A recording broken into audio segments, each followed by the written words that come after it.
everyone, and welcome to the ADAC SimRacing Expo 2021, powered by Covana. My name is Melek Melibalgün, and it is my utmost pleasure to be welcoming you here on site and, of course, at home on your screen. Thank you so much for tuning in. And as you can see, I'm not alone. I have my motorsports and SimRacing experts with me, Johannes Stuck and Danny Juza. Joe, Danny, it's been a good day so far, right? Absolutely, I had a lot of fun. I don't know about you, Danny, but yeah, it's been great. You know, I always spend time very pleasant with you, and also with you. And it was a great day so far. I think we had good shows, also great keynotes. Also the digital keynote from Next Level Racing was amazing. Absolutely. So if you didn't enjoy that or didn't saw that, you just need to check it out for sure. Yeah, the VODs will be available, obviously, but for now, we are now finishing our business-to-business stint and opening the doors for customers and, of course, the B2C part. That's where the customers come from. So the audience in here is, well, a few faces I do see that I haven't seen before. So it is nice to see, it is nice having people walking into these halls and standing in front of the stage. That's what I'm actually very, very happy about. Absolutely, it's been a long time since you've been so close with so many people, and it's a really great opportunity, and I think it's the best event to get back. Absolutely, and as we already talked about the business-to-business stint, where we had, of course, our CEO von Covana open up the Expo, of course. Then we had the digital keynote, the digital showcase from Next Level Racing. We had our SimRacing Unlimited Simcast. Yeah, that was quite a pleasure. Yeah. You guys actually recorded a podcast episode live I think we stage should here. always start a podcast. We should do that, Yeah. and without time limit next Yeah, also without time limit and while playing. I felt like I still have so much to say. Yeah. I can imagine. So that makes us look forward to many more episodes, let's put it that way. And of course, that podcast was in German, and it will be available on Spotify, if I'm not mistaken, Yes. right? So guys, you need where to look it up. You now know where to look it up. We also had, of course, our talk about the professionalization of sim racing, which was really, really interesting as well. And of course, our friends from Digital Motorsports had their keynote as well. And now it's getting over to the real race action as well. Yeah, of course. We are now talking about sim racing and Twitch, which is, I think, perfect to do it on that stage, because it's like dragging the people in front of the camera to a big stage for the first time maybe, and then they can show how good they are actually in talking while other people are looking at them. Yes, absolutely. Without a racing wheel in front of them, and I'm really happy to see those guests here actually. Yeah, me too. But besides that, we do have our first racing action too, like the TCR virtual showcase will take place as well. Absolutely, and that will be a fantastic race, because TCR, as in real life, it's going to be touchy, it's going to be close. I think it's going to be a really good race action. Looking forward to that. Really looking forward to that. And our friends from London, from Radio Show Limited, will be covering the race. So that's something to look forward to as well. And I think, Danny, you're part of the video we're going to watch after the race as well. So you guys prepared Not something. this one again. No? Turning Guess right. the corner. Oh, okay, good. Guess the corner. So I thought there's another video with No. him You? torturing me in the car. Oh no. Yeah, that's. Don't our spoil that. I friendship think is that's up and scheduled down. for tomorrow, Yeah, that's right? really more like a marriage. Great. But besides that, we do also have our RaceRoom VIP race. Yeah, that's going to be fun. And that's one of the bad times of our marriage. Yes, that's a good time for me actually. I'm already very content with my position in the race, because I'll be driving too. Well, I'll be trying to drive, let's put it that way. I'll be the camera that films the pack from Yes, the back. of course. It's I have a very important... The third person which is putting it up on YouTube, two idiots crashing. See, I'm going to watch. Right, exactly. That sounded weird, but let's continue what we're planning for today, ladies and gentlemen. Joe, for you, it's now time for a little break, so you can go and have your lunch, and then I'll see you back later on. But Danny, I need you now for the talk we're going to have, right? But for that, we do have guests as well. So guys, ladies and gentlemen, please, big round of applause for Johannes Stuck, our co-host and expert here at the ADAC SimRacing Expo. And Danny, I'd say choose where to sit before we introduce our guest. Yes.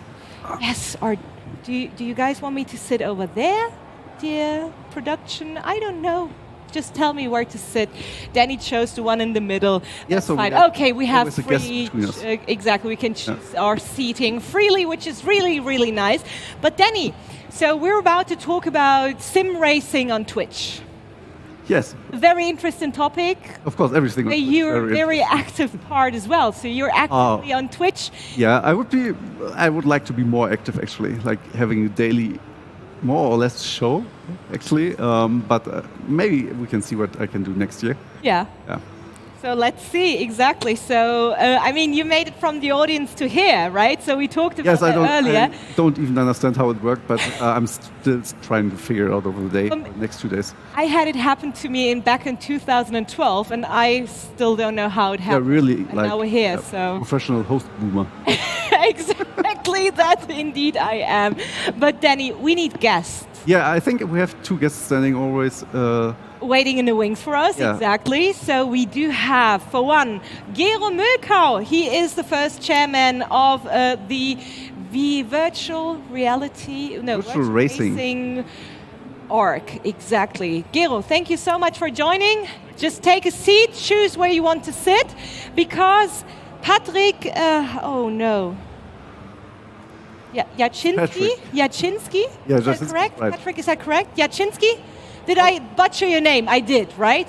I'm very sorry, but Patrick, you're better known as the Green Hell Driver on Twitch. Thank you so much for joining us today. Take a seat. And ladies and gentlemen, for our international followers and viewers here on site, wir werden das Ganze jetzt auf Deutsch machen, tatsächlich. Also, Live-Untertitel auf Englisch gibt es leider noch nicht. We don't have subtitles just yet. But that's something to look forward to, maybe in the VOD at least, you automatically subtitled. Yeah, but I hope the community will edit it. Maybe. And we'll put funny names into it. I don't want to somehow tell the production crew how to split up their resources and take care of the subtitles. So, ladies and gentlemen, please do excuse us if we switch to German, denn dieses Panel wird auf Deutsch stattfinden. Und wir werden über SimRacing auf Twitch sprechen. Und ich glaube, damit habe ich wirklich ein tolles Plenum hier auf der Bühne, die durchaus hier und da mal die ein oder andere Erfahrung mit SimRacing auf Twitch machen durften. Danny, wir haben ja schon gesprochen, du selber auch im Rahmen als Fahrer streamst durchaus auf Twitch. Nicht so häufig, wie du es gerne tätest. Nicht leider. Ja, aber ich finde, Twitch ist Twitch ist für mich so in der medialen Welt das 21. Jahrhundert, was einfach so gezeigt hat, Fernsehen muss halt nicht im Fernseher stattfinden und Kino muss nicht im Kino stattfinden. Und dass überhaupt Leute einem zugucken, ist für mich schon so ein Mindblow, weil man sieht sich halt selbst, man guckt sein VOD und denkt so, wie guckt da ein Mensch freiwillig zu? Ja, aber dann hat man halt Viewer, mit denen man interagiert und Patrick macht das ja schon viel, viel länger als ich und Gero, um auch immer kurz die Welten zu splitten. Genau. Gero ist halt so das Mastermind dahinter eigentlich, was die Technik angeht. Und da hatten wir schon letztens einen ganz coolen Call drüber. Deswegen finde ich das Plenum auch mega interessant, weil es einfach gerade alle Welten jetzt einfach mal abgreift. Genau, deswegen lasst uns direkt einmal von ganz vorne anfangen. Erstmal vielen, vielen Dank, dass ihr Zeit habt, hier mit uns auf der Bühne zu sprechen. Und darüber habe ich mich sehr, sehr, sehr gefreut. Vielleicht mögt ihr mal ein paar Worte zu euch selber sagen. Patrick, magst du vielleicht einmal den Anfang tun? Ich meine, Green Hell Driver ist dem einen oder anderen aus der Sim-Racing-Szene auf Twitch sicherlich bekannt. Ja, Patrick Jaczynski, Green Hell Driver, kommt eigentlich durch die Nähe zu dem, wo wir gerade sind, dem Nürburgring. Ich bin hier in der Nähe aufgewachsen, Motorsport, voller Bezug, volles Programm. Irgendwann durch Gran Turismo dann in den virtuellen Motorsport, sagen wir mal, die virtuelle Racerei, Blut geleckt. Dann macht man sich halt Gedanken, wie kann man weitermachen. Irgendwann mit dem Kommentieren angefangen bei der SRD, SimRacing Deutschland. Dann selber gesagt, ich würde gerne mehr fahren, das live streamen und dann muss man sich einen Namen ausdenken. So, und dann kam das halt irgendwann 3, 4 Fehlversuche, sage ich jetzt mal, die halt komplett in die Hose gegangen sind. Und dann auch Vorschläge von der Community bekommen und dann, du fährst doch gerne Nordschleife, Green Hell Driver. Und dann hat es sich einfach entwickelt und ist mega geil. Einmal fahren und halt auch den Bezug virtuell zu kommentieren. Das ist einfach mega. Wann hast du auf Twitch angefangen? Ich sag mal, wenn ich in meine Twitch, in mein Creator-Dashboard reingehe, steht da 2013 Juli.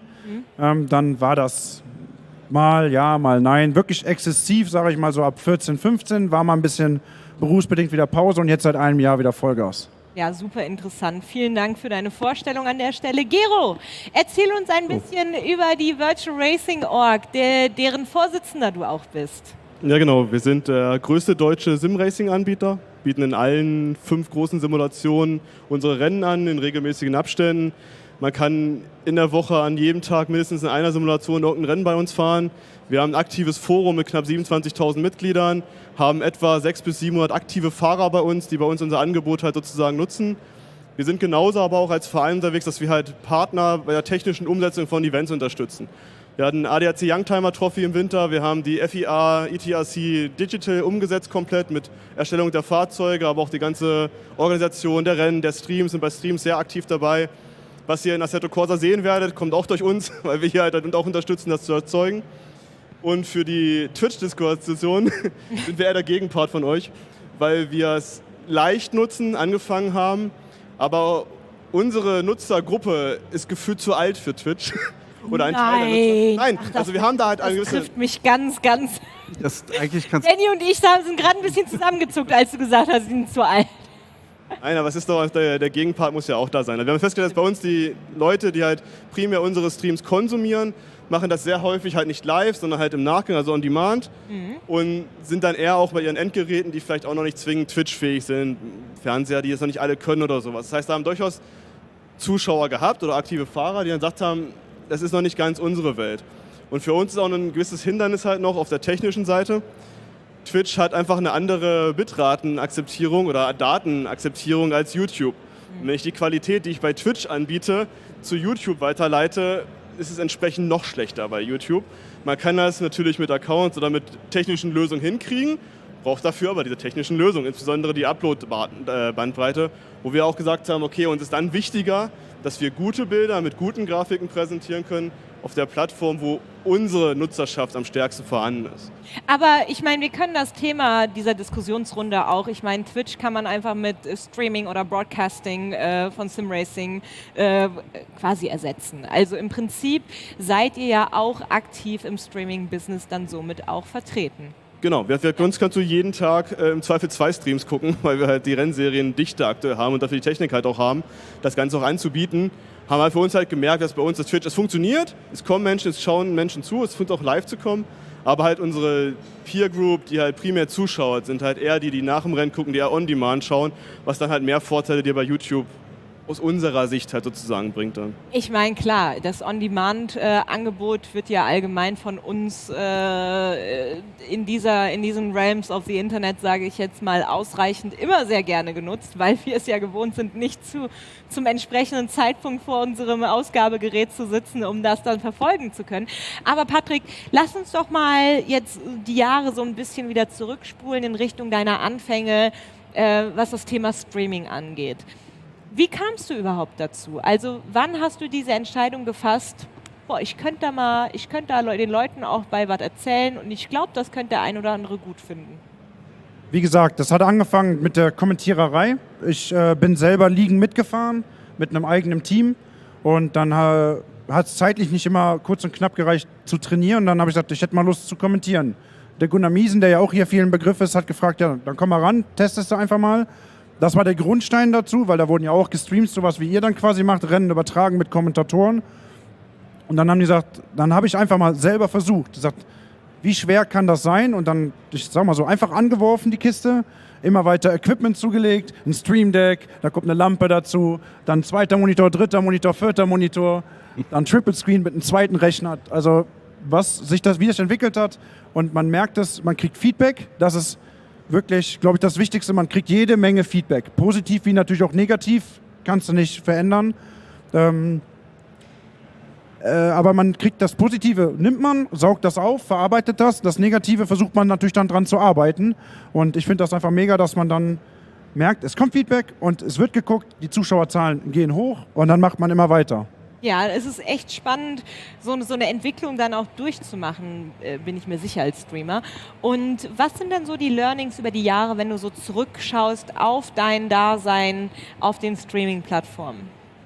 Das Learning so über die letzten Jahre, was du so für dich adaptieren konntest, wo du halt Informationen rausgezogen hast. Kannst du da irgendetwas mit uns teilen, was sich so über die Jahre auch in deinem Blick auf Twitch oder auf Streaming-Plattformen gewandelt hat? Oder vielleicht auch, ist die Production Value gestiegen? Wann hast du angefangen, dir Gedanken um solche Themen zu machen? Ich persönlich, also bezüglich Learning für mich jetzt selber, würde ich jetzt mal ummünzen. Ich persönlich habe mich vom Auftreten verändert, sage ich mal. Da entwickelt man sich auch weiter, auch durch meinen Beruf, sage ich jetzt mal, Außenwirkung und sowas. Als Kommentator habe ich mich enorm weiterentwickelt, weil man lernt die Leute kennen auf der Strecke. Man sieht die sonst immer nur von außen. Allgemein so das Learning so mit Twitch, wie sich das weiterentwickelt hat. Es war die ersten 2-3 Jahre, ich sag mal so 14, 15, gab es nicht viele, das war ruhig. Wir haben ja Kollegen wie Mabex, Densu, Suzuki und jede Menge andere. War lange ruhig darum. Es wurde nicht wirklich viel gemacht. Ich sag mal so, du kommst aus der Counter-Strike-Szene, sage ich jetzt mal. Das ist ja schon lange weit oben. Ne? Und beim SimRacing, ich glaube, der richtige Boost, Corona ist das eine. Die andere Sache ist, die Hersteller sind auch teilweise schuld daran, sage ich jetzt mal, dass der Boost so hochgegangen ist. Fanatec, jedes Jahr größeren Stand an der SimRacing Expo, die anderen Hersteller auch. Der ADAC rund um Marc Kennerizzi macht jede Menge, bietet jede Menge Streams an und man kann das nicht einfach nur auf einen Faktor beziehen. Man muss alles in einem großen Bogen da zusammenfassen. Und ich glaube, wir haben alle viel gelernt. Wir haben am Anfang viele Fehler gemacht. Wir haben uns noch sehr auf dieses Unterhalten konzentriert, wirklich Action zu machen, ein bisschen flapsig zu reden. Aber die Leute wollen doch professionelle Übertragung. Die wollen einen Formel-1-Ersatz, sage ich jetzt mal auf gut Deutsch, einen DTM-Ersatz. Und das, auch gerade was ihr macht, wieder mit der VRF 2LN und weitere Serien, finde ich, haben wir uns schon alle sehr stark weiterentwickelt. Auf jeden Fall ein toller Aufwärtstrend, der da zu erkennen ist, Gero. Wie war das so bei euch, wenn man auf die Jahre zurückblickt? Also wir machen das ganze Thema SimRacing seit fast 20 Jahren jetzt als Verein, haben Streaming recht früh, 2004, 2005 angefangen, aber halt immer mit einem anderen Fokus. Also wir hatten nie den Fokus, wie jetzt das bei Danny oder auch bei Patrick ist, ich nehme ein Stück weit Personenkult auch. Also es gibt, glaube ich, viele, auch bei vielen Streamern und vielen auch bei Twitch, die da sind, gibt es einfach sehr viele Menschen, die genau einschalten, um diese Person zu sehen. Relativ egal, was sie macht. Sie fährt vielleicht heute mal dieses Rennen, sie fährt morgen mal diese Rennen, aber ich möchte die Person sehen, weil sie witzig ist, humoristisch ist oder mich sehr gut unterhält. Und wir haben halt dann das anderen Ansatz, wir wollen halt diesen Sport präsentieren. Das heißt, bei uns sind dann eher die Personen, die nicht zwingend den einen Kommentator von unseren 10 verschiedenen gut finden, sondern sie finden halt genau diese Rennserie gut oder finden vielleicht diese Simulation gut, was dann halt einfach die Zuschauerschaft auch verändert hat.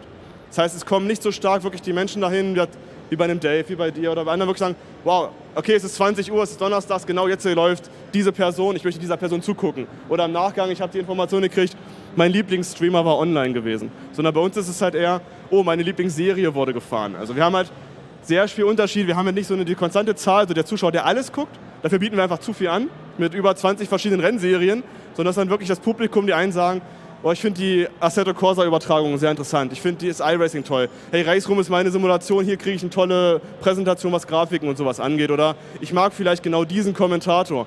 Und so haben wir halt ein sehr diverses Publikum, was halt nicht immer einschaltet und immer kommt, sondern immer je nach Bedarf dann hinzukommt. Oder halt sehr, sehr stark auch die Leute, die selber gefahren sind.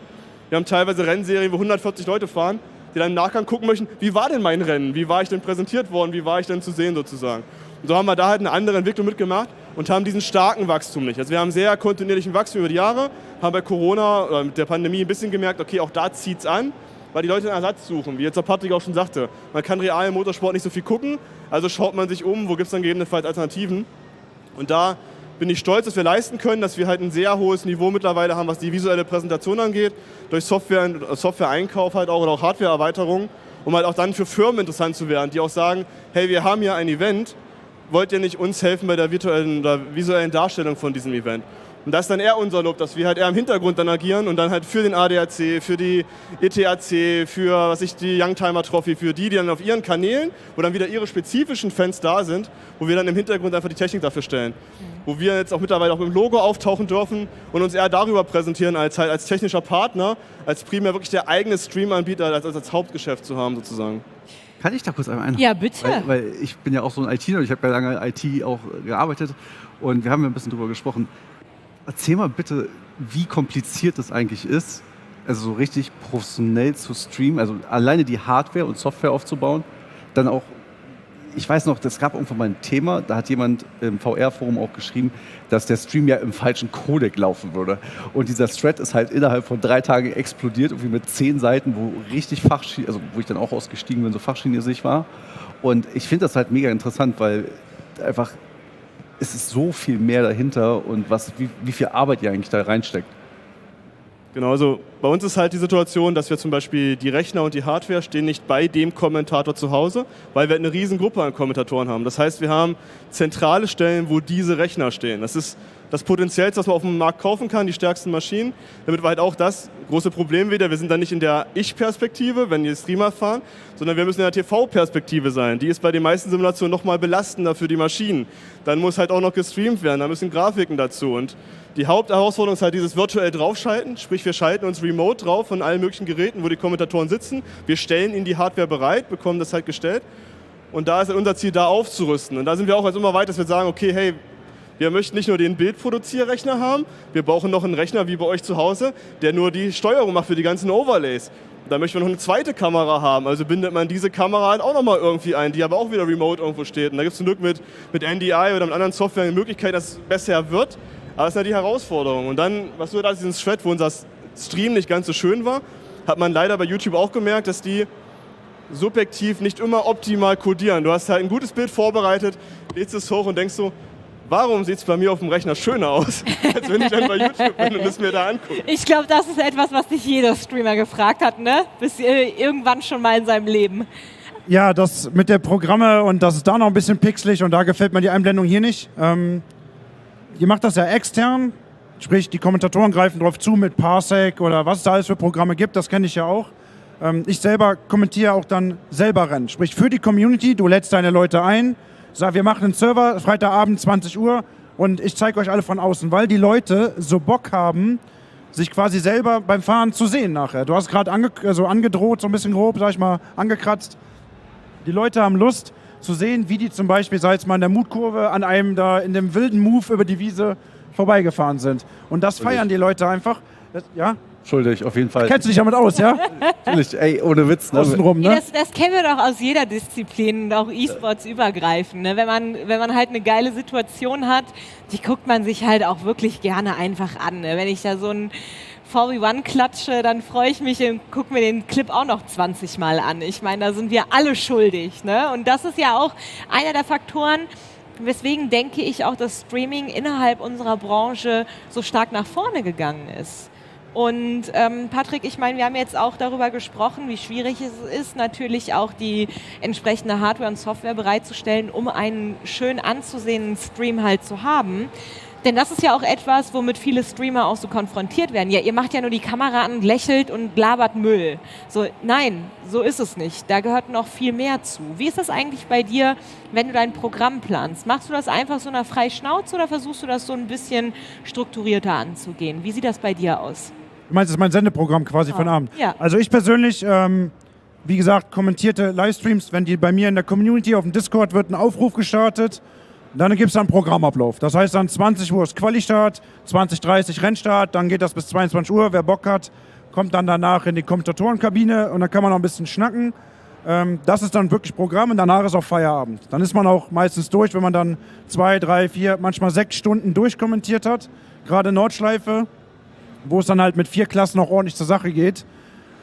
Aber so jetzt diese normalen Streams, wo man selber fährt, ich fahre jetzt ein bisschen offizielle Rennen, setz mich hin, ich fahre heute VHS-Series oder sowas, setz mich da rein und dann, da gibt es kein Programm. Du weißt, um 16, 18, 20 Uhr sind die Rennen, das wissen die Leute meistens auch.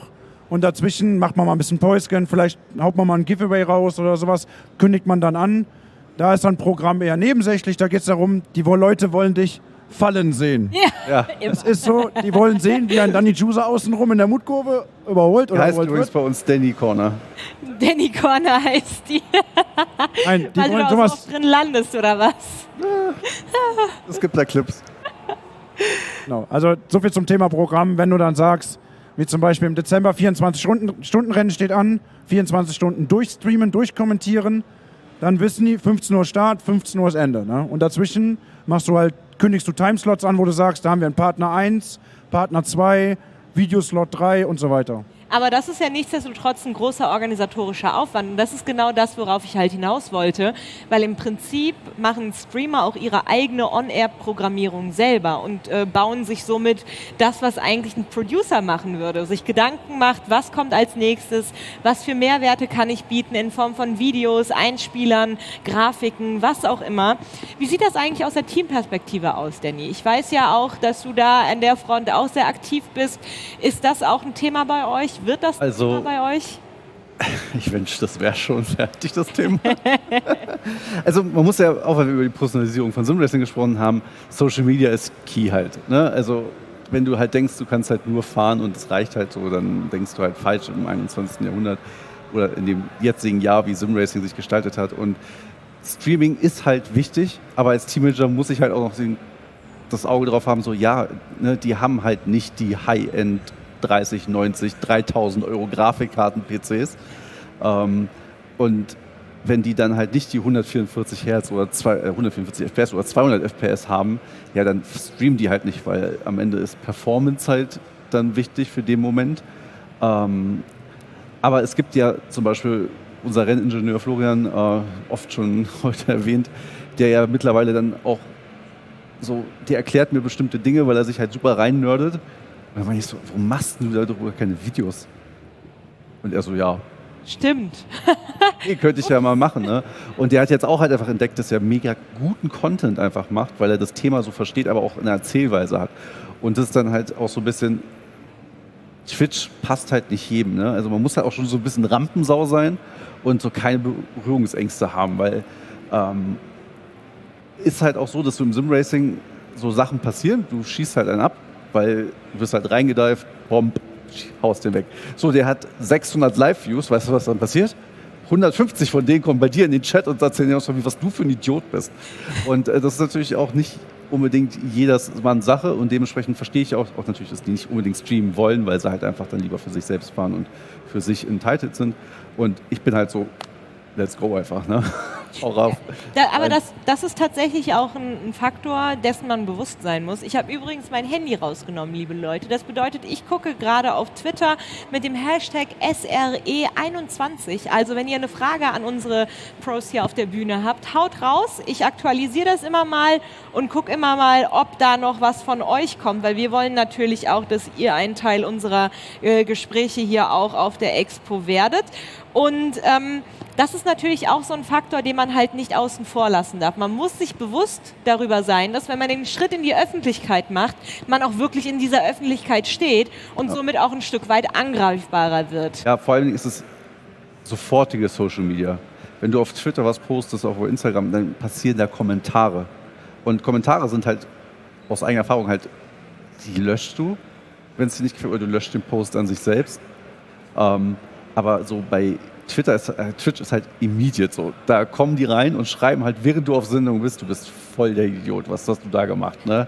Und das ist noch nett gesagt. Ich wollte gerade sagen, du brauchst uns jetzt nicht also, Live-Twitch-Kommentare hier quasi vorzulesen. Nee, aber da hast du halt einen ganz anderen... Was aber auch nicht korrekt ist, liebe Leute. Nee, ja? Also die Etikette ist auch im Internet anzuwenden. Genau. Und das ist ja auch tatsächlich so ein Faktor im Online-Gaming, in diesem Fall natürlich in den Simulationen, dass man immer noch mit Menschen interagiert und dass man das nicht vergessen darf, Patrick. Man versucht ja auch als Streamer dann natürlich auch als so eine Art Vorbild voranzugehen. Wo findest du da, gibt es da noch Sachen, die auch im Allgemeinen bei den Streamern besser gehandhabt werden können, so im Bezug auf Toxicity im Chat? Also generell. Die Antwort sollte eigentlich jetzt Ja heißen, Melli. Ja. Achso, sorry. Wusste ich nicht ganz Nee, verstanden. ich dachte, du denkst darüber nach, wie diplomatisch du das Ganze jetzt verpacken musst. Der Faktor Toxicity in Online-Chats, wie kriegen wir den in den Griff? Wie können Streamer da als Vorbild funktionieren? Oh, da hast du genau den richtigen erwischt. Also ich bin nicht extrem plump oder so, aber ich habe das Herz auf der Zunge ein bisschen. Ey, das ist ja auch total fair, so ein sportlicher Smack-Talk. Ne? Ja, genau. Das ist ja nicht das, was wir mit Toxicity meinen. Nein, also wirklich dieses, ich sag mal so, als Vorbild vorangehen ist halt selber, wie man sich vor der Kamera halt natürlich zeigt. Wenn man da selber nicht ordentlich auftritt, nicht vielleicht dann in einer gewissen Kluft auftritt, die Ausdrucksweise ganz wichtig, wie man mit den Zuschauern umgeht, ob man vollkommen. Ich habe es leider erlebt, wirklich, jetzt nicht im SimRacing oder so, beleidigt, weil dann irgendeiner sich mit dem anderen Modell, die schreiben ja auch untereinander, ne? Das ist ja auch ganz wichtig, wie viel Angriffsfläche man da selber bietet. Das ist wirklich, glaube ich, der größte Punkt. Und wenn es passiert, ist es, glaube ich, auch ganz wichtig, wie man damit umgeht. Ja, wenn du wirklich, also wenn du sagst, direkt dem einen Bann raushaust, was ja auch gerne gemacht wird, einfach gebannt. Bei manchen Sachen geht es nicht anders. Ne? Genau, bei manchen Sachen geht es nicht Du anders. hast Moderatoren, die bannen den sofort und dann ist er weg vom Fenster, weil halt auch leider momentan wirklich viele Fakes unterwegs sind. Die aber auch einfach nur reinkommen, Fake-Profil machen, um dich halt zu triggern. Genau, und vor allen Dingen auch, um einen Strike zu beschwören. Ne? So, wenn du dann aus Versehen was vorliest und dann direkt einen Strike bekommst, wo du nicht im ersten Moment verstehst, was das eigentlich bedeutet. Ne? Da hatten wir ja auch jüngst wieder so eine kleine Welle, da hast du vollkommen recht. Also die Vorbildfunktion des Streamers ist da, oder der Streamerin ist natürlich nicht zu verkennen, ohne Frage. Ne? Sportlicher Smack-Talk, so ey, wenn ich mit meinem Team in CS gerade in einem Official sitze, ja, da ist ja auch nicht alles Blümchen und Zuckerwatte. Ne, da hat man ja schon mal einen direkteren Ton, ohne Frage, aber es geht ja einfach auch darum, dass man vielleicht da ein bisschen aktiver seitens auch der Protagonisten dieser Welt dafür sorgen muss, auch da regulierend einzugreifen. Wie ist das bei euch, Gero? Wie handhabt ihr das? Also negatives Feedback ist eine Sache, was ja vollkommen daseinsberechtigt ist, solange sie sachlich formuliert ist. Genau, also die Probleme haben wir, muss ich sagen, nicht ganz so stark, weil wir halt nicht diesen Personenkult haben oder die Leute nicht wegen der Person kommen, sondern wir haben halt natürlich deutlich weniger Zuschauerzahlen, kleinere Gruppe, aber die Gruppe kommt halt, weil sie professionelles SimRacing sehen möchte und gut unterhalten werden müsste. Das heißt, unsere Live-Kommentare sind sehr schwach moderiert. Es wird dann natürlich nicht mal ausgetauscht, wenn halt auf der Strecke ein Unfall passiert und das eine Team gegebenenfalls dann vom Chat recht zügig verurteilt wird, bevor vielleicht die Rennkommission eingreift. Aber selbst das bewegt sich meistens noch in einem durchaus kritischen, aber nicht zwingend im persönlichen Rahmen, weil meistens auch es gegen das Team geht und sagt, ey, da hat die Startnummer XY jetzt aber überhaupt nicht aufgepasst, kann man da nicht aufpassen. Das heißt, bei uns beobachten wir zum Glück noch, dass die meisten halt wirklich hinkommen und sich unterhalten möchten an dem Sport, nicht an der Person sich aufreiben möchten oder gar an dem Sport sich aufreiben möchten. Dafür ist es viel zu divers, weil das ist der große Unterschied zwischen SimRacing und sagen wir mal Counter-Strike oder League. Bei League gibt es genau League, bei Counter-Strike gibt es genau Counter-Strike. Aber SimRacing, das sind 100 verschiedene Möglichkeiten an Simulationen oder Rennserien, die ich machen kann. Das heißt, die Leute kommen gar nicht explizit wegen des Spiels oder wegen der Simulation, sondern wirklich, weil sie das Gesamtpaket haben möchten. Und da haben wir wirklich das Glück, dass wir wenig eingreifen müssen, wenig Trolle auch haben, die wirklich einfach nur zum Stänkern kommen, weil es wieder ihnen zu speziell ist wahrscheinlich oder zu Nische. Ich kann keinen Menschen ärgern. Ja, oder die Viewership halt gar nicht reagiert, weil die halt automatisch so erwachsen ist, dass sie sagen so... Erwachsenere Zielgruppe auch, also wir haben... Der ganz große Teil ist bei über 20-Jährigen, wo unsere Hauptblase sich befindet. Jünger 18 ein bisschen, primär eher wegen den Fahrern oder jüngeren Fahrern, die da sind. Aber halt gegenüber so einem Personenstream, wo es manchmal ja verschoben ist und Leute vielleicht sagen, ey, ich mag die Person gar nicht, also gehe ich hin und troll die Person. Ich mag den Patrick, der erzählt immer Blödsinn, also gehe ich zum Patrick hin oder er ist live. Weißt du das? Weißt du das, Gero? Jetzt gebe ich dem mal Negatives oder will den beefen oder will den provozieren. Das hast du bei uns nicht. Bei uns hast du halt professionelle Kommentatoren. Die kannst du nicht angreifen. Diese machen ihre Arbeit. Die machen ihre Oh, Entschuldigung, da muss ich gerade lachen. kann sie weniger angreifen. Ist ein Christian Danner. So nicht so kennst. Nein, aber es ist richtig verstanden, okay. Also lauft ihr da allein schon wegen der etwas erwachseneren Zielgruppe nicht so Gefahr, da in die Toxicity abzurutschen. Das ist auf jeden Fall, ja, das hat sich so eingeschliffen. Ich Ja, meine... aber das Gute ist, da wollte ich noch kurz interagieren, zum Beispiel die SAO Und iRacing haben ja Streaming-Leitfaden mittlerweile rausgegeben, wo sie halt öffentlich ankündigen, also in der SO weiß ich es halt selbst, da haben wir einen Vertrag unterschrieben und so, da steht halt drin, dass du im Streaming natürlich die Sponsoren, die Serie, die Hersteller alle repräsentierst und dementsprechend eine gewisse Etikette gilt und halt auch dementsprechend, wenn du gegen diese Etikette handelst, dein Team oder du selbst gebannt werden kannst aus der Competition. Was ich eigentlich ziemlich gut finde, weil das ist ja auch dieses Thema Professionalisierung und wenn du ein Role Model bist, dann musst du dich halt auch entsprechend verhalten. Und in iRacing gab es einen offiziellen PDF-Leitfaden mal, der über den Sporting Drivers Code und das Abo abgewickelt wurde, wo dann auch drin stand, theoretisch müsstest du ein Logo drin haben und du darfst das und das nicht machen. Und heutzutage ist es auch so, dass du Clips einsenden kannst, um Leute zu protestieren. Also wenn die dann halt abusive language benutzt haben. Was wir halt auch noch haben, ähnlich zu dem Thema, das ist nicht nur, dass die Streamer halt aufpassen müssen. Wir haben es auch bei uns in der Liga ein paar Mal gehabt, dass wir Teams bannen mussten, weil die sich in ihren Livestreams halt sehr negativ über die Mitfahrer beschwert haben. Das heißt, die einfach selbst da die Netiquette völlig missachtet haben, in ihren Livestreams über andere Teams hergezogen haben, die beleidigt haben, wo wir dann als Organisatoren auch sagen, es tut uns leid, das spricht gegen unsere Netiquette. Wenn ihr sowas im Teamspeak, wie du gerade sagtest, wenn man im Teamspeak selber ist, im Team, da fallen mal komische Worte, ist vollkommen normal. Nur wenn das gestreamt wird, dann müssen die Leute aufpassen. Und wenn sie das nicht aufpassen und es online lassen, sogar noch mehrere Tage, Wochen nach dem Rennen, dann sagen wir, müssen wir auch schon zweimal Teams bei uns rausnehmen aus der ganzen Bewertung, beziehungsweise aus dem Angebot, weil wir haben, nein, das geht so nicht. Wir haben einen Etikettenanspruch. Ihr seid höflich und respektvoll zueinander. In einem privaten Teamspeak könnt ihr machen, was ihr möchtet, weiß kein Mensch. Wenn ihr aber glaubt, für eure 5 Zuschauer streamen zu müssen und für das dann auch online zu lassen, mehrere Tage nach den Rennen, dann müssen wir da auch eingreifen. Weil wir halt dann auch, ähnlich ein bisschen wie die Simulatoranbieter, eine gewisse Verantwortung haben, okay, wir haben einen Stand, wir möchten faires und freundliches SimRacing anbieten und wenn sowas passiert, greifen wir durch. Das ist auf jeden Fall sehr, sehr gut zu wissen und natürlich auch ein Qualitätsmerkmal von euch, ohne Frage. Das wäre nämlich tatsächlich auch direkt einer der Fragen gewesen, die ich Danny jetzt gestellt hätte. Wie ist das innerhalb eines professionellen Teams? Wie sehr musst du deine Fahrer auf Außenwirkung schulen? Also jetzt nicht explizit deine Fahrer, sondern generell gesprochen. Ich kann da auch dadurch, dass wir auch gewisse Verbindungen haben zu den Leuten, die da vorne gerade stehen mit diesen AMG-Sachen, muss man halt auch über HRT hinweg natürlich auch gewisse Grenzen einhalten oder einen gewissen Kommunikationsleitfaden füllen. Es ist aber auch so, dass ich teilweise Bewerbungen kriege von Fahrern und ich stalk die dann halt erstmal komplett auf Social Media durch und dann, wenn es mir nicht gefällt, schreibe ich halt zurück. Natürlich, ja, tut mir leid, passt halt nicht in unsere Kriterien, wie wir uns vorstellen, dass ein Fahrer für uns fährt. Und weil es ist halt einfach mal so, wir haben den größten Fahrstuhlanbieter Deutschlands, Europa als Sponsor. Da kannst du halt nicht einfach irgendwie, ob es Harassment ist oder sonst was, das kannst du halt einfach nicht auf Social Media machen.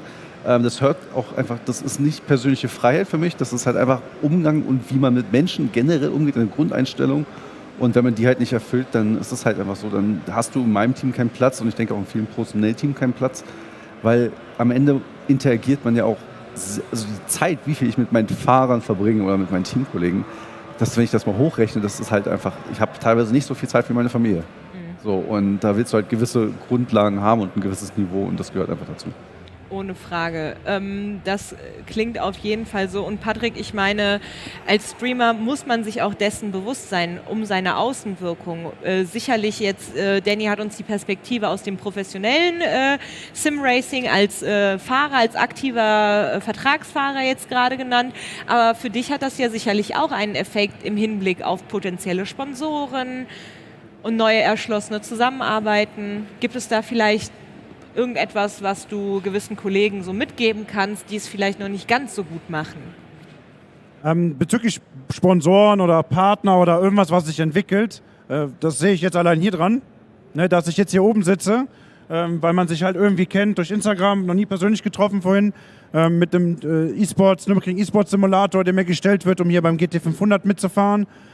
Das sind T-Shirts, die gedruckt werden. Was ich sagen kann, immer authentisch bleiben. Nicht versuchen, die Community, was ganz wichtig ist, die Community, also bei mir ist die wirklich an oberster Stelle, nicht versuchen, die halt, ja, ich sage mal, auszunutzen. Es passiert sehr schnell, aber man muss einfach so bleiben, wie man ist, dann kommt das meistens von alleine. Man kann es natürlich unterstützen, wenn man nachgräbt, wenn man Anträge rausschickt und sowas, Ich sehe das zum Beispiel, ich habe auch ein eigenes Team zum Beispiel. Ja, wir sind nicht so professionell unterwegs. Nein, wir fahren auch in diversen SimRacing-Serien, gerade viele an der Nordschleife mit. Und da möchte man sich auch nach außen hin wirken. Da ist ein Teamdesign ganz wichtig. Wo steckst du die ganzen Sponsoren hin? Jetzt hier gibt es die Pflichtsponsoren. Und die Leute wollen natürlich auch was dran haben. Ich sage, ja, ich will mein Logo auf deinem Auto haben und das muss natürlich auch passen. Sprich, was ich als Rat geben kann, nicht alles nehmen, was man vielleicht angeboten bekommt.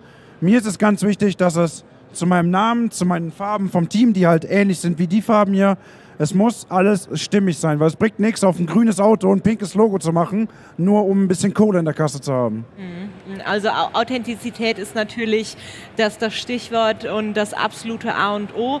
Und ich meine, im Prinzip wollen wir alle nur Austausch auf Augenhöhe haben und sorgen dafür, dass wir natürlich auch Sprechinhalte, auch Content quasi für die Community bereitstellen, über das natürlich auch gesprochen wird und gesprochen werden kann. Und wenn wir jetzt mal so ein bisschen auf die Zukunft blicken und SimRacing und Streaming. Ich meine, wir haben eben in dem Panel auch schon mal so 2, 3 Gedankengänge zu Ende gesponnen, wie das da aussehen kann mit SimRacing und Motorsport vielleicht als Synergien. Aber Patrick, wenn du jetzt mal auf die nächsten 5 Jahre guckst, in denen du uns hoffentlich als Streamer noch erhalten bleiben wirst, was ist so für die Zukunft geplant und was würdest du dir wünschen für dein Streaming-Angebot oder allgemein für SimRacing-Streaming-Angebote? Allgemein fange ich mal mit an. Allgemein finde ich, ist es wichtig, zusammenzuhalten. Vielleicht mit 1, 2 anderen Communities zu sagen, komm, lass uns mal zusammen einen Porsche Cup machen. 10 Rennen, verschiedene Strecken.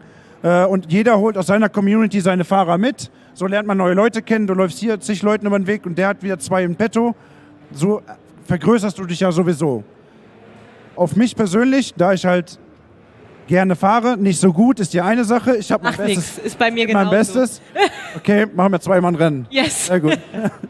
Die nächste Sache, ich kommentiere lieber. Das mache ich wirklich effektiv und da ist so mein persönliches Ziel, das nicht zu professionalisieren, sage ich jetzt mal, um auf der großen Bühne zu stehen. Durch meinen Bezug zu der Nordschleife habe ich mir meine Ziele gesteckt bezüglich der virtuellen Rennen auf dem Ring, sage ich jetzt mal. Ja, wie cool. Mal gucken. Ja, wir drücken dir auf jeden Fall ganz fest die Daumen. Danny, wie schaut es bei dir aus? Hinblick Streaming und SimRacing. Was können wir da erwarten, wenn du groß spinnen dürftest? Was würdest du dir wünschen?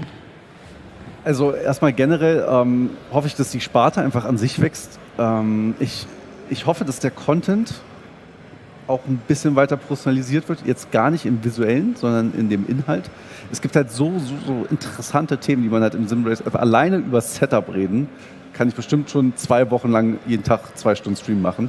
Aber erstmal generell, dass auch einfach sozusagen das Know-how einfach steigt, dass mehr Leute das machen können, dass mehr Leute schöne Streams auch machen und dass auch die Community, es gibt halt so eine gewisse Streamer-Community, so miteinander interagieren und dass die halt noch wächst, weil ich finde es halt eigentlich nichts geiler, als wenn jemand gerade einen 3-Stunden-Stream gemacht hat und sieht, ey, da ist ein Kumpel von mir online und ratet den halt mit 300 Leuten und hilft denen halt auch zum Beispiel einfach so zu wachsen. Und das passiert in SimRacing voll oft, finde ich mega gut. Und es zeigt halt auch, dass die Community darunter sehr, sehr gesund ist. Es gibt halt auch sehr destruktive Communities in anderen Spielen. Deine Augen werden immer größer. Und im SimRacing, klar haben wir unsere Differenzen, aber die sind halt eigentlich nie so. Ich bin ja schon ein bisschen öfter auf der Expo. Ich habe auch Leute getroffen, mit denen ich schon mal Inzidenz hatte. Und das ist noch nie gewesen, dass man sich aus dem Weg geht. Sondern man spricht dann halt einfach drüber. Und das ist, glaube ich, auch ein sehr motorsportmäßiges Thema, dass man halt eigentlich alles aus der Welt räumen kann mit einem gewissen kühlen Hopfengetränk an der Bar oder so.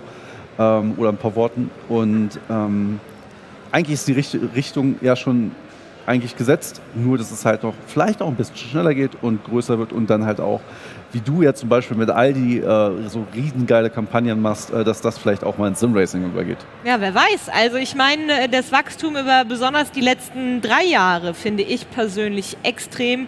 Das nehme ich die 3 Jahre auch, 3, 4 Jahre, in denen ich das Thema SimRacing schon quasi begleiten darf, immer mal wieder from the sidelines. Und ich finde den Wachstum auf jeden Fall immens, die Schritte, die nach vorne gemacht wurden. Gero, wie bewertest du die Zukunft des SimRacings im Hinblick auf... Also wir sehen, das ist ein bisschen anderer Brille. Wir sind ja eher die Bereitsteller, damit ihr Content präsentieren könnt.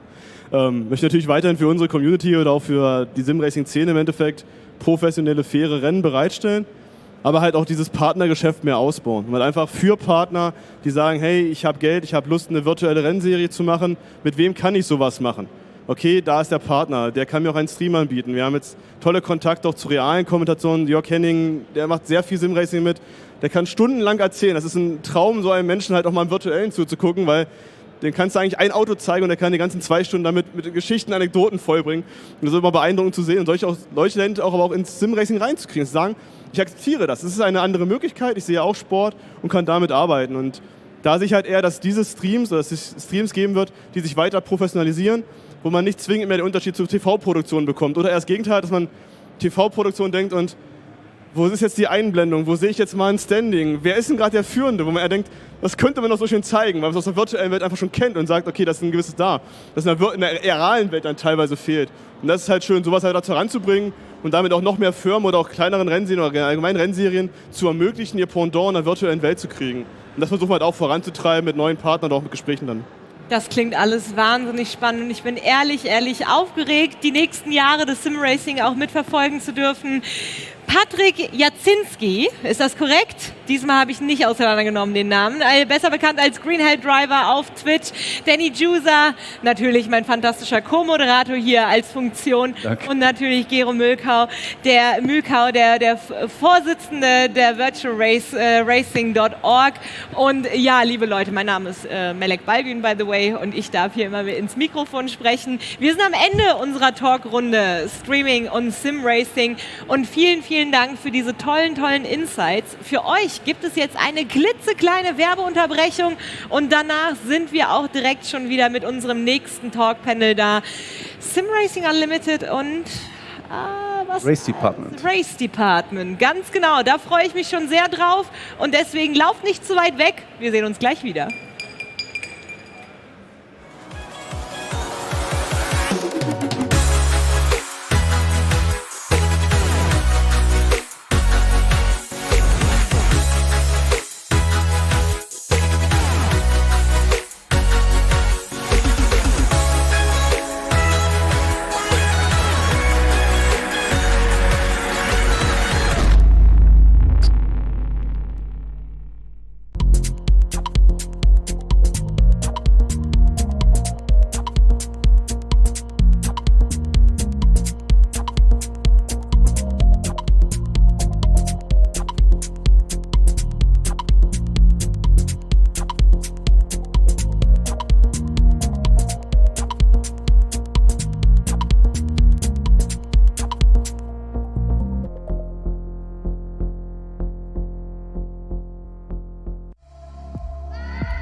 virtual.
I ran up a check, I might do it again.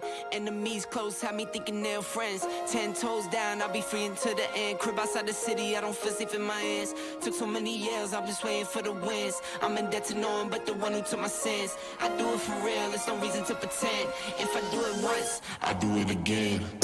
Add it up, bankroll, euro, peso, add it up. I'm just doing me, everything is on me. Oh, you matter what? Add it up, bankroll, euro, peso, add it up. I'm just doing me, everything is on me. Oh, you matter what? Add it up. Told her if it's all me, everything is on me. Gon' back it up. Matter what? Told you I'ma do me. Why you hating on me? It's not adding up. I do roll like a Mack truck, country heart. I might cop a farm and go act up. Lot of scars, I was cold-hearted, now I'm back up. Keep it real, I do this once a month. I don't rap much. I just take the money and go stack up. Only buying car to get tatted up. All that other bull, it don't matter much. You only climb me, I put the ladders up. No fault, I done doubled up on the workload. I think I fell in love with the bankroll. Pray up, get money, then we lay low.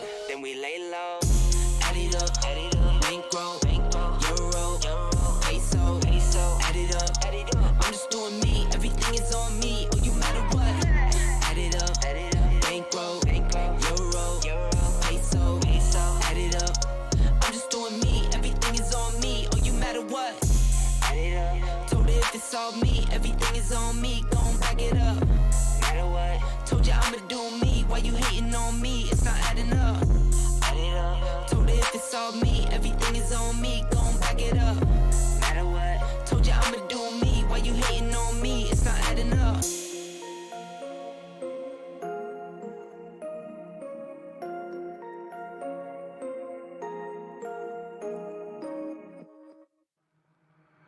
When the lights are out and you stumble in the dark, you kept pushing on, but then you went too far. When your ship has sailed and all your dreams are lost, everything is wrong, you feel like it's your fault. Just remember, I will be there for you, baby. Remember, there's nothing out there to get you, don't forget it. When life throws lemons, just call on me. Just call on me. Just call on me.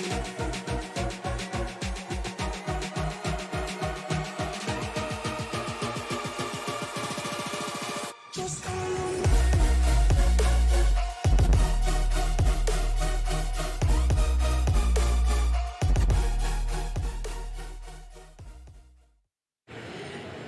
Welcome back, everyone. Welcome to the ADAC SimRacing Expo 2021, powered by Kavana. My name is Melek Melibalgun. It's my utmost pleasure being your host for today. And of course, a warm welcome to our audience on site, and of course to you guys at home at the streams, watching from all around the world, hopefully. Thank you so much for joining us, at least digitally. Maybe some year round you'll be able to join us here at the Ring Boulevard, right next to the famous Nürburgring, and it's amazing. It's one of the first expos this year with audience, and it's really nice seeing a lot of friendly faces roaming the halls here between our exhibitionists, checking out the booth and the world premieres. It's really, really nice. I'm enjoying myself. But let's continue with today's program. As you guys already know, we're in the B2C section of today. The first half of the day was a B2B stint, and now we have topics that should interest everyone, that has some ties towards sim racing. And yes, it is time for our next talk here on the stage. The SRU and race department talk here on stage, and I'm really, really looking forward to it. For that, of course, I need people, I need persons to talk to. So please, big round of applause for Yannick and Steve for joining me here on stage. Thank you so much, guys. This time I'll take this way. I'm switching up, I was sitting there all the time, now I want to sit here. Just take your seats. And I mean, Yannick, you're from SimRacing Unlimited, and Steve, you joined us from Race Department. And I'm really, really excited to hear what you guys have prepared for today. But let's start with a tiny introduction. I mean, Yannick, we saw you a couple times on stage already during the SimRacing Unlimited Simcast as well, where you recorded a live episode here on stage. So a few words about you. What do you do? Why are you here? That's right. I'm the editor for SimRacing Unlimited and also write for Race Department, so that's the obvious tie there. I'm here to write articles about the Expo, about all the exciting stuff that's happening here, and obviously sit on stage, talk with nice people about sim racing and everything to do with it. But Steve, how do we get the honor of having you here on stage with us? Thank you so much for joining us. I don't know if it's an honor. It absolutely is. My name's Steve Worrell. I'm sort of like behind the scenes guy at Race Department, but sometimes in front of I'm in the camera doing some silly videos. I do some silly tech reviews, but really I'm responsible for like marketing of Race Department. But I also run a company called SimRacing GP, which is a tournament platform. We obviously know Yannick. He does some writing on Race Department. He's part of our content team, and that's really how the partnership started with Kavana and obviously SimRacing Expo.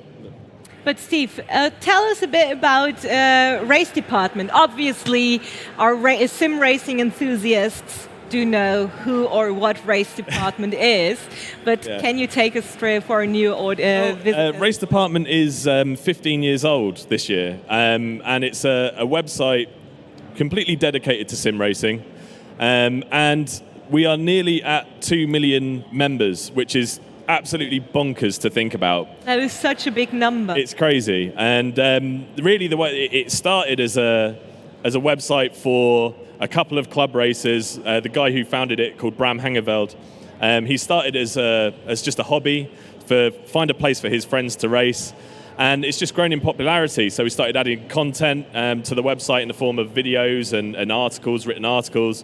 And Paul Jeffrey, who was the editor-in-chief, or arguably still is has been running content on Race Department for many years and has done an absolutely amazing job. Now it's become a creative hub as well, where people can download content for their favourite games, things like Assetto Corsa and R Factor 2. It's it's just if you're into sim racing, you've probably already heard of Race Department or used it, either if you know it or not. But it's a huge website. Yes, and thank you so much for introducing Race Department to us. But Yannick, can you please do the same for SimRacing Unlimited? Sure, no problem. SimRacing Unlimited is a hub where the sim racing world is supposed to come together. So we'll focus on news, focus on reviews, opinion pieces, kind of like Race Department does as well. Just to have a nice little overview over the world of sim racing as good as possible. And be part of it at the Expo, obviously. To have the inside scoop, so to speak, on the new stuff. Film some funny videos. You've probably seen one or two yet already, so that's what we're here for. Yeah, that's really, really amazing, and also interesting to see the development as well of such platforms, because Steve, we're looking on a history of 15 years of service when it comes to Race Department. You said it yourself, 2 million users. What has changed over the course of those 15 years? Sim racing's just changed over the course of the last 2 years. A few years ago, like, no one really cared about this. My friends, they always thought this was my nerdy little hobby. I'd never show them my sim rig, but now it's gone crazy. Like, the motorsport fans have really started to identify that actually the most affordable and accessible way to go racing is in a sim rig, and they start getting their equipment and building their rigs. They start exploring all the different content that's out there, and they get racing. And they inevitably end up on Race Department because they want to upgrade their games with mods and stuff. So yeah, it's just gone crazy the last couple of years. But I mean, the next step for us really is that we've got SimRacing GP, which is our sort of tournament platform that's going really well. And we obviously have TCR Virtual, which is kicking off like this weekend with the race which is coming up later. So it's just gone crazy, but I think the future is really bright. What would you say? How many new, like when it comes to percentage, how many new active parts of the sim racing industry did we gain over the past 2 years? Like, did it double up in volume, or just give us some kind of number, maybe? It's hard to say, I'd say, but a good metric for that would actually be the shortage of sim racing equipment last year. Like when the lockdown hit. Prices went up, and then you just couldn't get anything because people started to get into it. They saw the pros do it instead of the real races being streamed or even shown on TV and sometimes. So people wanted to get into that, and lots of them did. I don't think we would be where we are today with that growth of the last 2 years, because it's been huge for the scene. How are you guys catering towards those new figures of our scene? Are there any beginners guides maybe on your platforms as well? Have you ever thought about something like that? So I think our approach really is we want to get as many people racing as possible, right? So SimRacing GP is our vehicle to do that, and if you're a community or you're a driver looking for a race, it's never been easier to find races now. And SimRacing GP is just a single destination online for competitive sim racing, and it's just a natural sort of progression, right? So you get into your sim racing through whatever means, and eventually you're going to want to start to race competitively. And if that's against AI on the computer, you grow out of that pretty quickly, and you want to start racing real people. And SimRacing GP is a great platform for that. And it's gone crazy as well. That platform, we've got nearly 30,000 users now, which is great. And Jimmy Broadbent's a partner in SimRacing GP as well, and he does some great work, sort of amplifying what we're trying to do. And it's just opening up sim racing to so many people, and it's great to see. Absolutely. So I myself see the realms of sim racing as one of the successors of the pandemic, actually, because you managed to utilize almost all chances you got during those trying times. Yeah. I think the pandemic, like, in a weird way, I mean, it's been terrible, right? Absolutely. We don't have to talk about that. We're all on the same page. Yeah, but for sim racing, it's just made it more accessible for everyone. Everyone knows about it now, and when all the real world motorsport went virtual, that was when it was like, okay, this is like a real thing now. We really have to pay attention to this, and yeah, it's in a weird way, it's worked well for sim racing, but yeah, just incredible growth over COVID. Yes, absolutely. But Yeah. Yannick, you still have to answer the first part of the question. If you guys at SimRacing Unlimited do anything towards the entry-level sim racers. That's the plan. We've already been doing that, for example, with Florian Denzler's how to set up videos. 2 parts are out yet, and they're super informative, especially if you're not really sure what you're doing with setups. It's explained so well, broken down to the T, so to speak, so you can actually gain an advantage out of that. There's more planned in that regard. You know, how to how to get into different sims as a beginner, how to set everything up, stuff like that. So yeah, we're definitely trying to encourage people to get into it more with you know, these explanation videos and articles, obviously. We already talked about it in one of the earlier panels as well. A lot of people who are new to sim racing and watch formats like this and see all those fancy rigs standing here, the motion rigs, state-of-the-art pedals and steering wheels and whatsoever.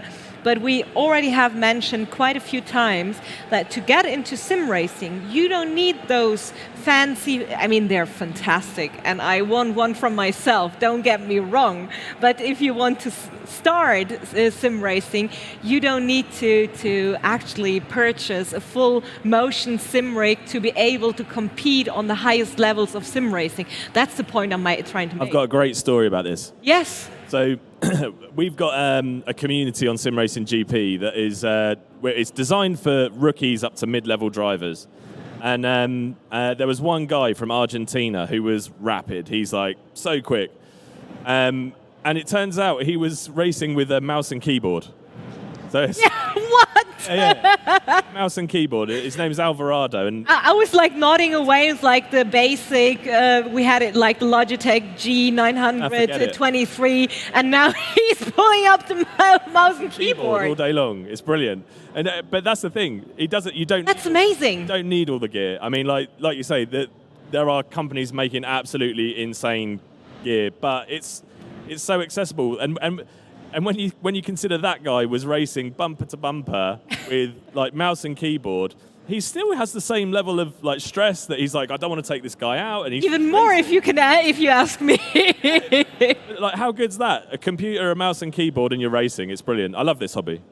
That sounds very amazing. Yeah, for sure. I can completely agree. You don't need all the fancy gear to go fast, or even to get into it, obviously.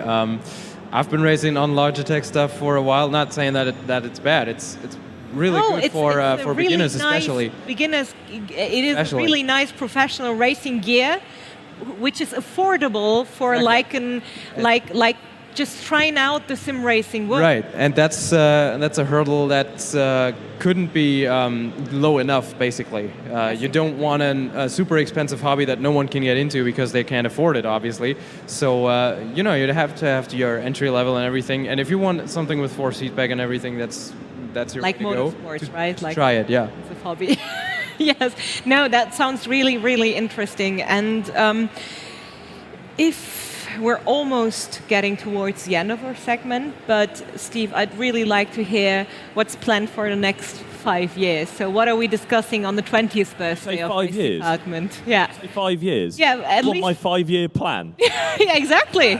I don't know what's happening in the next 10 minutes. There you go. So maybe, like, do you have any ideas? Is there something on your to-do list that you really want to do? There is, and we like I mentioned earlier, we launched TCR Virtual this weekend, and we're about to have the first showcase event. Yes. Really excited about it, and the reason why I'm so excited about TCR Virtual is not only is it an amazing form of real-world motorsport, but the way that we're doing this tournament is like nothing else before. If you're an esports guy, you're probably going to be one of the top like 1% of drivers that gets into a tournament. But with TCR Virtual, we've changed that. It's not about hot lap leaderboards to get into the like the top 20 to go into a championship. This is open to everyone, and you have to race, and it's a knockout system. So the top 50% go through to the next round. The bottom 50% go eliminated. They're eliminated from the competition. So everyone has to race, and it's like nothing that's really been done before. So that's what I'm interested in doing.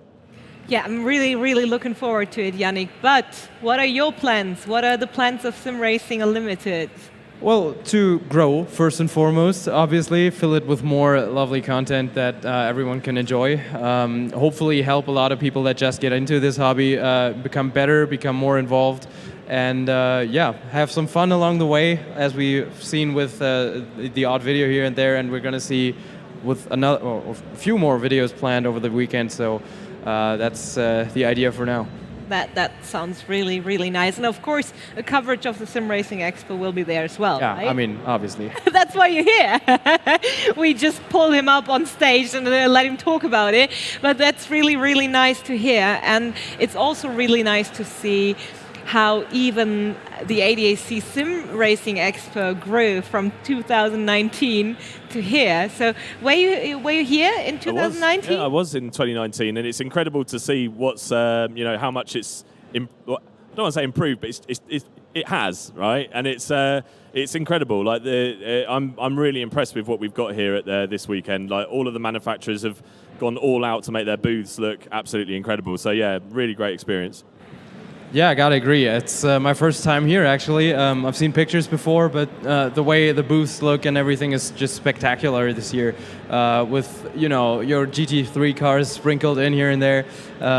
It's amazing hardware, cool people. So it's definitely, if you're not here, you're missing out. But I'm glad you're on the live stream, obviously. Yes, absolutely. And I mean, what I really like is the paddock. Yeah, that's it's really cool to just be alongside the start-finish straight of the Nürburgring and have the team boxes basically opposite of the actual pit lanes. So yeah, that's super cool. The designs are nice, the rigs are impressive, and I hope the competition is going to be as well. And you know what I really like seeing? All those smiling faces. I mean, they're all wearing masks, obviously, but you can see from their eyes how happy they are to be here, and I'm feeling just the same. Steve, how's it with you? I'm loving it. Like I say, I think it's absolutely brilliant. And there's something for everyone here. There's from entry-level kit all the way up to like the really high-end stuff. So if you're a sim racing nerd like I am, there's stuff to check out. It's really great. Perfect. Steve, how do we reach race department? Can you tell us a bit about your socials? Where do we find you? Where can we find you? On what platforms? Yeah. So racedepartment.com obviously is the website, but we're on YouTube, at Twitter, and our main channels at Race Department. And for SimRacing GP, it's SimRacing GP is the website, and you can find us on Twitter on there. But yeah, it'd be great to have some people come down and say hi at the booth. If you're here, it'd be great to see you and talk to you about what we do. That's amazing. Yannick, how's it with SimRacing Unlimited? Well, yeah, you can find us on simracing-unlimited.com and on all the usual social media platforms as well, so Facebook, Twitter, Instagram as SimRacing Unlimited. Please feel free to take a look. Also at the ADAC SimRacing Expo social channels, there's obviously going to be some overlap there. And hope you find something you like. Absolutely. And if you have feedback towards us, use the hashtag SRE21 to make sure that we can read your posts. And we're almost at the end of our talking panel, but I want to take 2 or 3 minutes out of our time to talk about the upcoming race, the first race of the weekend, the TCR Virtual Showcase. I mean, Steve, you already talked about it. You're looking forward to it. What are you expecting from it? Well, it's a kind of a mixed grid, right? We've got real TCR drivers, some big names in TCR. We've got some esport pros, which I'd expect to be really quick and at the front. And then we've got Tom from Grid Finder, who's rubbish. So he's. I'll expect to see him at the back. No offense, Tom. He knows I'm only joking. I love him really. I mean, I have to drive myself later on, so that's a position I'm kind of saving for myself, because it's also a very important position, because from there you can see everything perfectly, Always the broadcaster, right? Exactly. But Yannick, what are you expecting from the TCR Virtual Showcase?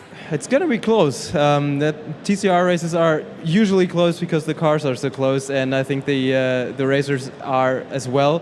So it's going to be super entertaining. I'm looking forward to it as well, and it's going to be an exciting afternoon for that. Yeah. Yes, indeed, and I'm really, really excited to get things going. That's why I'm going to say thank you, Steve, thank you, Yannick, for your time here on stage, for telling us about your adventures in that thing called internet and in our sim racing community. It's really, really interesting hearing from you, and thank you so much for sharing those insights. Thank you very much. Thanks for having us. All right, guys, it is almost time to kick off our first race of the Sim Racing Expo, of the ADAC Sim Racing Expo 2021 here at the Nürburgring in the Ring Boulevard. And if you're close by, if you're watching at home, well, the Nürburgring, it's not too far away. Just drop by. There are some tickets left, so do not worry. Get your ticket and drop by. Make sure to come here because it is definitely worth it. It is definitely worth it. We have a lot of happy people amongst us here roaming the hall and checking out all the exhibitioners and of course the world premieres that are also on display here. But guys, it is almost time, as already said, to kick off the first race, but not before handing over into a short commercial break. So please do not run away. We'll be back very, very shortly. So grab your popcorn, grab your drinks, and then I'll see you back in a bit.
You're stronger now than you ever been.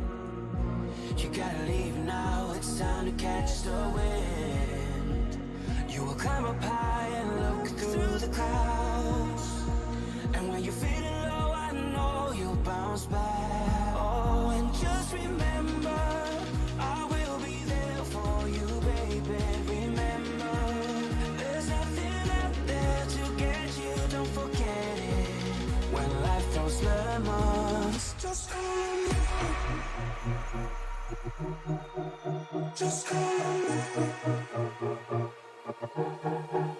Just hold me.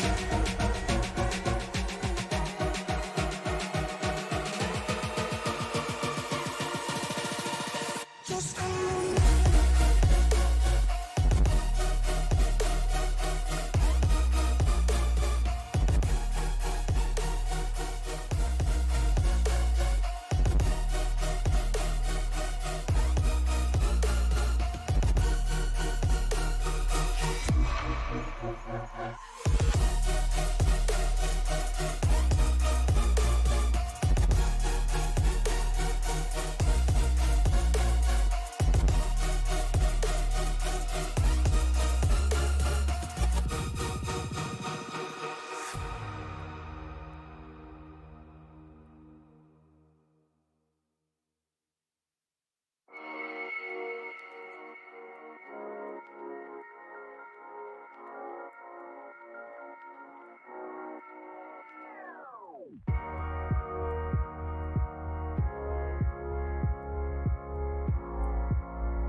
And we are back, ladies and gentlemen. Welcome back to the ADAC SimRacing Expo 2021, powered by Kavana. My name is Melly, this is Steve, this is Yannick. We already had a very, very nice chat about SimRacing Unlimited and race department.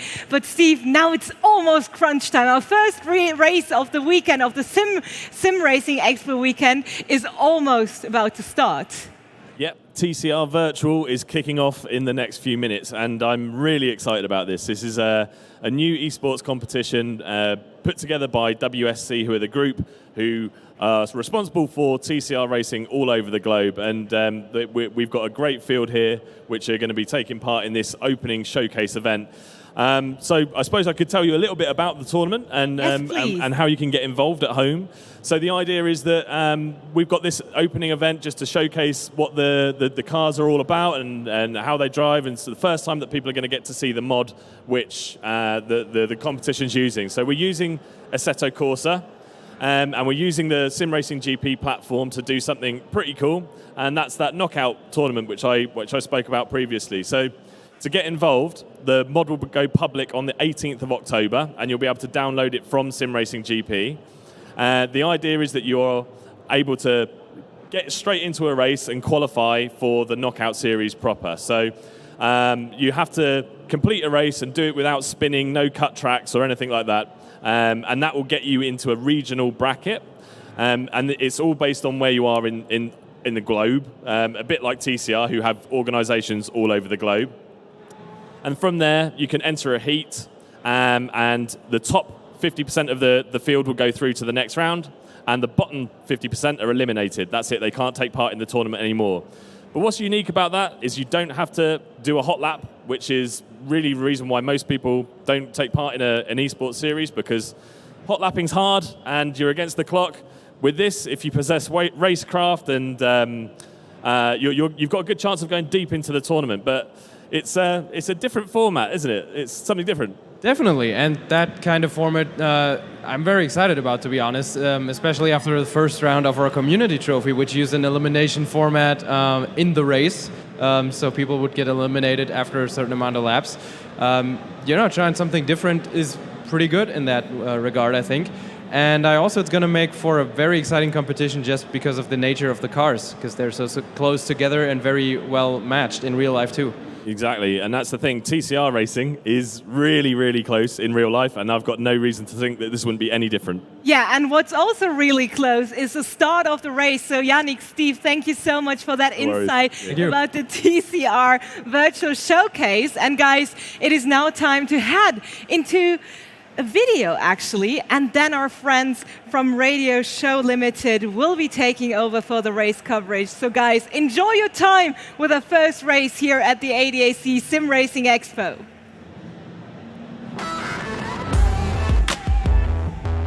War das jetzt?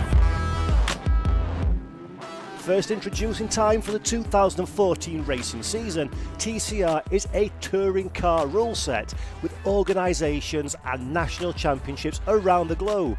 The series is based on 4- and 5-door production vehicles mated with a 2-litre turbo engine. TCR has been designed as an accessible motorsport, and it produces some of the best racing you will find.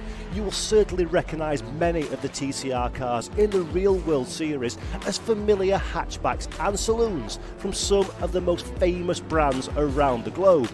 The difference being, these cars have been transformed for the racetrack.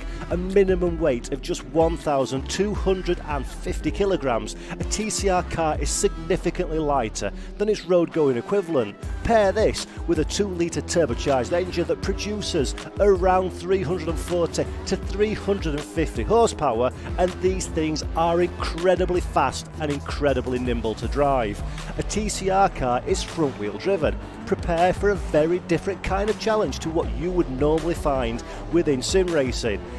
Carrying speed, carrying momentum through the corners is key to driving a touring car quickly. There's a reason why TCR has become one of the biggest forms of motorsport over the last few years, and that is simply the incredible racing that you can get with this specification of car.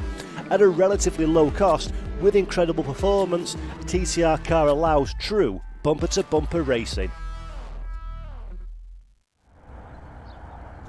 Welcome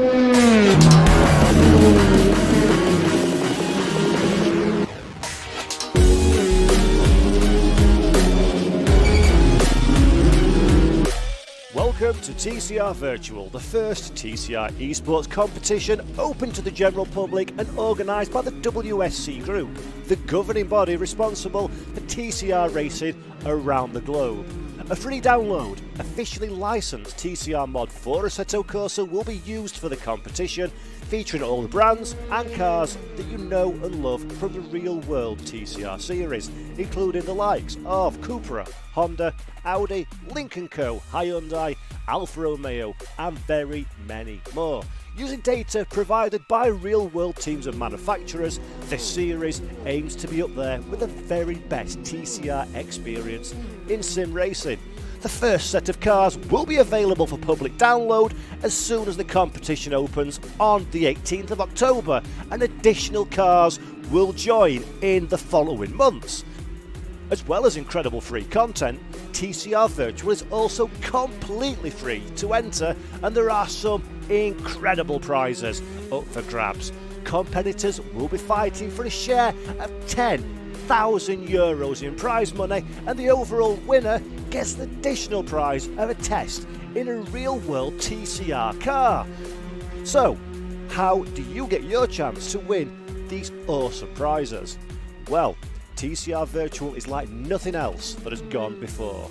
The aim is to get as many people racing as possible, just like the real-world TCR series around the world. So, that must mean a hot lap leaderboard competition with the top 20 drivers going on to complete the championship, right? Wrong. TCR Virtual takes place on SimRacing.gp, the home of competitive online sim racing. To qualify, you need to take part in a 10-minute race on the TCR Virtual Hub within SimRacing.gp. Qualifying races will be held around the clock for 2 weeks, and all you have to do is finish a race and do it without any incidents. So no contacts, off tracks or spins. That is all you have to do. Once you have unlocked that TCR Virtual qualification achievement, you can race in a regional knockout bracket. Each bracket will consist of rounds and heats. Simply sign up to one of the heats and prepare to race. Each heat, drivers will either be knocked out or promoted to the next round. In round 1, 50% of the field will be promoted to round 2, and the bottom 50% will be eliminated. This unique format means even if you aren't the fastest hot lapper on the planet, but you possess great racecraft, you have a very good chance of progressing deep into the tournament. The €10,000 prize pool will be shared between the regional brackets, with prizes for the top 3 in each region. After the regional knockouts, the winners will be invited to an on-site event where the overall winner will win a test in a real TCR touring car. So get ready to race in TCR Virtual.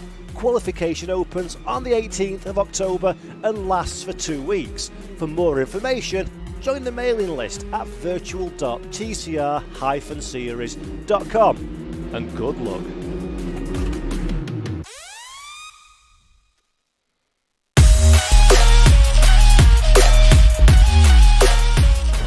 My name is Alberto Puig. I work at Business Development and WSC Group, the owners of TCR and ETCR trademarks.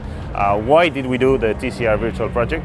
The reason why is that we want to create the biggest TCR touring car racing platform in the world. We have created this on the last years with real racing, and now the combustion real racing is the first pillar that we did, and now we are developing the 2 new pillars, which are electric racing and the virtual racing.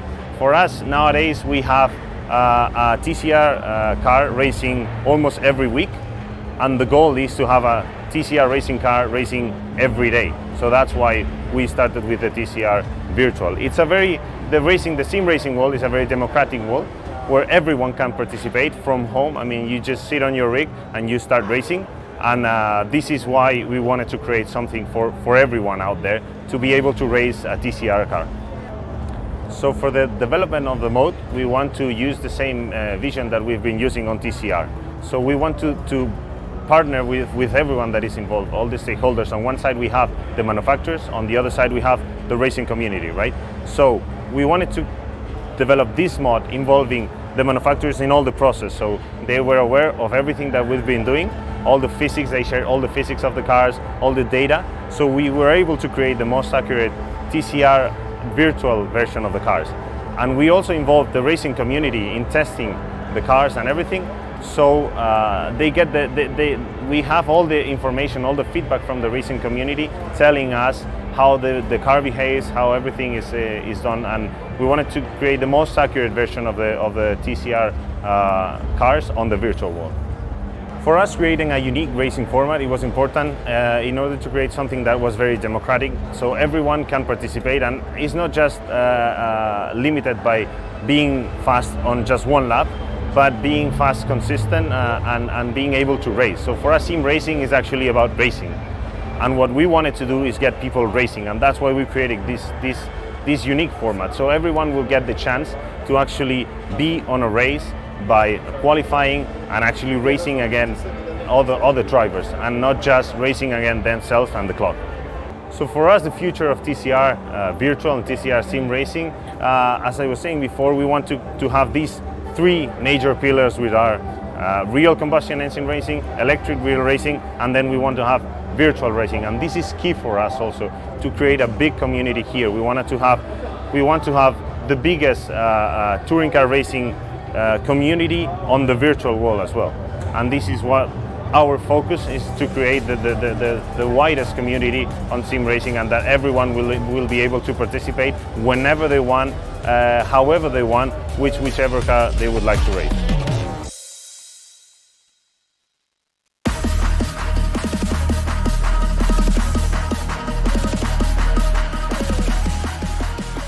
Nürburgring Grand Prix circuit, 5.148 kilometres of tarmac, opened in 1984, is a technical challenge for all of the drivers. Sector 1 through the Mercedes arena, you'll balance your car for a good run out of this section, down into Valvoline and Ford, before rounding the Dunlop hairpin and beginning the ascent up the hill into the RTL and bit curve section of corners. Here a driver will need maximum commitment in order to get the best possible lap time and the run down the longest straight on the circuit into the tight, twisted and difficult Vidal chicane. Clatter over the curbs, get a good run through the final Coca-Cola corner and restart another lap at the German Nürburgring Grand Prix circuit, one of the most spectacular to drive and to race tracks in the whole of Europe. Is sure to be an immense challenge for our TCR virtual race drivers here this weekend. And more about the TCR virtual format for the Nürburgring race. We will be having an 8-minute qualification session that will be held on the SimRacing Expo 2021. Race 1 will be of 25 minutes in length, and Race 2, with a reverse grid, will be a further 25 minutes as we look to crown the best of the TCR virtual drivers this weekend.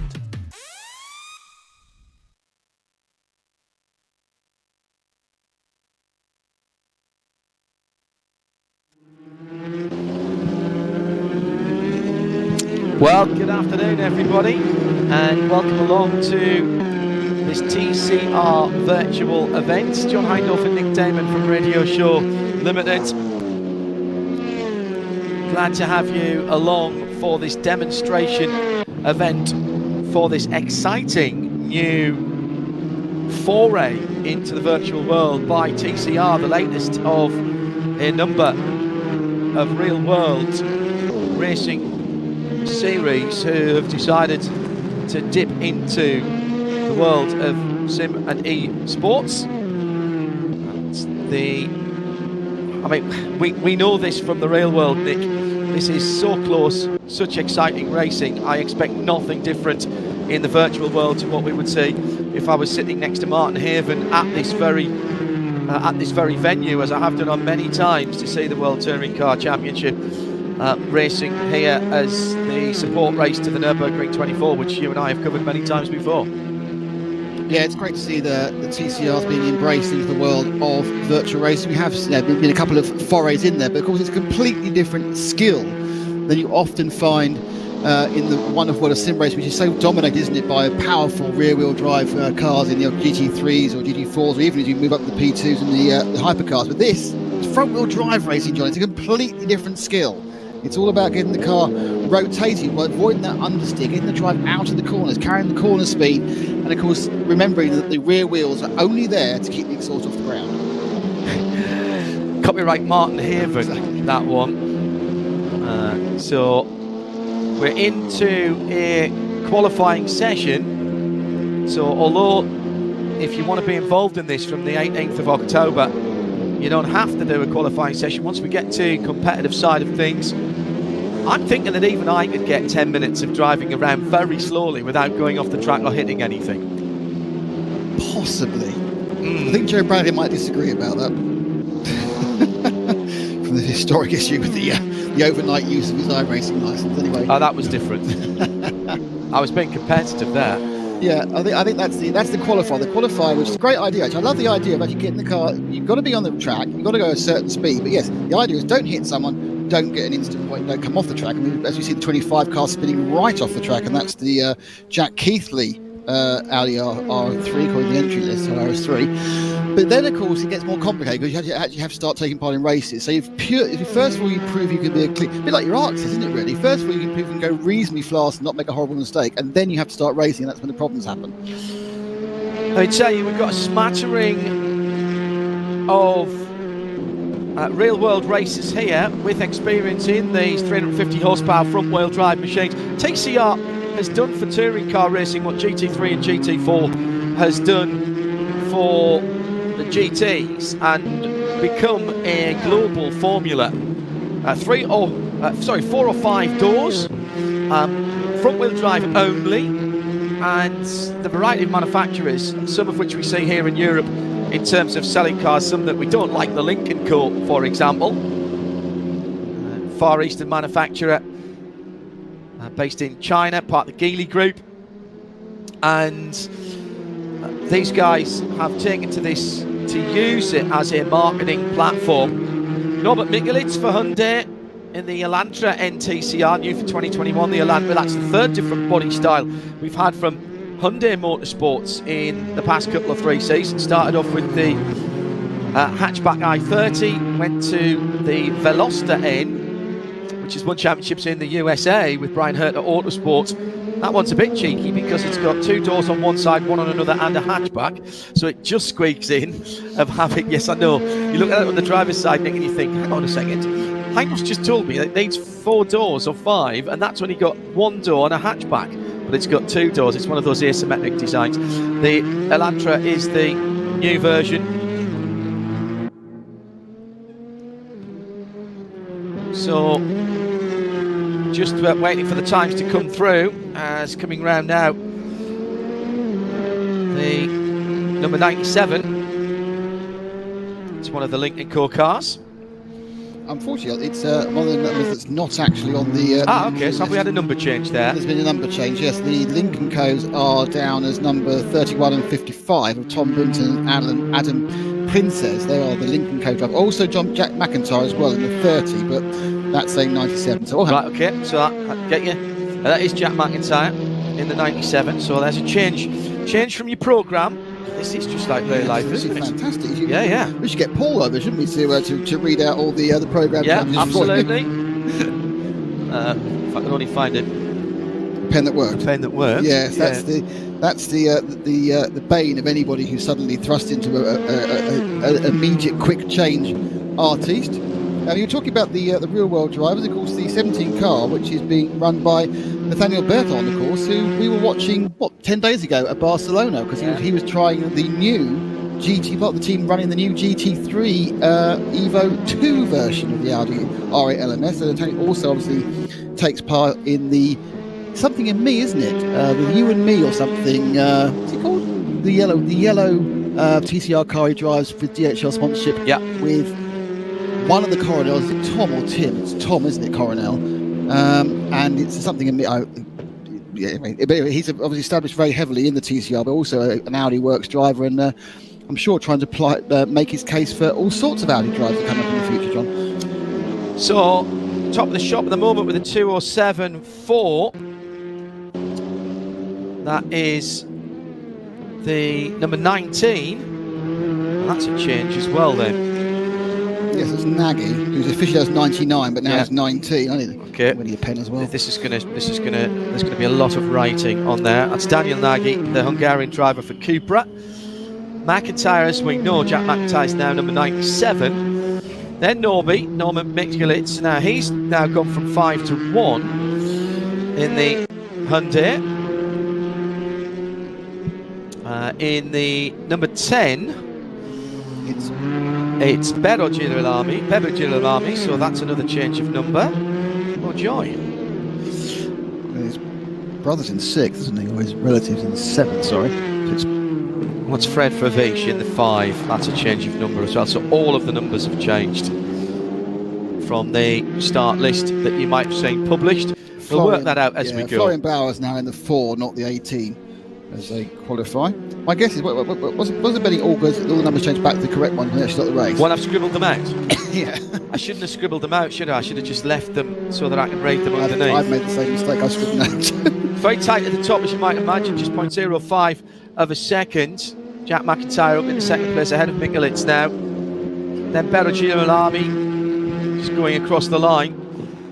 Nice to see the variety of cars as you tend to do in TCR categories, because TCR, a category that was built for sprint racing, but has also in our world very much become a staple of endurance racing as well, whether it's with IMSA in the Michelin Pilot Challenge, in the Hankook 24-hour series with Creventic, racing all the way up to 24 hours, and indeed there is a specific a specific endurance race for TCRs held at Spa, which we've covered in the past. I'm not sure when it was conceived that anyone would think that these little sprint cars would be being used as they are, but they certainly have been, and it has gone very well indeed. Improvement there by...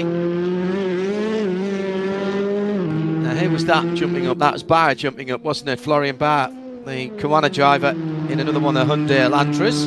So Hyundai, Audi, Peugeot 308, along with the FK7 Civic, the Lincoln Cores, and Nick very excited to see the Leon competitions, and the Alfa Romeo Giulietta Veloce, which has had a class win in the US. Never taken off in Europe.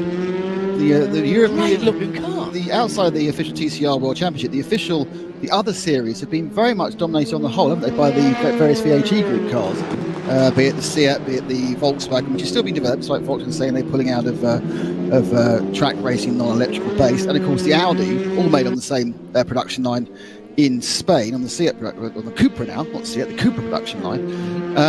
But that has been the bread and butter, hasn't it, those various VAG groups. We've seen the occasional interloper, but when you get to the proper TCR, the World Championship TCR, you get this much broader range. So perhaps it's the case that the Lincoln Co and the Alphas haven't quite developed their 24-hour packages, but they've got a bit of longevity built into them. 4 drivers at the bottom have not yet set a time, and that being Stefan has. Bernatix has set a time in the Peugeot, and there is one of them going up to 9th position in the Cupra. And where's that gone now? That's Adam Pintes. Now he's changed from a Lincoln Co, because that I'm pretty certain. Now is that a Lincoln Co logo? Might be. No, that's a Cupra logo, definitely. So he's definitely in a Cupra. So that's another change from your entry list. Big run up the Emanuele Cardinale has moved up in the Alfa Romeo. He's finally put a lap in, up to 7th. For those of you joining us and just watching now with the pictures and sound here, we are at the Nürburgring Grand Prix tracker. So we're at the Grand Prix track. They're using the tighter first chicane, which is actually the Formula 1 chicane. When the endurance cars came here, they used to use a slightly looser chicane at this point in the track. A little bit quicker, about a second a lap quicker. This is a much more of a stop, start, go, whereas you can actually flow through the second part, which is the second chicane. They're using the full Mercedes Arena, because about 5 different versions of that. And if any of you follow the NLS, you'll know it's a completely different version. They use the N24. And it's very confusing, because sometimes you're turning very sharp right, and sometimes you're turning slightly sharp right. It's terrible. Fred Vervees just locking it up as he goes across the line to end his lap, which took him into 8th position, 1.3 seconds off the time at the moment. Really nice to see the big numbers on the screen, which is fabulous, and makes life a little bit easier. So qualifying has finished, and they're now moving into a warm-up period. Okay. 2 or 3 minutes. It may well get skipped ahead, and we'll go into the race. So they come out running up. Oh, hang on! I'm here. They're now going to. This is now qualifying. Right. So that was a warm-up period. So you've got 8 minutes of qualifying. Yeah, that makes a lot of sense. Okay, so that was a wee bit of practice. Now we've got qualifying. Just hearing that from race control. Thanks, guys. So some bonus coverage to begin with. Well, yeah. Maybe we weren't supposed to be talking. That's hard to stop you talking, John. If there's cars on the track, you're not going to stop talking. Interesting to note on the back of the Audis. Let's wait to see the next time we see the picture on the Audi. Yeah, that is actually the Evo version of the RS3 that's just come out, and it has the reverse swan neck on it, the same as the Evo version of the Audi R8 that we saw being debuted at Barcelona. You were standing right next to it, and look at how that changes, how the rear wing is mounted. It brings it much closer to the back of the car and the rear windscreen, which cleans up the airflow. Also, you haven't got those pesky wing mounts in front of the airflow going onto the rear wing, so that's brand spanking new.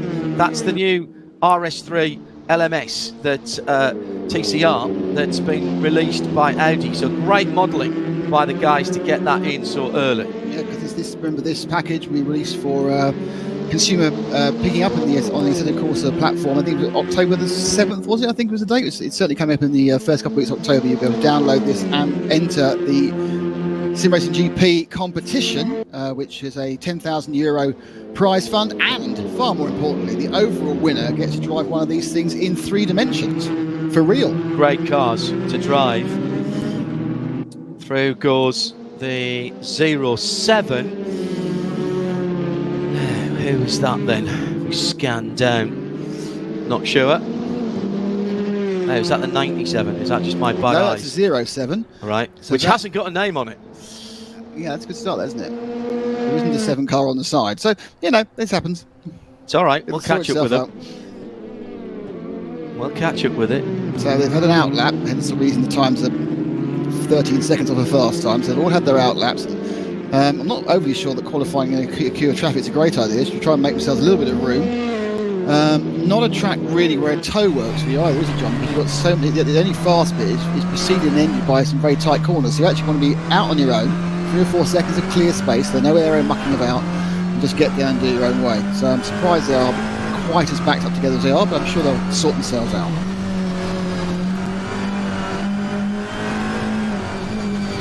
So now I am confused, as that's showing a 07 on the screen. We've got Norby's time up, as if that was running at the time. It is Norby, but he is car 1, but for some reason it's printed as 7 on the outer limits of the car. And it hasn't got his name on it either, which is on the rear, and it's not in the Hyundai colours either, so I wonder if the livery just hasn't uploaded yet. Ah, yes, it could be a... See, something we don't have to worry about in the real world. We've never seen something... You wander around the paddock, you see the cars, they're not likely to change by the time they come on the track, except for the addition of gaffer tape, perhaps. Exactly, which is the best addition of all, as you know. So Norby already quicker in Sector 2. Sector 1 obviously is going to be quicker because that was the outlap and he was just trundling down the pit lane. All right, we'll take a short break from what's going on. Back in a second.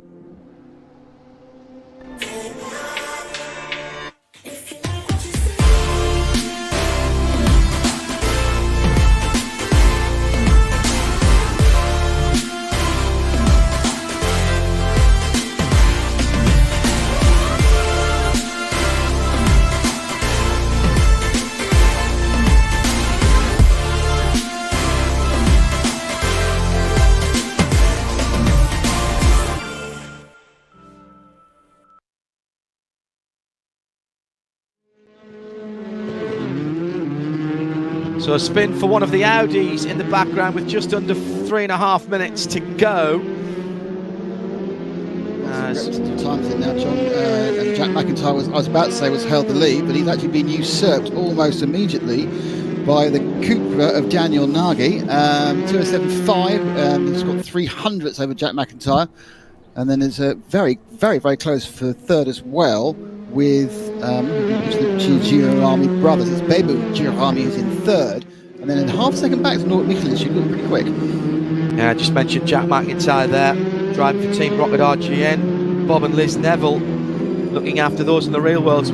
I mean, being involved, I suppose you would say, with real world and also sim events for such a long time in esports, because they were the people behind the Nissan GT Academy. They were the people who had to train the drivers for the real world, and now teamed up with Jensen Button as well, of course, or have done in the past. So good to see RGN Esports here with Jack McIntyre in the 97 in the Lincoln Court colours. Later on this weekend I'll be commentating Ningbo for the Carrera Cup Asia in one-to-one real world racing.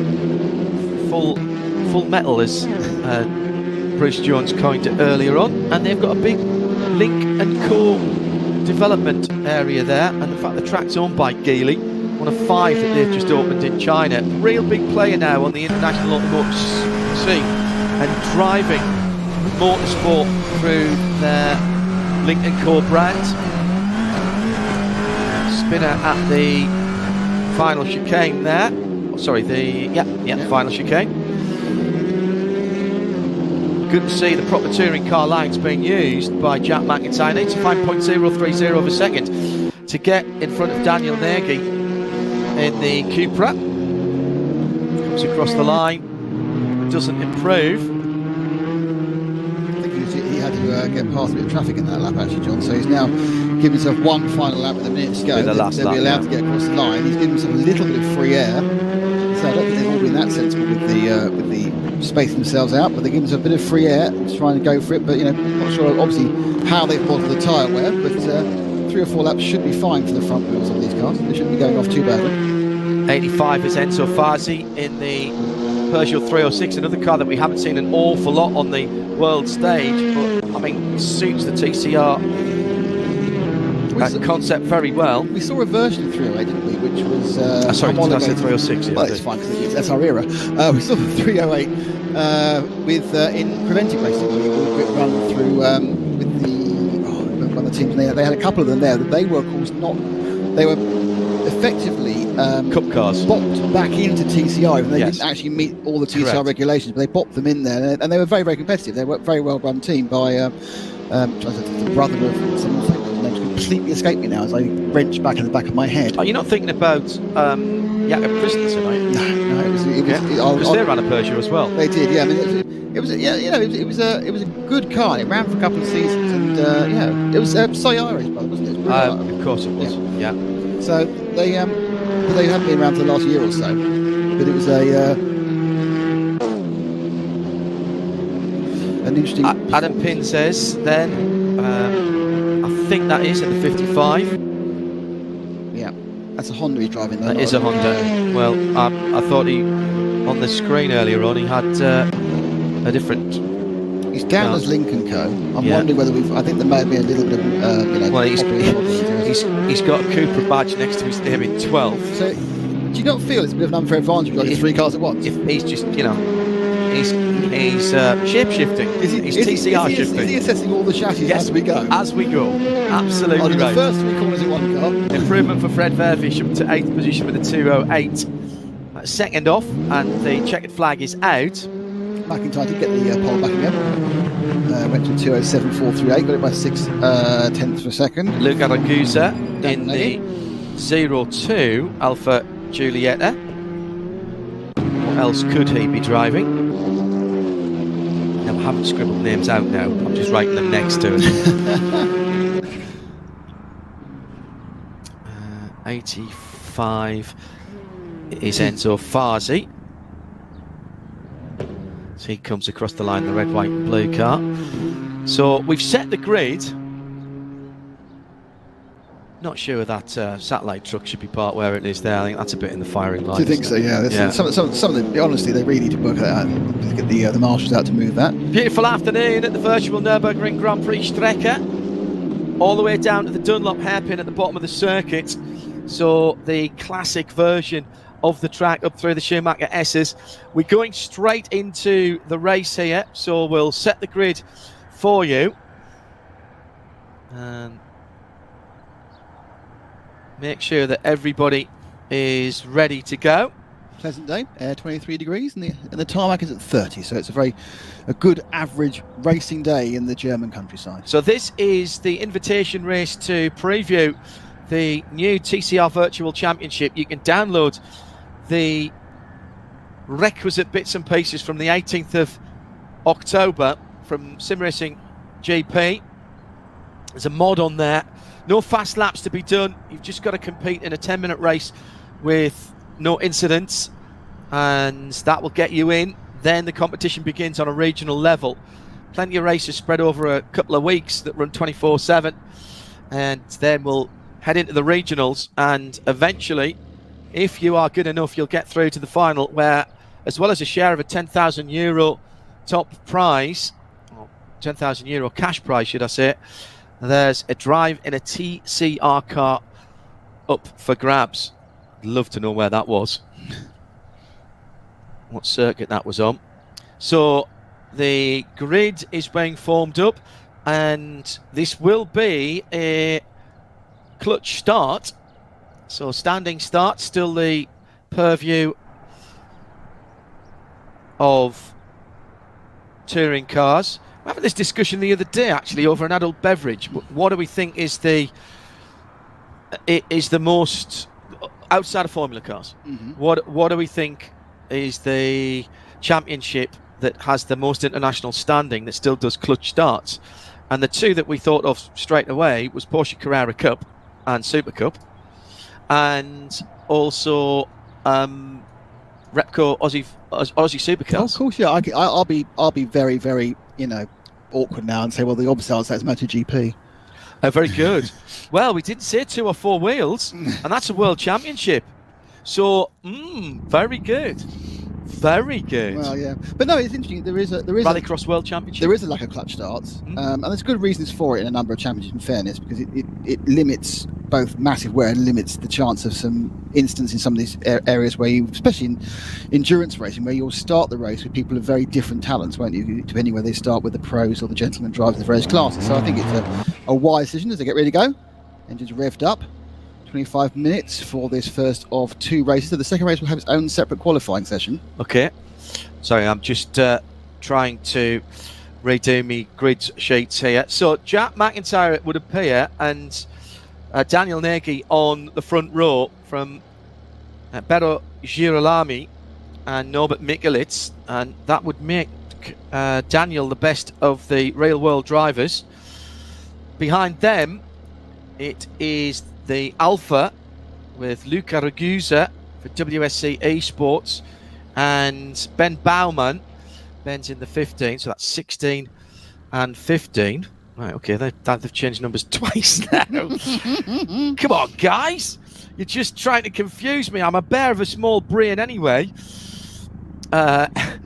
85 is next up, which is the Peugeot. Which we spoke about earlier on, the Farsi car. Right, let's write that up there. And he's got, well, whatever it is that Adrian is driving. Pences is driving. Cupra, we think, but we've seen his name against a couple of other things at the moment. Then the other Girolami in the 11. That's Franco for PSS Racing Team in the Honda. And as we go back down through the field, it's then Fred Vervisch in the Audi. Then Schallenberg. Right, so that's another addition in the 17. And that's another Cooper, apparently. Then Grazer. Danny Grazer for Kwana. And what number's he? Just lost him there, 8. Okay, that's another Elantra. Further back, we're getting to some of the guys at the back here. And right at the back, round the corner, is Emanuele Cardinale in the white with the tricolore colours. And he's in on the back of the grid for Alpha. Just ahead of him is the... Alright, well, 22 on the timing tower, 25 on the car. So some of those numbers not matching. By the way, there's 297 as well, so let's just leave that one there, shall we? Okay. Sorry, there's 397, so let's leave that one there. Okay. It's bingo. It's TCR bingo, and frankly, having seen TCR, we could have them scattered everywhere as if you'd bounce ping pong balls. First corner could be a full house. Absolutely. Yeah, absolutely. Who's got the line, the corners, and the full house? Stand by, 25 minutes plus a lap, or depending where you are, of course, when that 25 minutes is expired.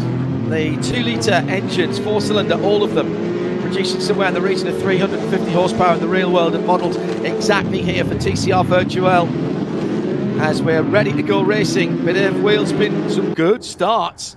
And right at the back there, that Cooper getting a very good getaway, but none better than our leaders. And McIntyre converts from pole position.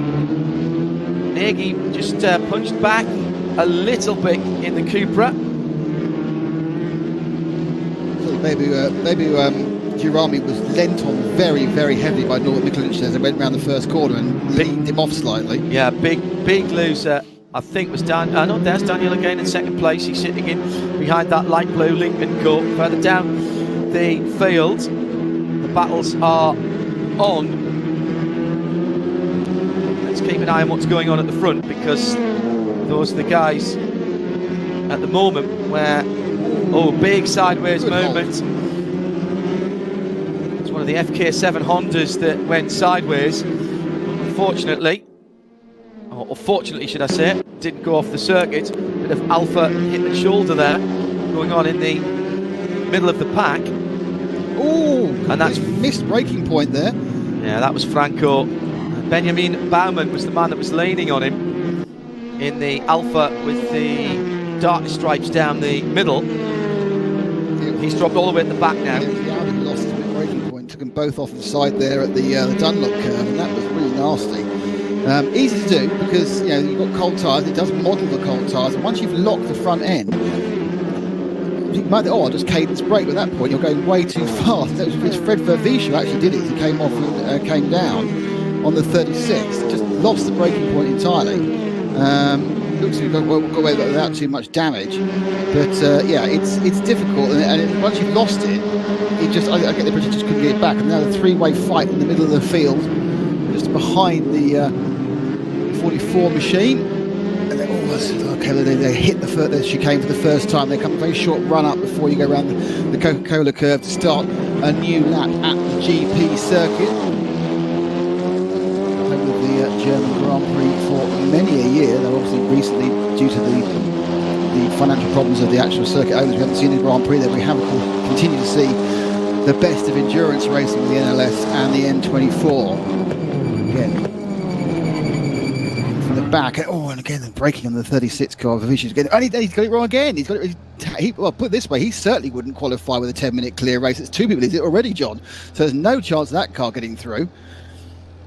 Audi Sport as they go around the Mercedes arena. I think there's a lot of people who find it difficult. I mean, this isn't because this is a new class, it's a new mod. People are trying to find their braking points in a race. And the braking point in your race is very, very different braking point in qualifying. It's the first time they've been out there. And I genuinely don't think people do this trying to be dirty or nudgy at this point, trying to work out, where do I brake? I've got a little bit of aero effect. Hang on. And that's what's been happening. Very messy Vervision things, I think it is. What I can tell you without any fear of contradiction is the man who's driving for Team Rocket RGN in Sport in the Lincoln Cup, Jack McIntyre, with the Union flag alongside his name, is leading, and leading by a healthy 0.6 of a second from Daniel Nagy in second position. Norbert Mikulic in third in the first of the 100s, 3 different manufacturers in the first 3. Make that 4 in the first 4 because Bebo Girolami is next up. Then it's Fazi, one of the additional drivers to what we were expecting. So wherever he's been hiding he's like under a bushel. He's been practicing hiding. Yeah, practicing and hiding. And that makes it 5 in the top 5. The first repeat manufacturer is the Pincez car, the Cupra, in 6th position. So Bebo Girolami is trying to get up the inside of Norbert Mikulec to really fight through the chicane. Not with that. Yeah, I think perhaps I won't bother, but they've started another lap. We'll get a little bit of a toe down the straight, not enough, but will he try and throw one into the first corner? The really tight hairpin. It's one of the most difficult corners on any circuit. You come in at such amazingly high speed. You've got 3 or 4 choices of a line, and then there was a bit of a feint to it, but no, because it just managed to stop in time, runs through and he gets a nudge. Well, that's only fair, he's nudged everyone else so far, but carries on, managed to keep the position, so that would have been a little bit of an incident, but they would have got away with it, no harm, no foul. But yeah, I mean, that first corner of the Nürburgring Grand Prix Street, a really tough, something like, and the wet, it's impossible, I think, personally. Somebody of our talent. Well, yes. Clearly. Yes. Absolutely, clearly. Just pitch it and hope, and then I'll lose a couple of seconds rather than falling off. So battles further down the field. We're trying to identify as many of the cars as we can. Audis versus the new for 2021 Elantra, which is the 4-door hatchback version of Hyundai's TCR. Watching the 11th place car at the moment on the timing tower, number 14, that's the tricolore coloured Alpha, actually has 02 on the car. 14 and 2, 16. Is that what it was originally? Cardinale, isn't it? Yeah, was that originally what I was on the... It's Emmanuel I'm pretty sure that is Emmanuel Cardinale. I think that... No, it is. Yeah. It's the Romero Ferrari C-Sport car. Now, Daniel Nagy in 2nd place. Proper Cupra colours as well, that kind of bronze, that's their launch colour these days, when they bring out new cars, it always brings out that bronze. They kind of made bronze their own, really. Often you have to specify the special bronze wheels as well if you're buying yourself a Cupra. It's spun off from the Seat brand, but now trying to produce unique machines on on various VAG platforms. And I think that 3rd place, maybe she's lost a huge amount of momentum by taking too much curb there. That's given a chance for Bebo to have a real look up the inside. He's going to be really close. Is he going to throw it down the first hairpin? As close as you can be. Bebo's stalking it up. There's a block on the inside there. Clever move. It's the only way. It's the only way. Long run down, really difficult downhill and curved. He was having his moment beforehand. Yeah. No, but the under. What happened was Bebo went for the under over, but because he hadn't cleared the position at that point, because he was braking, he got through. So we've seen a change for the final place on the podium, and we have to try and think about how I'm going to get that back again. But I think it's absolutely a case with this new cars, new track, new design. It is easier to follow than to lead because you get a little bit of picture where you want to be. I think it's a pretty impressive stuff so far by the program. They're looking like they're handling what they should do. They're looking like TCR cars. We saw that 77 car save the spin earlier. He saved it the way you saved the front wheel drive cars. Nailed it. So they've got the handling absolutely right. Luca Ragusa driving for the Romeo Ferrari C-Sport team. And was that Ben, actually? That might have been Ben Bauman in that car. I thought Ragusa was driving for WEC Esports, but we have Ferraris on the side of that car. McIntyre is pulling away at the front. That's the thing you need to know in terms of Jack McIntyre for Team Rocket, who the RGN Esports driver, the only driver from that team. And at the moment, he's showing everybody a clean pair of tyres, and they are staring at the back of that blue Lincoln Court, disappearing off into the distance. Lincoln Court 03. Internecine battle between Audi further back down the field, which has to be Fred Vavich and Grazer. There's only 2 Audis that are together. So That is the battle for 11th and 12th position. Vervees at the moment with a 2/10 lead. Forget about the numbers on the car. Oh, big punch from Grazer. Oh, man. Danny Grazer for Caruana with the real world TCR. It will be, I think, Vervees, who, well, I was going to say, it's big lock-up. It's the unloaded front.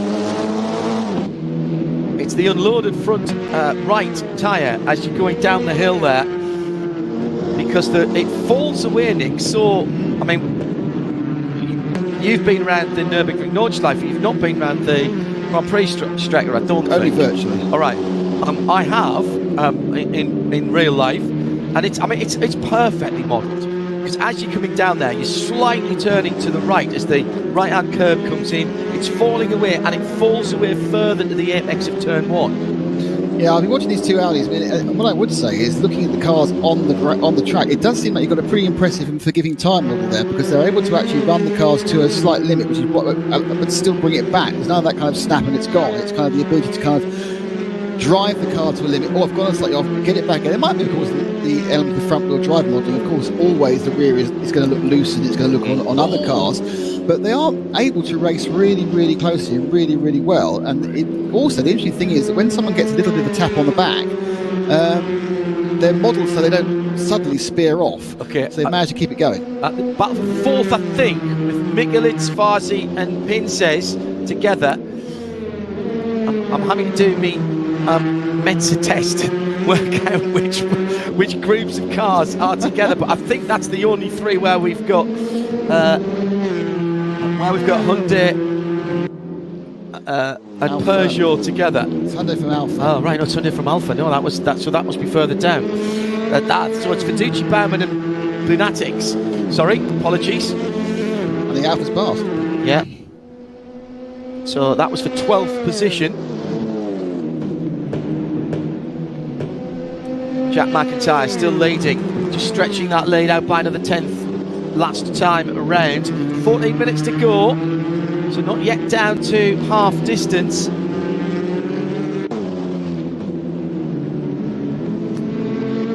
Robert Mikulits having a battle on his hands at the moment as well. I'm liking seeing the drivers trying different lines. They are exploring as we go, aren't they? Very TCR. It's like, let's see what I'll try and get the drive, because it's all really about the drive out, isn't it? It's all about, if I can get the drive out, then the run down, then the lunge, effectively. The measured and taking move. You do like a lunge, well, that's a nice lunge. So down the bottom of the hill here, it's very hard to get past the Dunlop curve, though. So Mikulits looking at the back of Girolami in the battle for 3rd. Honda FK7 versus Hyundai Elantra. We're down the hill. Watch for the road coming in from the right. That's a good sign of where you are on the track. There's a little escape road to the left, sorry, and the right, but it's the left-hand side just before the curb. So that's one of your braking markers. Now they start to climb the hill. This actually, if you have to walk or cycle up this hill, this is quite steep as you're coming up here now. That drop to the Dunlop hairpin is quite marked into the Schumacher S. Documentary about Michael Schumacher just released this week with you in it. I am vocally in it. Were you not in Vision? No, and I reckon I'm the only person who's not got a credit, because everyone else is vocally and he gets a credit, like Murray and oh really? Maybe they didn't know who you were. But I think it's probably because I started my life away when I started to perform, and I just become disembodied voice number 1. So still this battle for 3rd place.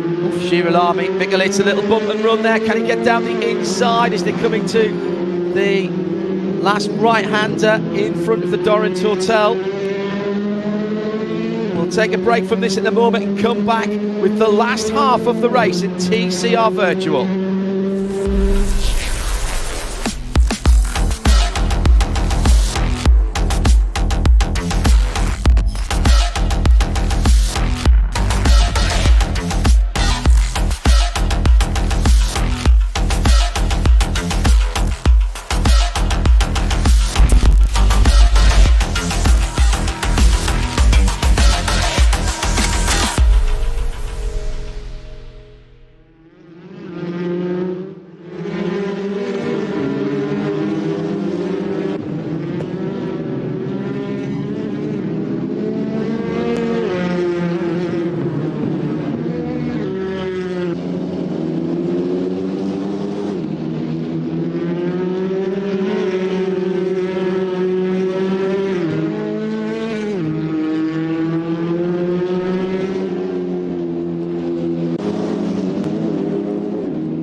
into the second half of the race, 10 minutes to go, and watching a fabulous battle just outside the top 10. Baumann in the Alpha. Let's jump up to the front of the field where Norbert Mikulec is still trying to get ahead of Beru Girolami. They're coming onto the start-finish straight now. Mikulec lining him up for a move on the inside into turn 1. Now is Girolami takes a defensive line. This is how the position swap last time, where Girolami came back up the inside. Both of them lock up the rear right, and it's exactly the same result, apart from the fact that in fact Mikulec doesn't get as good a drive out as Girolami did, so it stays as they are. Norbert stays in 4th, Bebu stays in 3rd. Fastest lap of the race last time around for the Hyundai. The battle that was on screen not so very long ago, just outside the top 10. It's the 12th position car, the Digi car. With Bebu Girolami, he sees an empty track in front of him, which is good because it hasn't got Norbert ahead of him. It's bad because he can't see second place. He's now almost just shy of 4 seconds off Daniel Nagy, so that's not good. Jack McIntyre further 1.5 seconds up the road and looking comfortable. Look at how many lock-ups we're getting here. Now, in the real world, and certainly the same for the no ABS on these cars unless you take them into touring, into long-distance racing, where over an hour you're allowed the ABS package on the cars. But I've got to say that having driven the early version of the Audi, there's so much downforce that until the very end of the braking, and how many times have we noticed this, you've really got to rocket them if you're going to lock the tyres up. Right, this is the battle for 5th and 6th here. Fazi and Pintes. Peugeot versus Cupra. Peugeot getting the run down the outside. The car that's numbered 85 on your screen. And that is Fazi's car. Excellent. Goes through on Pintes in the Cupra. Girolami in a watching brief to try and pick up the pieces of these two come together. That changed twice in 3 corners. It changed into the Michelin curve and then changed again into the NGK chicane. Yeah, that's Adam Pintes, the Koana driver. Big teams here this weekend, race department, Jazz Motorsport, Rail World teams as well, of course. WSC Esports, race department, all here. And don't forget, you can be racing as well, 18th of October. Download the mod from SimRacing GP for Assetto Corsa. Dead easy to get involved, and big prizes up for grabs. McIntyre with a 2.5 seconds at the front of the field. Then the battle further down. Peugeot leads Cupra, leads Honda. Girolami just latching onto the back now, making that a 5-car battle for 5th.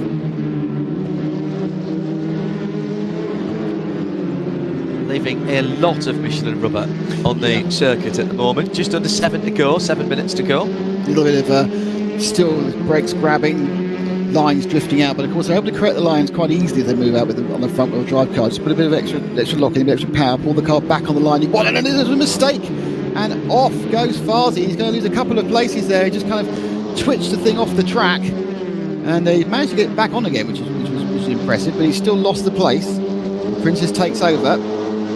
Girolami in this queue as they race up towards the Michelin curve. The sharp, quite quick left-hander can catch you out there. There's a danger of over-rotation as you come back. It's just over 90 degrees. You come back on yourself before you then sweep back another just over 90-degree turn. Oh, up the inside there, looking for some danger. Yeah, just lost it, oversteered. I'm really impressed they managed to get drive back there. Just held in, found a lucky bit of extra tarmac, didn't he, to get a bit of purchase on there. Managed to then get an even better drive. And then right at the backside. No lesser light in Rail World Motorsport than Mr. Yost, as I used to call him. Said he would always rather be lucky than good. It was my contention that the better you are, the luckier you get, to be honest. And they made their own luck, didn't they? Alan McNish once said to me, I don't believe in luck when you're racing, it's just how well you prepare. So, looking forward from Fazi to Girolami. That Honda's quick in a straight line, but not quick enough to get past the Cupra, I don't think, and that's allowed Farsi to go down the inside and take 2, places him on, not quite. Comes down at turn 1. So the Cupra bumped back. Adam Pinsaz. Oh, door handling through the Mercedes arena. Do you know what? In running him out, beautifully ran him out there. Beautiful bit of work there by Girolami. I'm just going to usher you gently out to the left-hand side here, where you're going to run out. Oh, hold it. Front wheel drive. That rear wheel drive cars would have gone round. One has gone round into the barrier, but they held it. That was drifting. That was Adam. That had got 9.0 from the drifting judge. They held it in beautiful parallel. But unfortunately, the second knock took one of the cars out. I'm trying to work, he was dropping down really quickly, but I think it was maybe faster, but he ended up in the barrier. So a little bit of a touch. They both go around. You floor the throttle, and then there's a second touch. Yeah. Oof. Adam continues, and I think that was Farsi. We got Farsi back on. Back into ninth, yeah. Yeah. There was some good avoidance by one of the tricolour coloured Alphas as well. That was Ragusa, I think, coming through. That was Luca Ragusa, the WSC eSports driver, who managed somehow to avoid all of that. TCR Virtual, 3 minutes to go. Check that, 4 minutes to go. Take one more break from the action before we take you all the way through to the checkered flag. Got a second race to go, of course, on this, as we're not seeing too much of Jack McIntyre in the Lincoln Court, but in second place, Daniel Nagy's just put the fastest lap in and closed down to just on a second. Well, it's not even that now as they go around the first corner. So he's pulled back from what 1.7 it stretched out to. Now, whether that's a little bit of a mistake by Jack, we didn't see, or whether Daniel's discovered some end of race pace, who knows? Well, let's keep an eye here on what's going on at the front of the field. It's gone back up to 1.3 seconds with 3 minutes to go.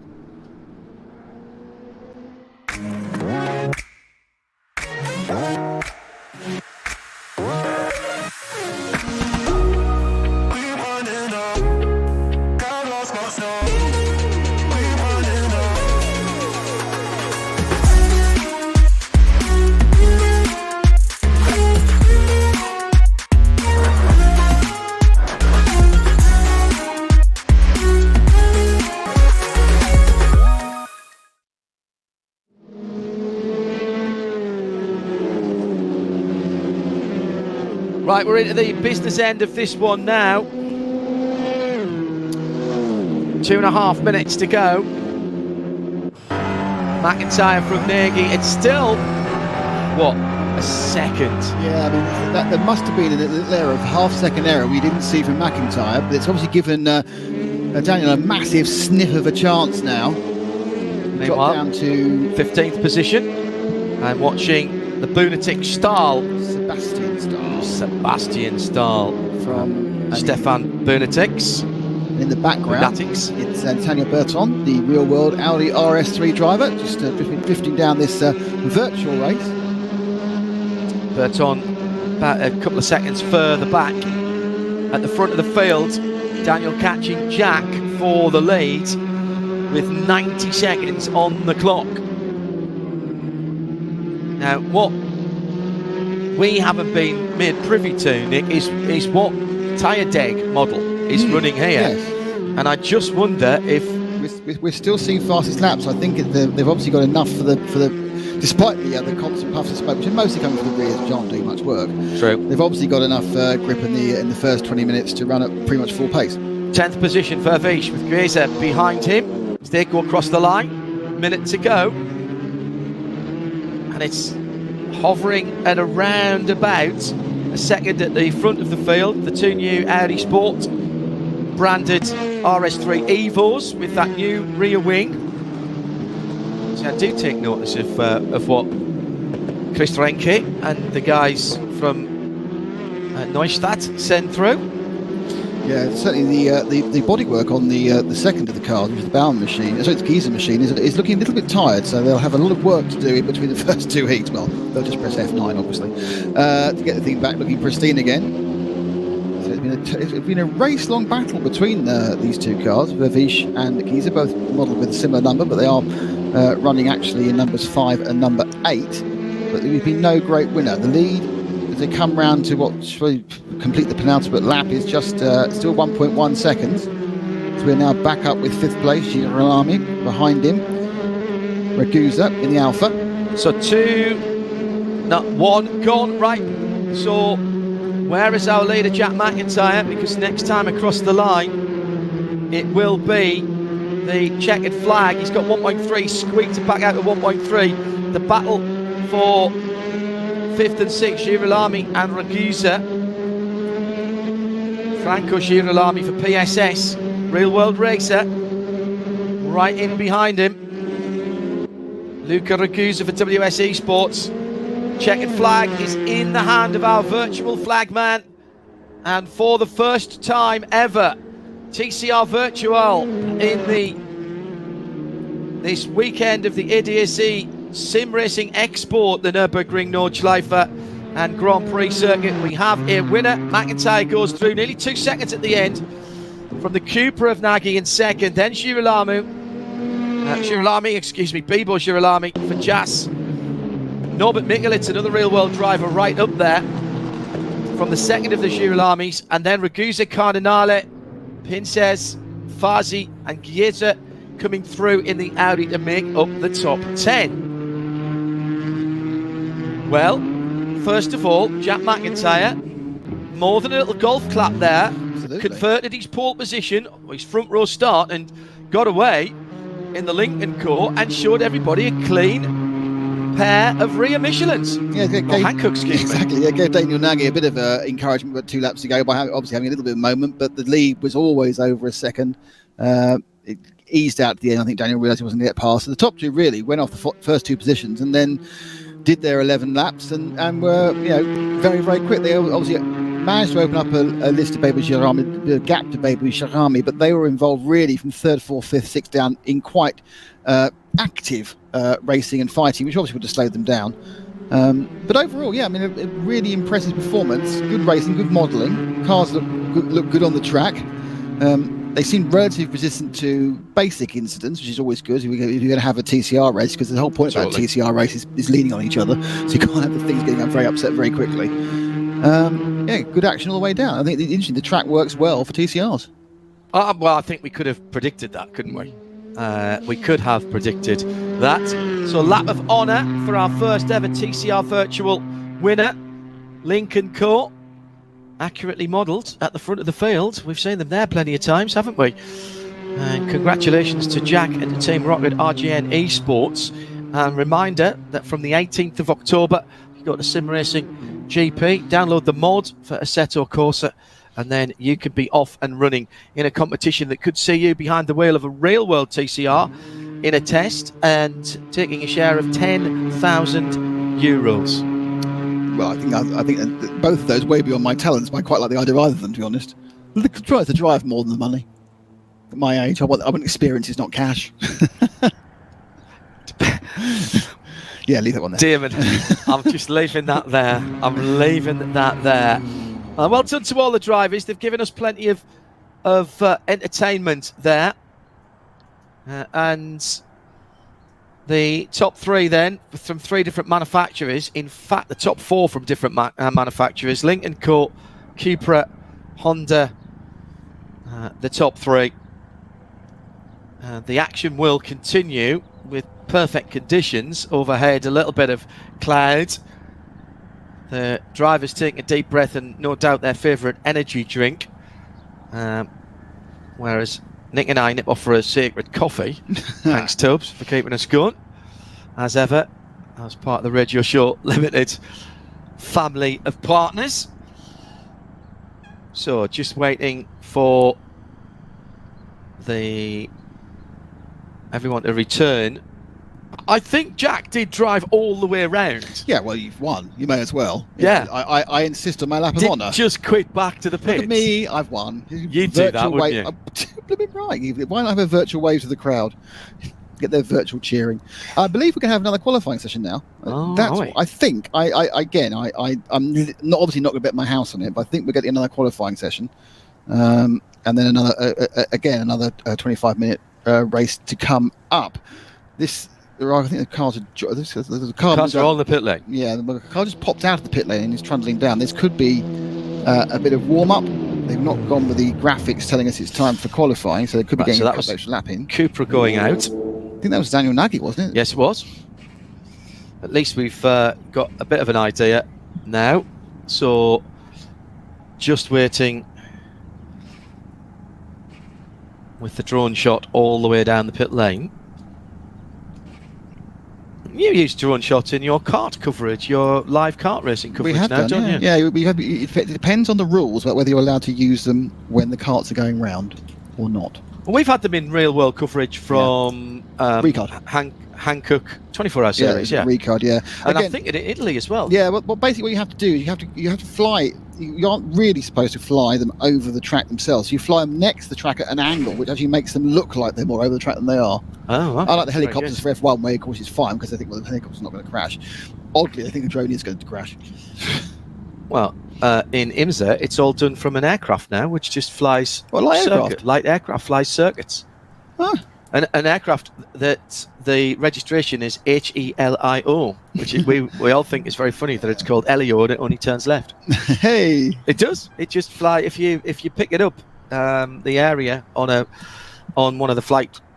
I know this is obviously completely off topic, but why are they chosen to go to a plane away from a helicopter? I expect it's a far sight cheaper. Okay. They stay up there and just cruise around and run a circle, and they run up all the comms as well to it and all the onboards. So learning from coverage of the infinite number of camera coverage that you can have from esports. I have to say it was a bit of a shock to the system for us when we went back to covering real Nürburgring Langstrecke series, not to have the infinite number of cameras. Well, you didn't have a camera at every single corner? No. On every car? No, absolutely. Shocking.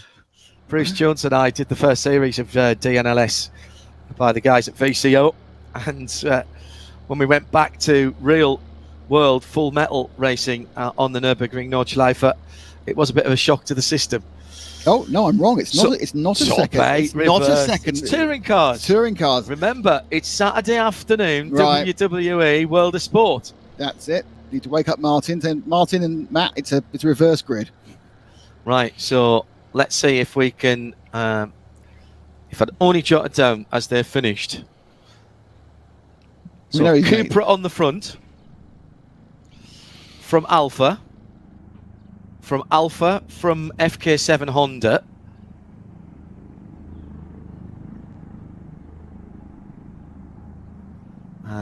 Then that's Hyundai on the right hand side, our right, as we're going down. I think that was Ben Baumann that was there. The 07 was Norby, wasn't it? Yeah, there's third place in the first race. Yeah. Then Dan Nagy, and then... And there's our winner. That is Jack McIntyre with the right number on his car, the number 97. So then from 9th on downwards, it's basically where you finished. Yes. So these were some of the scraps that we were looking at earlier on. Fred Vervish in there for Audi. Nat Burton as well, a little further back than I think he would like to be. And this time, it's Lincoln Coors at the back. A brace. Yes. So now we have to see who can make up the positions. Another 25 minutes on the clock.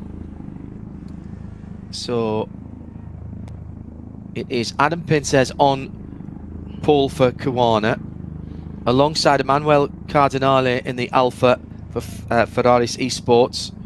Second row is Luca Ragusa.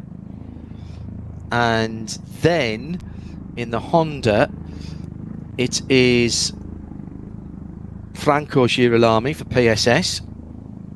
That's row 2. Norby we picked up on. Norby Mikulits in the Elantra NTCR. He's got 0.7 on his windscreen. Then Bebu Girolami for Jazz in the Honda. Then on row 4, it is Daniel Nagy for Cupra. And then Jack McIntyre for Lincoln Co. is the the winner from last time, and he is the 97. So that is the car where the timing tower and what's on the car does match. Behind them, then it's Farsi Grazer, Vish Baumann, Fadushi, Bunatik, Stahl. I do want to call him Eric Stahler, but that's just because of the movie Le Mans. Sebastian Stahl, Berton, Nat the Snap Berton, then Schallenberg, Bauer, Spawn GTI, and T, our grid find right at the back. I think that doesn't actually take part in the race. Oh, right. I think T grid find doesn't actually happen. I'm not sure Spawn GTI takes part either. No, I thought I saw. Well, they're both 97, so that's the default, isn't it? So let's say we've got 18 cars, and if I see anybody else, we will let you know. 25 minutes on the clock, just waiting for race control to be ready. I hear engines in the background, which in any form of motorsport is good. And as we always say here on RSL, the tracks and the cars might be virtual, but the racing, the talent and the dedication is absolutely real. So if you are just joining us, welcome to TCR Virtual. This is the demonstration event as part of the ADAC SimRacing Expo at the Nürburgring, which is happening in real life. And will feature more racing across the weekend. We've got some endurance racing to come for you as well. And you could be on this grid. Here's the lights. 25 minutes on the clock. Rev the engine, drop the clutch and go racing for TCR Virtual. Oh, I like that. I'll have to write that down. For a great start. Now, as they come over the top of the rise and down towards turn 1, it's going to be the Alpha around the outside. Cardinale having a big look. Emanuele tries to squeeze through. A couple of Alphas right in there down the inside. Girolami, Franco for PSS. I think he got the better of the starts. He's still disputing second position. Pinchez goes through. No, Cardinale back into second. There's a couple of shortcuts going on there as well, including Daniel Nagy, who was right in amongst it there in the ginger-coloured Cupra. Norby, not because it's a big loser there. He got hit by the returning or recovering Nagy, who said had reinterpreted most of the first 4 corners. And he's been fired off in 12th. Nagy, he started 7th, is now into 8th. Jack McIntyre started 8th, obviously the winner previous is now to 6th. So he's gained a couple of positions, mostly from not just driving off the track. Nagy now trying to get something up the inside of the Dunlop curve, looking at Farzin, gets him, but can he stop the car?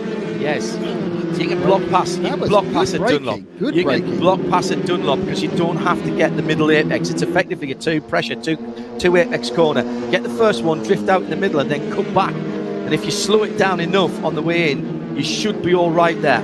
Even if you're half a car's width to a car's width away from the absolute middle of the corner, because that's not actually the apex there. So leading from the front row, Pincez in the Cupra, Girolami in second in the Honda. Then it's Cardinale and Ragusa, the 2 Alphas.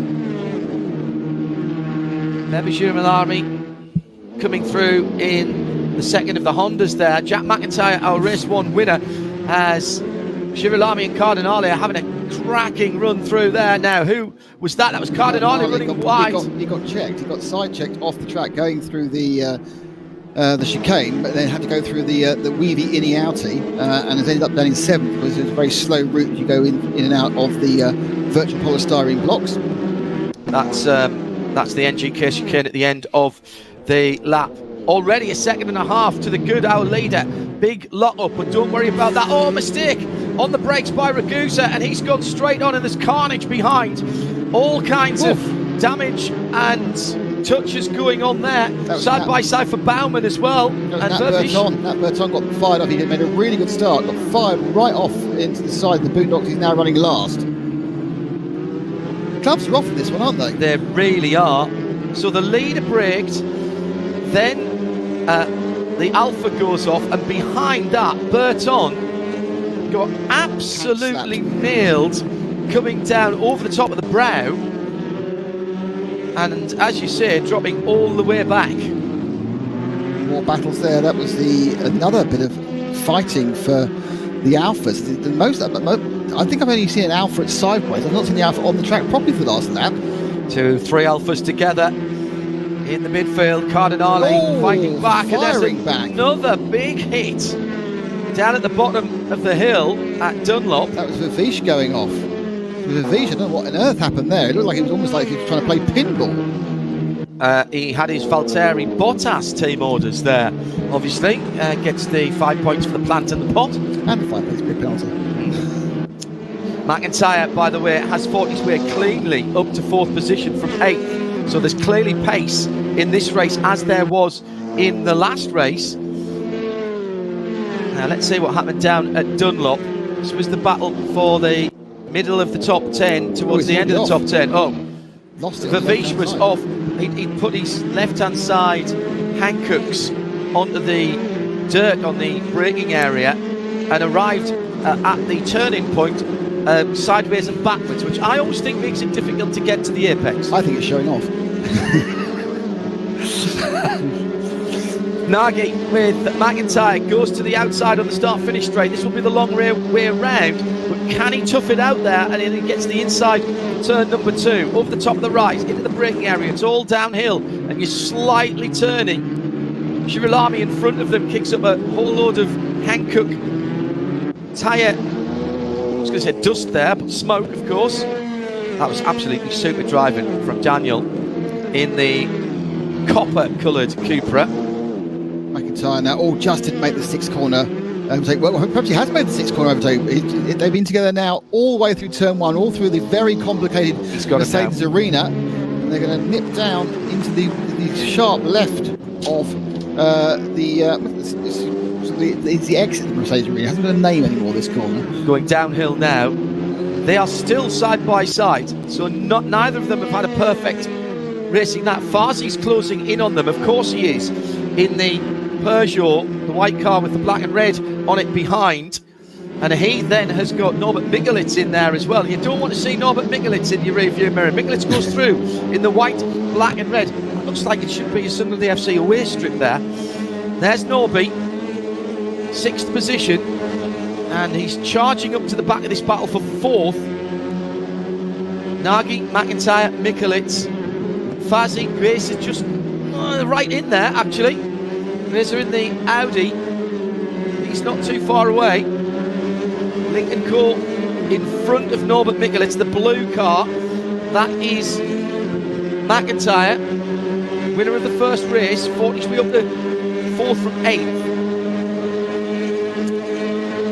Getting away at the front, by the way, the Cupra of Adam Pincez from Franco Girolami in 2nd, but that's 2.5 seconds now, so he really has headed for the hills. And Bebe is right with 2nd place, 3/4 of a second further back. Brothers together. Yeah. 2nd and 3rd. Nagy and McIntyre lost themselves a huge amount of time having that argument. Yes, they did. And McIntyre now is right behind him, but Nagy was incredibly aggressive coming back through the Valvoline curve and the Ford curve, which is that kind of left-right before you go plunge down the hill. And realistically, he just lent him off the track. There's this huge plumes of smoke as once again McIntyre doesn't quite get up the inside of Nagy, and it looks like they're going to stay 3rd and 4th the same. And then behind them there's 4 more cars all trying to catch up. And I think the net effect as McIntyre gets up the inside of Nagy is that they are concertining back 2nd, 3rd, 4th, 5th and 6th. Got a Fiducci here in the liquid molly coloured Hyundai. McIntyre now having a fight on 2 fronts, which if you've ever played Risk is always the dangerous thing to do. And never try and defend, never try and take Kamchatka. Never try and take it. Don't fight on 2 fronts. Don't try and take Kamchatka. I genuinely won't. Right. I'll literally not. And it's very much the same in touring cars. I've heard that, yeah. Nicky with McIntyre right up behind him, and again goes to the outside as they head around the Dunlop curve at the bottom of the hill. And the white car in behind them there, the white nose, is the Hyundai Elantra of Norbert Mikulits, who's just waiting to pounce. He'll be loving this. Then there's a bit of a gap opening up to the Peugeot.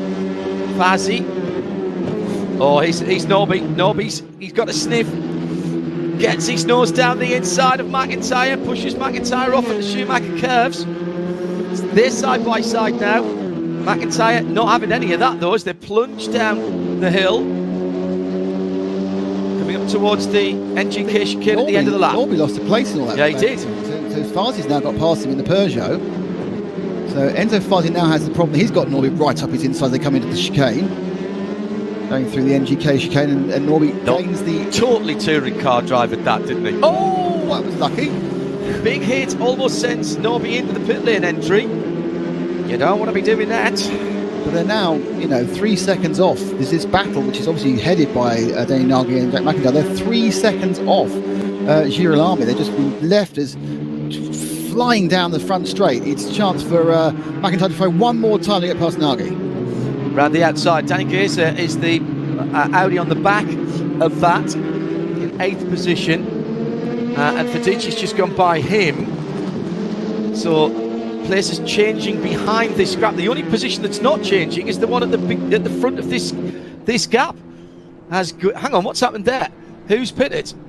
That's Grazer in the pits, is it? No, those are the course cars in the pits. The 2 Audi R8 LMS. Well, what happened to Grazer there? He's dropped way back down. Fazi's dropped as well.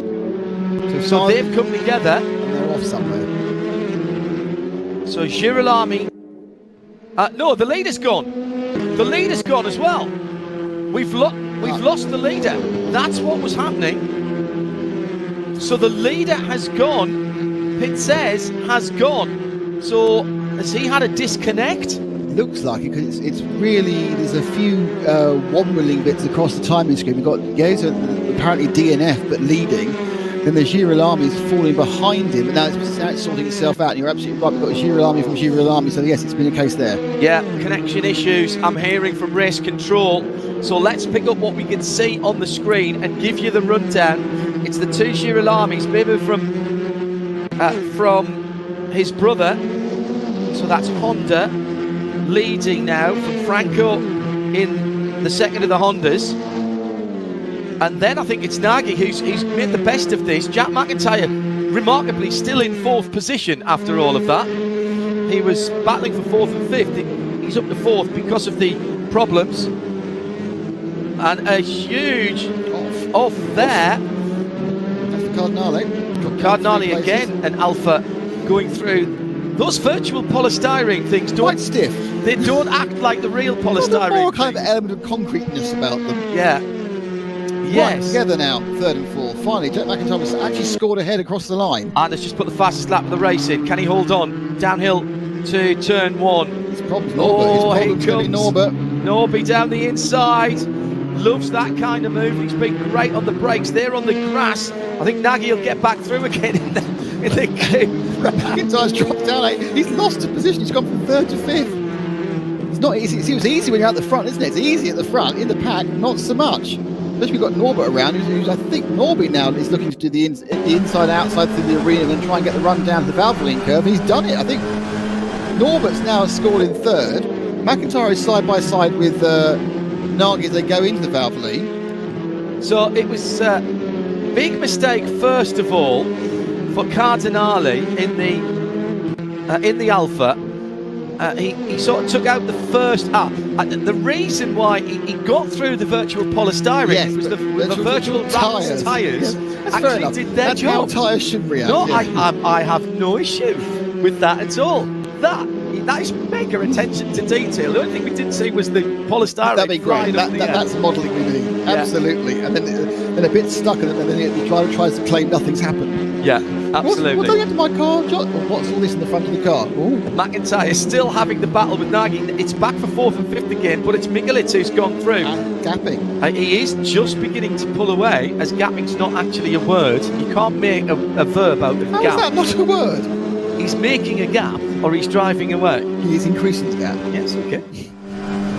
Is he gap-est then? Is the gappiest?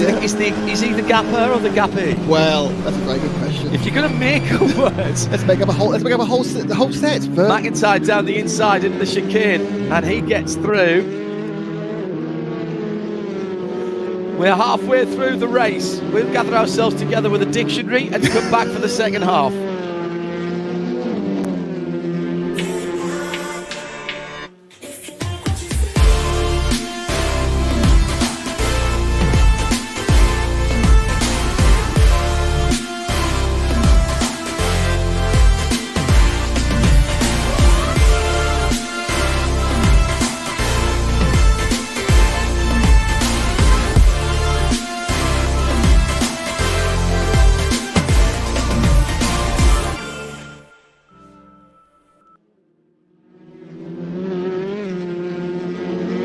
Tortured sound of four-cylinder engines as we're into the second half of the race. And finally, finalement, we have got Jack McIntyre ahead of Nagy. Let's drop down to the bottom end of the top 10. It's still fourth. Yeah, well, yes, he is still fourth because Norbert Mingelitz went through. Just on the outskirts of the top 10, another one of the Cupras, and that is the Florian Bauer Caruana car. I've been expecting. No, that's sorry, he's sitting in 10th behind the Schallenberg Cupra. My apologies. So Schallenberg in 9th and the Hyundai in 10th position, showing the number 54 on the side. So don't worry about that. He's got the Lucas colours on that car. That is a proper livery from WTCR. Battling for 9th and 10th there. Schallenberg in the Cupra. That was a nice little move. He just walked him out the way, didn't he? Around the corner there. He comes down. That was in the Schumacher S. He walked him away. They're going to go sweep around the very fast Ad Van Bergen, which is and again another coming together. Get your foot in. He's on the Cupra's on the inside here, so should be able to hold on. Backed out. Can't. Backed out. I think he realised I'm having nobbled twice in 3 corners might let him get through and see what happens next. I'm hearing from the Touring Car Drivers Association he's just filled there and he's been struck off for not just hanging it in there and throwing it up the inside. Yes, this whole point, the one statement that's not allowed and not in the touring car vernacular is discretion is the better part of valour. There's no thing as discretion, there's just valour. Matt Neal just sent me a text and said he'll never have a career if he's not throwing it up the inside there. And frankly, multiple touring car champion in the UK, Matt Neal would know. Unsurprisingly, Nagy and McIntyre are back at it again. It was a whole lap when they weren't trying to take each other off the track or get past each other. Nagy is currently behind as they just finished the stadium section and run down to the Valvoline curve.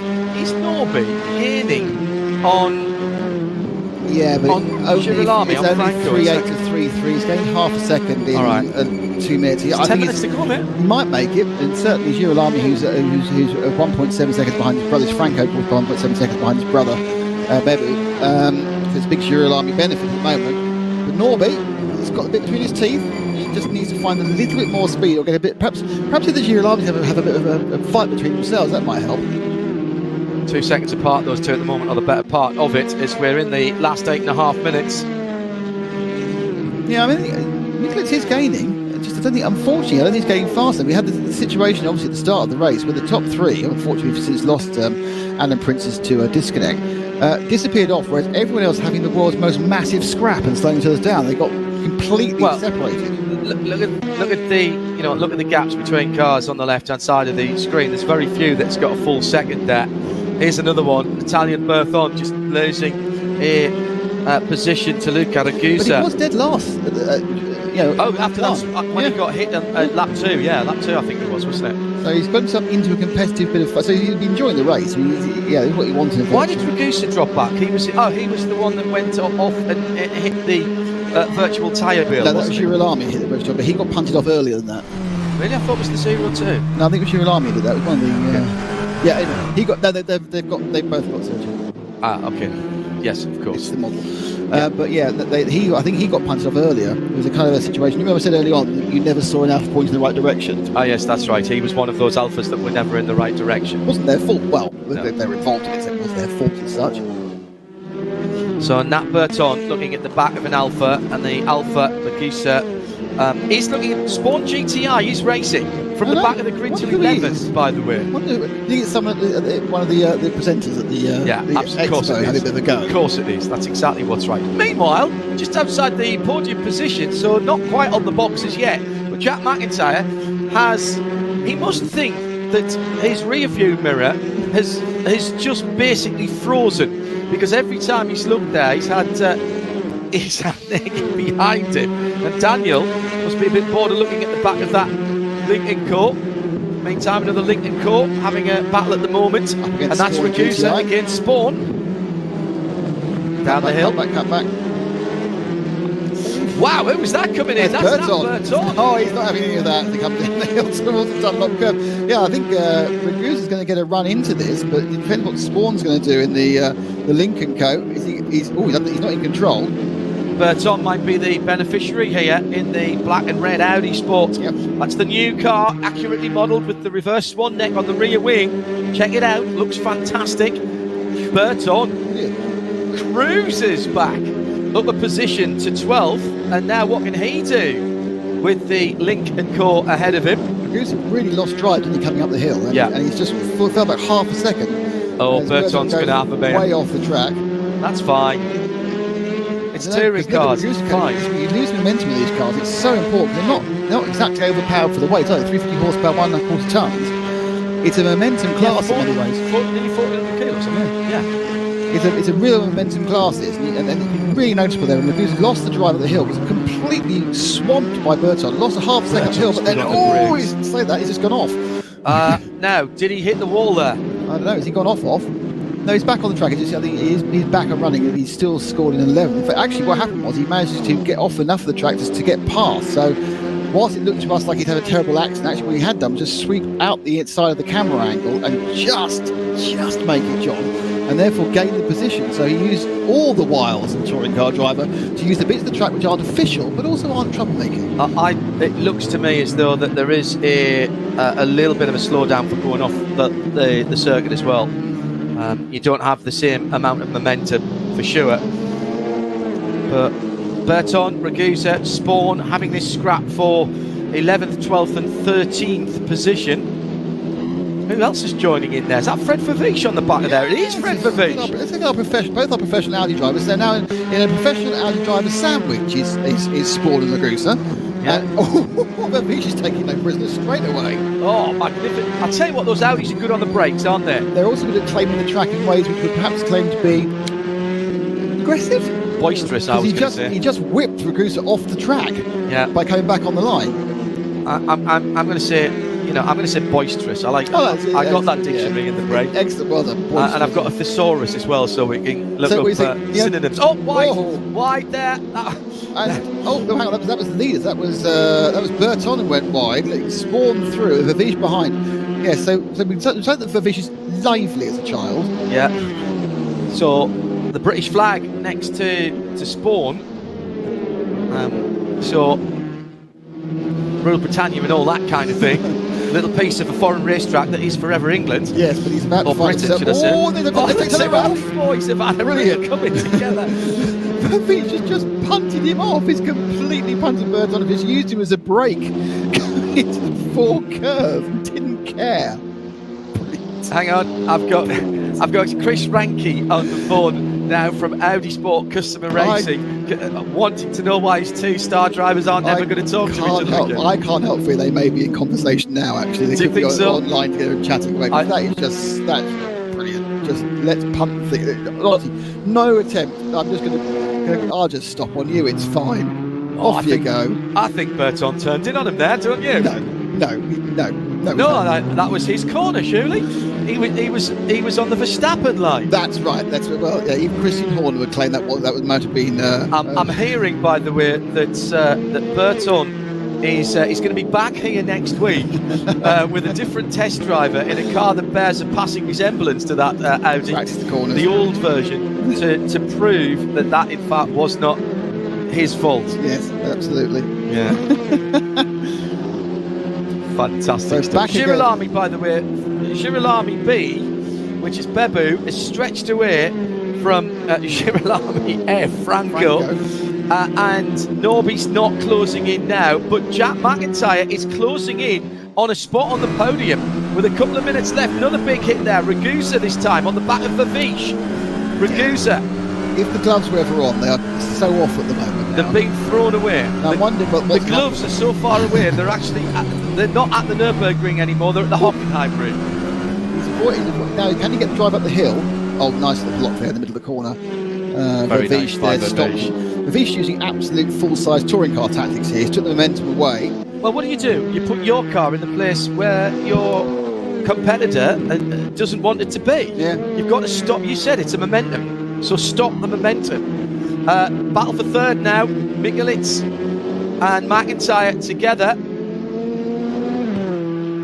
with just over a minute and 30 to go. Yeah, Mikulits' forward momentum towards Franco Girolami kind of stopped, didn't it? Phased about just shy of 3 seconds. And now Jack's coming back at him. It's down to 0.4. Fastest laps going in as well. Is it 25 plus 1? So they might have 2 laps, otherwise they'll be on the last lap with a minute and 10 to go. Fastest lap for McIntyre has brought him within 0.4 of a second. Here they are. Right on his tail now, Jack. Yeah, that's not even 0.3 of a second now. Ahead is Franco Girolami, but that's not the battle that's interesting. I reckon this will be the last lap. And McIntyre, after a win in the first race, looking for third spot on the box. And I think they're in traffic at the moment as well, are there? Is that some lap cars around them? Nagy's behind him, and it is the gap ahead. Oh, yeah, no, you're right, yeah. Nagy, who they'd all stretched out to a second apart, they've all come back together again. Norby's dropped his pace. So is Franco suffering? No, it's Norby who's dropped his pace. Sorry, Norby. Yeah, is it Norby suffering from that drive through the field? I don't know, but you would say he's lost he's suffering from more tyre wear because his pace has dropped right off. Those guys are now nose to tail him, and there's a 2 second gap covering the three of them. The brothers Girolami, Bebu from Franco, are some 6 seconds up the road and 3 seconds up the road from this. McIntyre trying to get onto the box. The white, red and black car is Norbert Mikulits in the Hyundai Elantra. Then it's the blue Lincoln Corsair 03. And then it's the copper, mainly copper coloured Cupra. Say that 10 times when you've had a couple of Ringgeists. If you know, around here.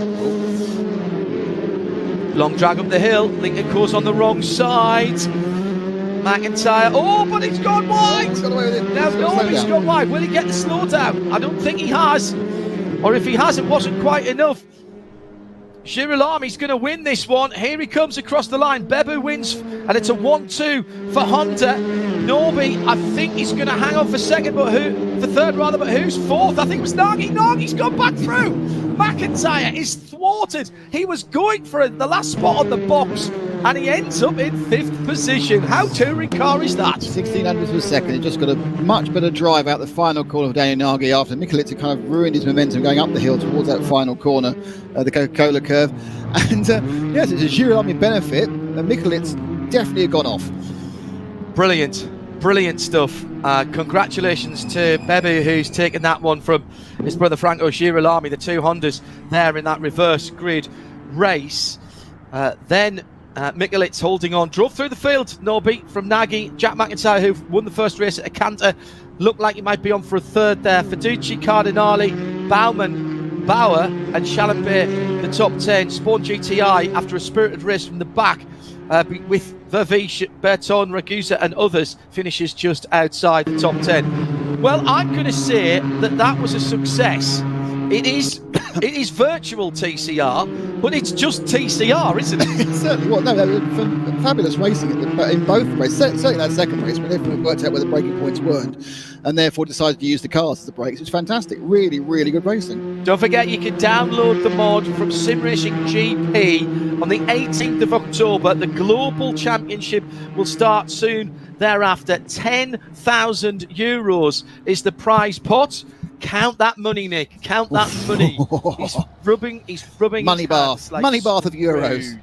And of course, the opportunity from the final to get a real world test in a TCR car. Nick Damon was alongside me, John Hindorf for Radio Show Limited in our global commentary booth, and our global broadcast centre will be back later on this weekend for more racing. I'm going for a lie down in a darkened room to just get over that at the moment, and when we come back, Melly will take you through the rest of the afternoon at the ADAC SimRacing Expo here at the Nürburgring.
Welcome back. Huge shout out to Radio Showtime Limited for covering the TCR virtual showcase. And it's me, Melly, and with me is Joe, my expert. And yes, I mean, we just saw the TCR virtual showcase. Joe, I mean, you were sitting in front of the stage. Danny was driving. How did it go? Yeah, so I was watching Danny, obviously, but I also watched the entire race on the big screen, and it was absolutely fantastic. Exactly what I expected. TCR, rock hard racing, like in real life. It was really good to watch. Absolutely, and that is obviously not the only race that we're having today. Later on, we'll see another race. Yes, I'm quite excited already because I haven't been able to practice and I'm going to have to prove myself against all these other pros here. But yeah, I'm confident to at least not come in last place. Including me. Exactly. So you might be safe on the last place policy there because I've booked that on my card actually. But I got a few laps on Sachsenring in RaceRoom. You did already? Yes, exactly. You have an advantage. So I actually used my break, my first break of the day. I straight on went over to the ADAC SimRacing booth over there. And I just sat down and was like, I have to race later on. Guys, girls, help me. So we're going to battle for last. Exactly. So I had two fantastic coaches. Shout out to the ladies at the ADAC booth. And thank you for helping me through Sachsenring, actually. Let's see how it's going to go on the Nürburgring Grand Prix that we're going to do, right? That's the track we're going to drive. But Joe, I mean, we have another thing planned, right? There's a video waiting. Yeah, so Danny told me that he actually did not want this video to be published, but so I guess it's going to be a lot of fun. It's called Guess the Corner. Exactly, and that's exactly what we're going to watch. So, ladies and gentlemen, everybody enjoy.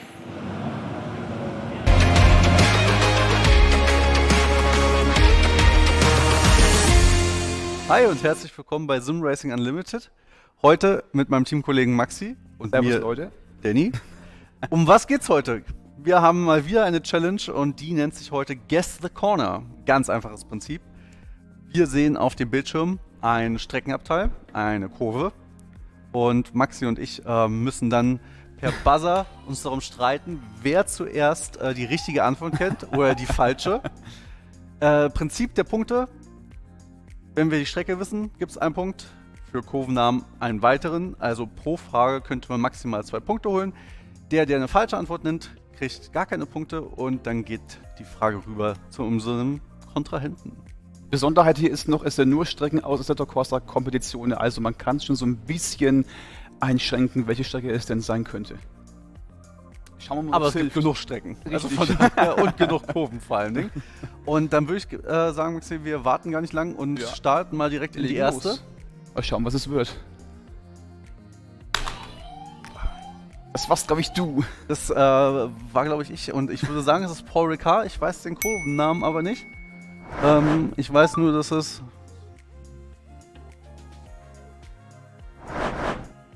Kommt drauf an, ob die Schikanen jetzt als einzelnen Turn mitzählst oder nicht. Das ist cool, stimmt, ja. Also wir haben Turn 1, der ist links, dann kommt Turn 2 rechts, dann Turn 3, 4, das ist diese Linkskurve, dann haben wir die 5, das mit der Pylone und dann ist das hier T6 theoretisch. Richtig. Aber Paul Ricard hat, glaube ich, 160 Streckenvarianten. Ja, mit diesen ganzen Varianten Asphalt, man sieht es ja auch schon mit diesen ganzen da alle Kurvennamen kennen. Also haben da alle Kurvennamen? Ich würde mal sagen, Paul Ricard gibt es ja auch schon relativ lange, ist eine auch ältere Strecke, ist auch die Formel 1 schon früher mal gefahren. So, ich würde mal vermuten, ein paar Kurven haben Namen, die wahrscheinlich auch, weil es ist ja praktisch ein Teil der, nehmen Sie jetzt mal Grundstrecke, aber wie die heißt, keine Ahnung. Gut, müssen wir dann googeln und erweitern unser Wissen. Genau, ja, man kann nicht alles wissen, aber man kann es ja wenigstens versuchen.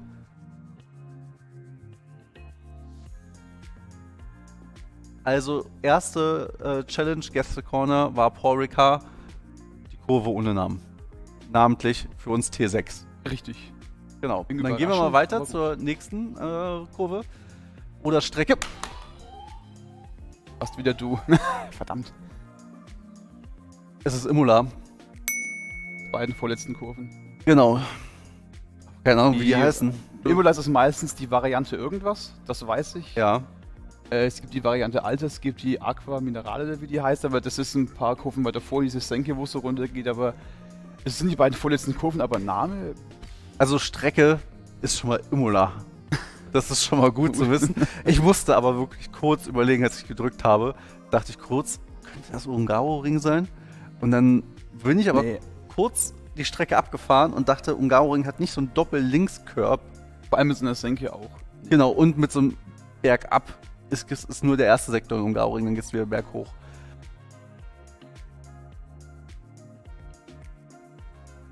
Ah, Rivazza, stimmt. Ja. Oh, das ist jetzt eigentlich peinlich. Stimmt, das ist die Rivazza, ja. Also, Moment. Wenn das dann Imola ist, ne? Du hast gesagt, es gibt die war die Variante Alta, die Aqua Minerale, gibt es diese Senke runter. Die Variante Alta ist die Schikanen, die genau da vorkommt. Aber es gibt doch immer dieses Rivazza. Ist das Rivazza ist genau, das sind die letzten beiden Kurven ist Rivazza, ja. Ja gut, dann haben wir das jetzt auch geklärt. Ja. Und dann geht's weiter zur Also nächsten. Ihr wisst, wie lange das Video heute dauert. Ja, bleibt die letzten 80 Minuten bitte dran. Plus Nachspielzeit.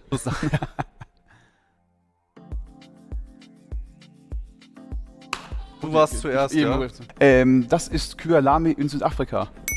Gut, dass du es gesagt hast, weil ich hätte Misano gesagt. Nee, das erkenne ich an diesen Gebäuden, also an den Streifen vorne erkennt man es zum einen und auch hinten diese, ich nenne es einfach mal Lodges, das ist da ganz ikonisch dafür. Ich überlege es bloß gerade, welcher Streckenabschnitt. Ich weiß es. Weil hinten sind die. Du kommst da hinten T1 lang, dann hast du diese links, rechts und dann geht's bergauf. Ich bin gerade verwirrt, weil da geht's da so weg, das verwirrt mich jetzt. Und dann fährst du da runter, geht's in die Senke mit genau, dieser richtig, langen ja, rechts, so die nicht aufhört. Turn fällt mir jetzt und dann nicht fährst ein, du in diese aber ja.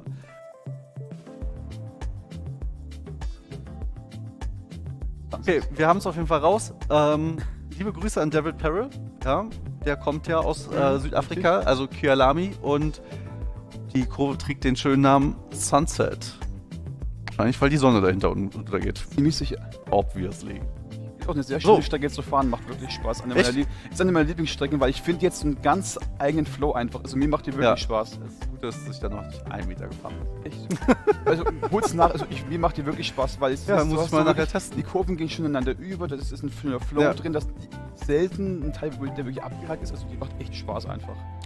Gut, muss ich mal testen auf jeden Fall. Apropos testen, das steht 2:1. Du holst auf, ich muss mich anstrengen. Spannend. Ich positioniere den nochmal neu, weißt du, das ist ganz wichtig. Das muss am besten GPS genau Laser vermessen sein. So, und dann ab zur nächsten Strecke. Nürburgring Tier 1. Ach ja. Oh, das ist mein. Ja, stimmt. Ich hätte jetzt gerade komplett dieses Podium mit von der Kinde rausgebracht irgendwie. Ja, Tier 1 Nürburgring. Weiß nicht, ob die Kurve einen Namen hat? Ich glaube auch nicht, dass die Kurve einen Namen hat. Wirklich einfach T1, Turn 1, Kurve 1. Ja, ich hätte, also jetzt abseits von der Frage, ob ich das jetzt weiß, ich hätte Mercedes Arena gesagt und Mercedes Arena ist der Ausgang. Na gut, die ist ja praktisch da links, wenn man jetzt so will. Ich glaube, die geht ja praktisch so drumrum, könnte man jetzt sagen. Die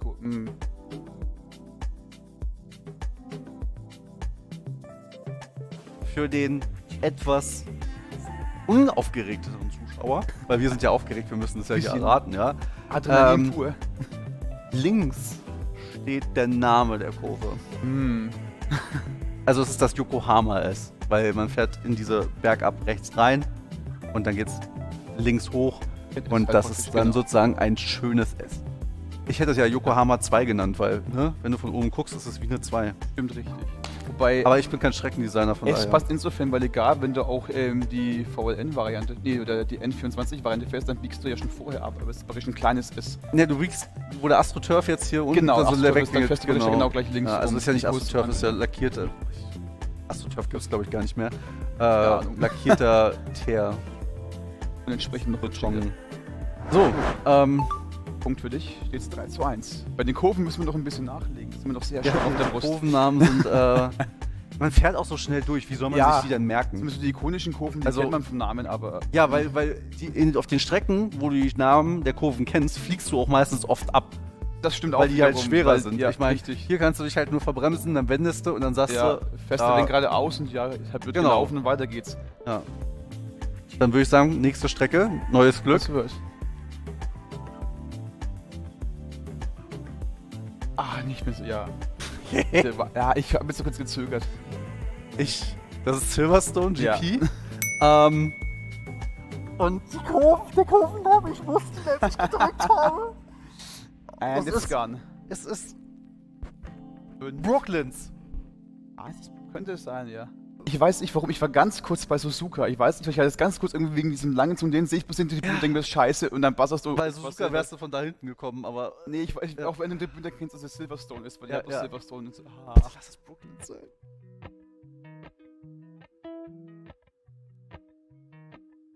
Brooklands ist davor. So, ja, Brooklands war es nicht, es ist nämlich Lovefield und Brooklands ist davor, das ist dieser Linksknick, wo man reinbremst, soweit ich weiß. Für dich war es Suzuka? Ist fast gleich. Ist minimal, also man muss sagen, beide sitzen auf der falschen Seite vom Auto. Japaner und Engländer. Das sind beide rechts. Also, das ist ein die sehr guter Connection Einwand. ist ja eigentlich da. Der sagt direkt aus, warum man das Streckenlayout so gebaut hat. Also von daher gehen wir weiter. Komm, jetzt mit Gefühl. Jetzt ist es aber so super. Das ist nämlich dann. Der Name fällt mir sich ein, aber du hast doch praktisch vorher praktisch eine Rechtskurve, nochmal eine Rechtskurve und dann gehst du unter die Führung und dann kommt praktisch hinten die Haarnadelkurve. Wie die Kurve heißt, dann Staub ab. Das müsste Dengar 2 sein. Der erste Knick ist Dengar 1, der zweite ist Dengar 2. Müsste Dengar sein. Ist auch richtig eklig, die Kurve, weil wenn man will da immer so raustreiben lassen. Und da kriegt man halt einen Off-Track immer. Oh ja. Ich bin auch schon die erste, lädt schon so eins. Und du denkst, du kannst mit mehr Speed, aber musst da wirklich dich disziplinieren, weil ansonsten bist du sehr schnell im Kies. Für die Zuschauer, die Formel 1 schon ein bisschen länger kennen. Also ich habe jetzt gerade so Flashbacks. An der Kurve ist Michael Schumacher ausgerollt und hat seinen Weltmeistertitel gegen Alonso verloren, weil ein Ventil abgerissen ist. Ich will nicht sagen, dass ich geweint habe, aber es ging mir ziemlich schlecht an dem Tag. Haben wir beide negative Erinnerungen. Weil ich bin riesengroßer Eddie Irvine-Fan. Ist so viel überraschend, gerade als Deutscher, so was, wie kann mir Eddie Irvine-Fan sein? Hallo, bitte. Eddie Irvine-Fan. Ich war klein, Eddie Irvine war cool. Ja, voll. Ja, jeder darf Fan sein. Richtig. Manche glauben auch, dass Hamilton die Kurve hatte. Also von daher. Gut. Und er hat ja 99 dann mit Vorsprung trotzdem noch seinen WM-Titel gegen Häkkinen in Suzuka auch verloren. War für mich auch ein sehr trauriger Tag, aber gut, immerhin Vize-Weltmeister. Von daher, das waren noch die glorreichen Tage, wo Ferrari im Weltmeistertitel gekämpft hat. Genau. Der letzte 2007 ist auch jetzt 14 Jahre her, Wahnsinn. Ja.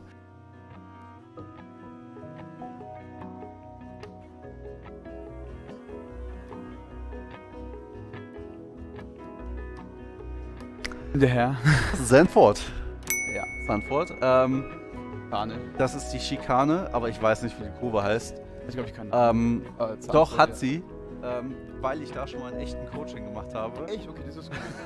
Das ist viel peinlicher, dass ich das wirklich weiß, wie die Kurve heißt. Man fährt aber, die ist geil. Also die ist voll geil. Man kann da, wo die GT World Challenge Plakate sind, da kann man links und rechts neben stehen. Und so gerade die Tourenwagen und TCRs fahren da so rüber über die Schikane und gehen halt einfach so in die Luft. Also stehen da so einmal kurz. Du kannst ja diese Curbs richtig krass mitnehmen. Ja, und dann halt knallen die wieder rauf und lenken nach links rum. Die Tarzanbucht ist es halt nicht, das ist ja die T1. Erste Kurve Tarzan. Genau, und mir fällt es einfach nicht ein. Wenn du es. Nee, ich weiß, es ist die Schikane, ich weiß, das ist praktisch auch letzter Sektor, danach hast du bloß noch hinten die Gerade, dann praktisch steht doppel rechts. Das ist jetzt die Rechtskurve in Steilkurve, weil sie haben es umgebaut für die Formel 1. Also ich weiß genau, wo die Schikane ist in Sanford, aber wie die Kurve heißt. Das werden wir uns gleich nochmal erzählen lassen.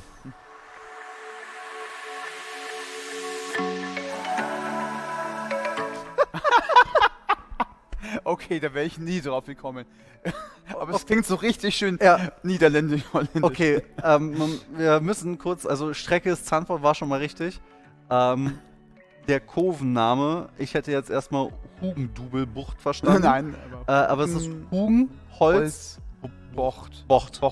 Niederländisch, genau. Bocht. Also, wenn man da durchfährt, kann man, glaube ich, nicht so schnell den Namen aufsagen, wie man durch die Kurve durch ist. Richtig, Hugen, Holz, Bocht.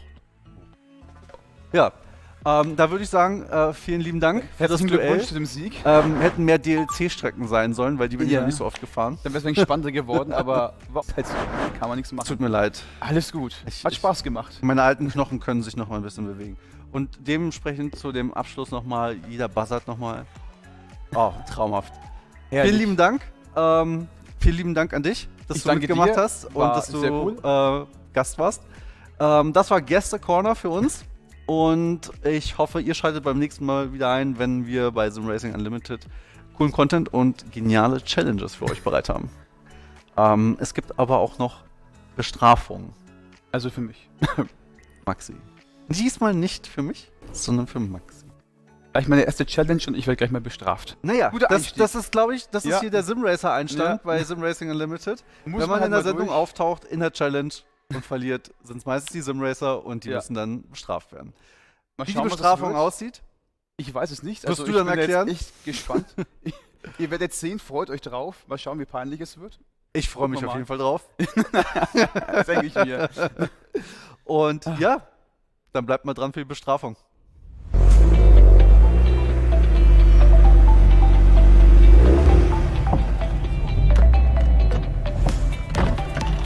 So, und als Bestrafung hole ich jetzt ein Eis für die Mannschaft. Bis gleich, Leute. So, jetzt sind wir im Eiscafé Carlo angekommen und jetzt löse ich sämtliche Eisbestellungen für das Team ein. Kommt doch mit, Leute. So. Hallo, servus. Ich habe eine dino-große Eisbestellung für die ganze Firma. Alles zum Mitnehmen. Einmal im Becher Kirsche und Erdbeere. So, der nächste Becher wäre Schokolade und Amarena-Kirsch. Die nächsten beiden Becher wären je Schokolade und Pistazie. Dann haben wir, was ist das im Becher? Vanille und Amarena-Kirsch. So, dann 2 Kugeln Pistazie im Becher. Dann einmal Joghurt Himbeere. Dann haben wir zweimal das Bubblegum. Dann das Salzig Karamell und Marshmallow bitte. Dann noch Schoko Erdbeere. Und dann machen wir noch Joghurt Limette und Stracciatella bitte. Genau. Dann sind wir, glaube ich, durch. Ja, schaut gut aus. Ansonsten fahren wir nochmal. Ciao.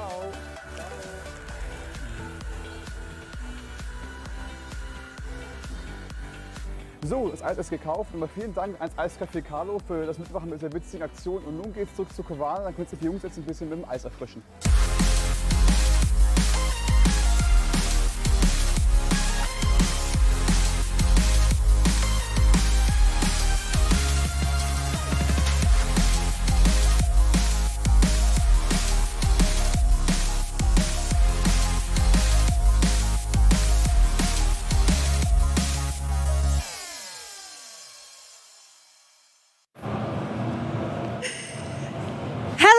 And welcome back to the ADAC SimRacing Expo 2021 powered by Kavana. My name is Melly, that's Joe, and that's Danny. I guess. And we had an amazing day so far, but it's not done just yet. But let's talk about what just happened, the TCR Virtual Showcase. I mean, Joe and I already get the chance to catch up, but Danny, you were actually racing yourself. Yeah, this was amazing. So basically, I had like 6 laps of training, and then I get into the race and was like, okay, let's do this.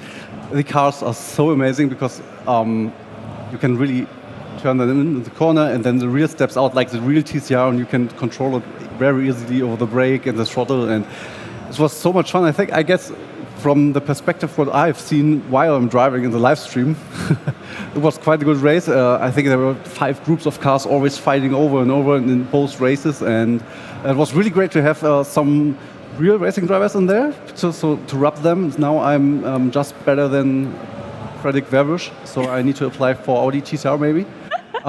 Yeah, and I think you can download the mod right now on SimRacing GP. So soon, I think. October 18th.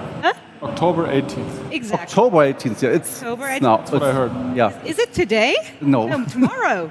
No, we don't have October. Yeah, we're still in September. Yeah. Time is just a construct. I don't know. I lost completely ties to Yeah, so basically you should pandemic. download that in 18th of October, basically. Exactly. So That's the what message. you're going to do for the TCR. Exactly. But as already said, we're not done just yet with the racing action, because now it's going to go down on the Nürburgring GP track.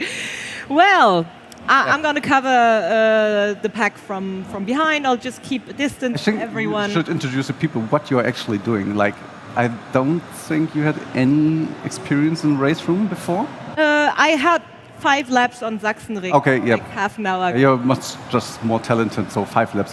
5 laps. It was okay. I didn't crash. Yeah, that's good. I didn't. Gravel and I were quite close, but we'll figure that out. But yes, let's talk about what's ahead of us, the VIP race from RaceRoom, and it's going to be very amazing. For that, I'd kindly ask Thomas Bienert here on stage, because we have a fantastic guest here. Big round of applause for our esports manager from RaceRoom. Thomas, thank you so much for joining us today. Thank you for having me here. Yes, I mean, let's take a seat, yeah. I'd say. And let's have a quick chat about what's going to happen a little later on. I already told the guys at home, and of course here on site, that we're going to have the RaceRoom VIP race coming up. Actually, it's more like a fun race. Yeah. We decided to have something at the end of the day where we all can have some fun, just participate in 2 small races, 20 minutes of fun, DTM 29. So cars, not everyone is used to drive. No, that's true. I haven't driven the model I chose just yet, not in real life and not in a sim. Real life would be nice. That would be really nice. But there really is nothing like a fun race. Yeah. Always zero. I don't get it. I was about to say, Thomas, that's why I haven't said anything. But I mean, I'm a person who loves competition. I love competing, and for me, it's basically the same. So it's either W or nothing. But you guys are kind of. I hyped for the race, right? I already choose his livery, so I know exactly which car he is on the grid. Yeah, I'll spot you too, the one in the gravel in the first. Yeah. So I'm just socializing with Melly when she's staying in the gravel, you know? That's good. 2 is a party. What about that? So before we start, maybe Thomas, you can give us some updates on RaceRoom. I heard a lot has happened and there's some recent updates, and that would be actually interesting because I haven't driven. And maybe you can give me some tips. Yeah, it's not that recent anymore, but we had a huge update where we brought the ranked multiplayer, and we made it work step by step.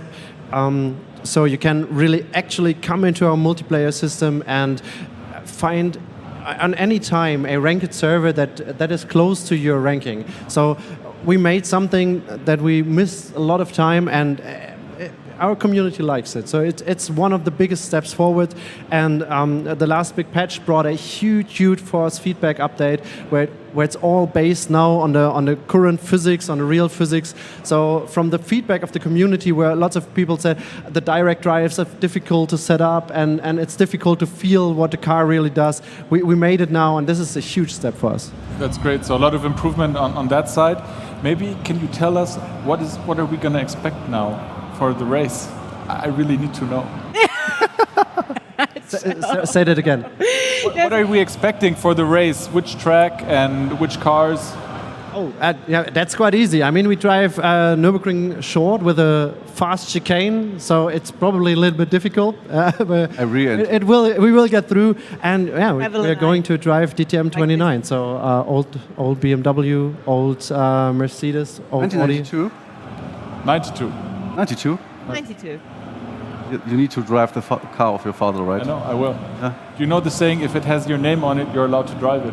Okay. For me, it's like, it's a drive it rental. No, it's a rental, drive it gentle. Don't be gentle, it's a rental. Yeah, so, yeah.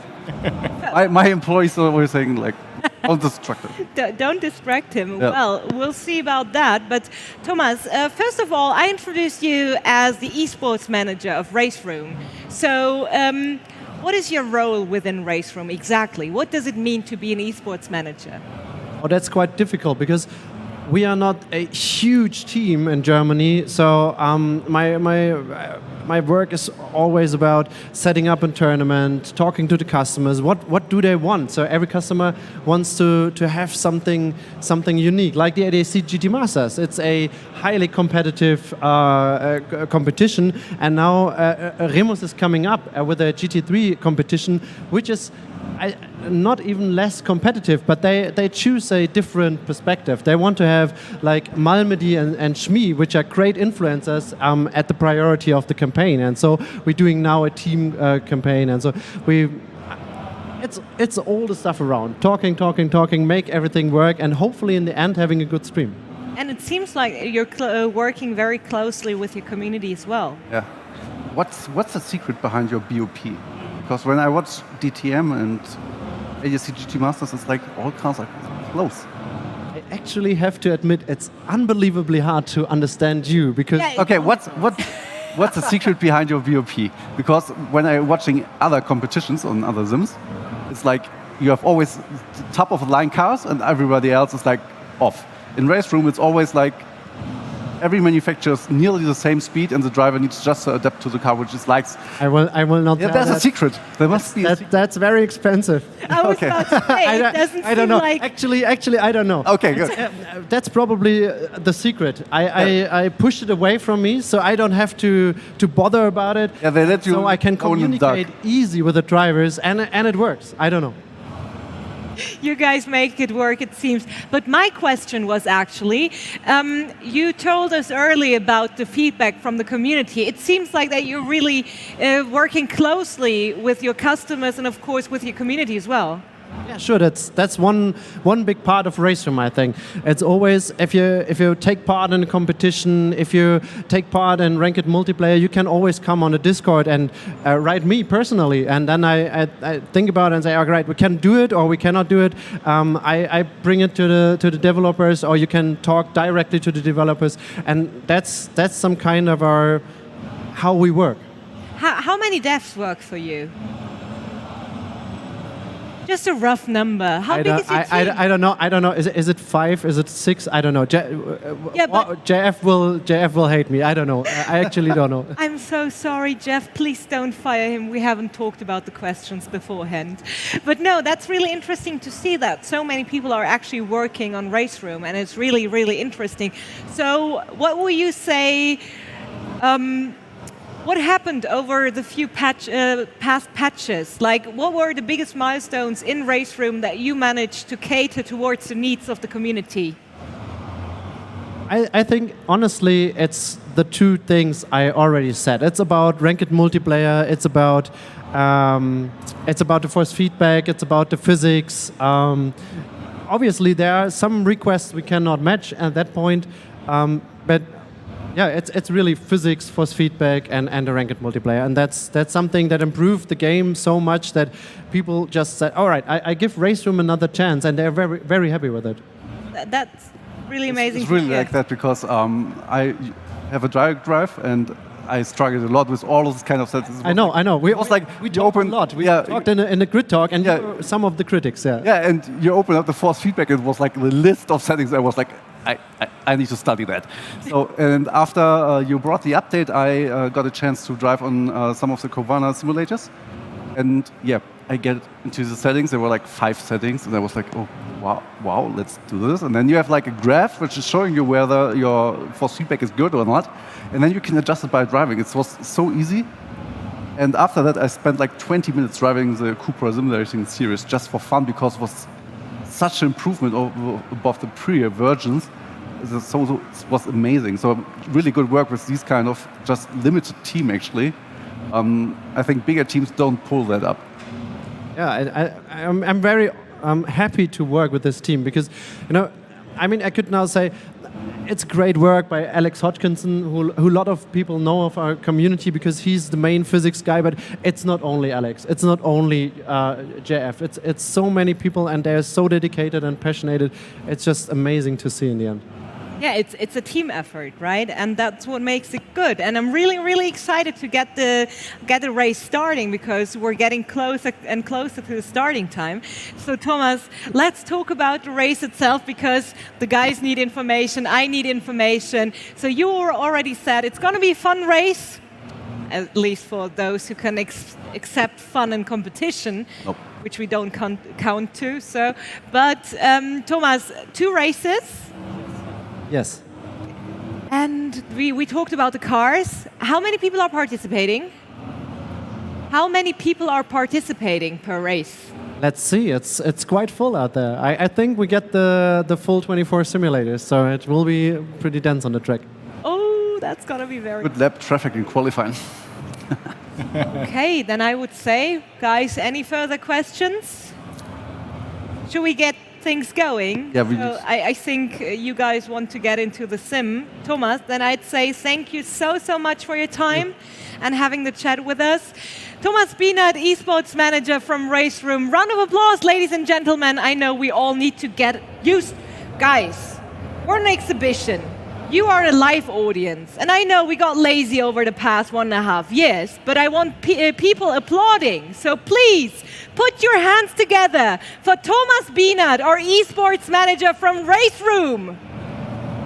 Oh, I don't have any authority here. These kinds of pink is UOL. Unicorns of unicorns of law. They could applaud. I know. They could have. Maybe be so late. Kind, but they're all busy. Let's put it that way. I mean, we have so many world premieres here on site, so people are absolutely consumed by our exhibition. So I get that. I can live with that. So I would say, guys, it's back. Well, not back. It's into a video, and then we will be sitting in our sims. Thomas, you will be busy on the sidelines as well, and Radio Show Limited will actually cover the race for you guys. So I would say we'll see you back for the race action after a short video.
Well, hello everybody, and welcome to the practice session for this RaceRoom, a classic event in the Radio Show Limited Global Broadcast Centre. It's Hindhoff and Damon here, and we are ready after this practice session to go racing with some cars that are right up our alley, to be quite honest, because we have got BMW M3 Evolution, we've got some Audi V8 DTMs, got an Opel Omega, at least one of them, coming on as well. So this is one that I'm looking forward to, Nick Tierman. Yeah, this is going to be certainly, because it's all the guys in the rigs at the Expo, so they can all see each other, so they know what they're doing. They're racing for fun, inverted commas. They'll be doing it as seriously as possible, with a selection of cars that would have raced at the Nürburgring over the last the E30s now. How old are they? 1990. So they're 31 years ago. So it's the start of the golden age of DTM, isn't it? Which gave us Bernd Schneider and Dario Franchitti and many others who went on to become absolute global superstars outside, as well as, of course, the guys. I think Dario was a bit earlier than that, because he was doing the ITR, wasn't he? Didn't that kind of overlap? No, I think not. 92-ish, I think. Yeah, so we got. I am looking forward to seeing Opel Omega. That should be good. The 3000, Evo 500. I must be obviously these things which are so many years ago. Because I'm so young, John. Of course, I wouldn't know anything about things happening in 1990. You know, because I was just a mere babe in arms. Stop it. Well, it's live. We're all working through what's going on from many different places.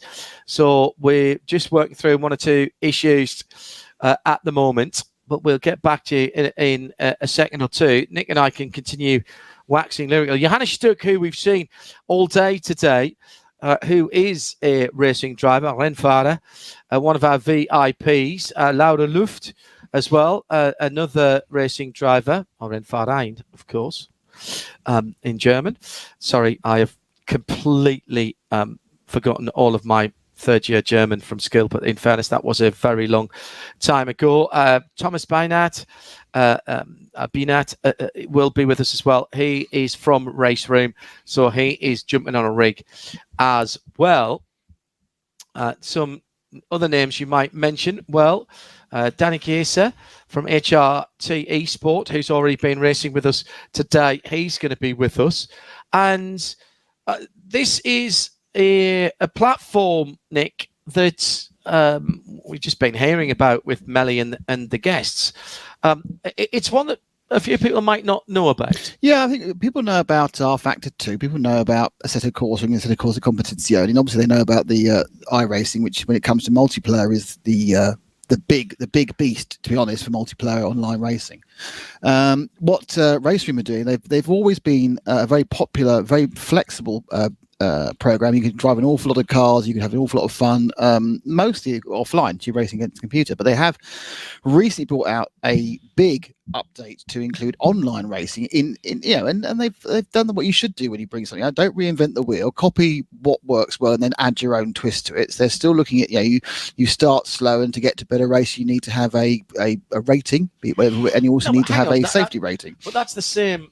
Ultimately, I mean, if you've grown up on platform games, as I have done, and console games rather, as I have done, and also done a bit of real world racing, as I also have done, you basically improve your license as you go through. It's no different, is it? No, but it's very, very important. Where some other services have fallen down, if you just kind of general the first 20 people in and you just race, it causes chaos because you have a huge difference in levels. And of course, the real thing, of course, when you get involved with multiplayers, you need to have a big pool so you can get a lot of races running. So they've established timings for when these races will happen and the time, so you can go there.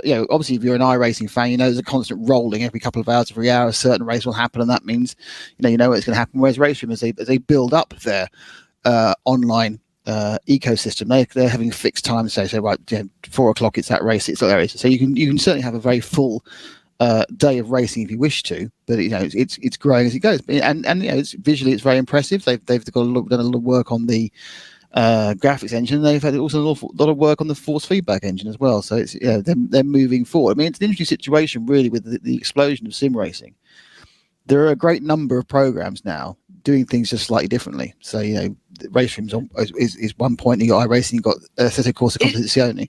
On a broader point, then, and we'll get back to the racing in just a wee second. But on a broader point, then, is it the fact that a higher tide and all boats float higher?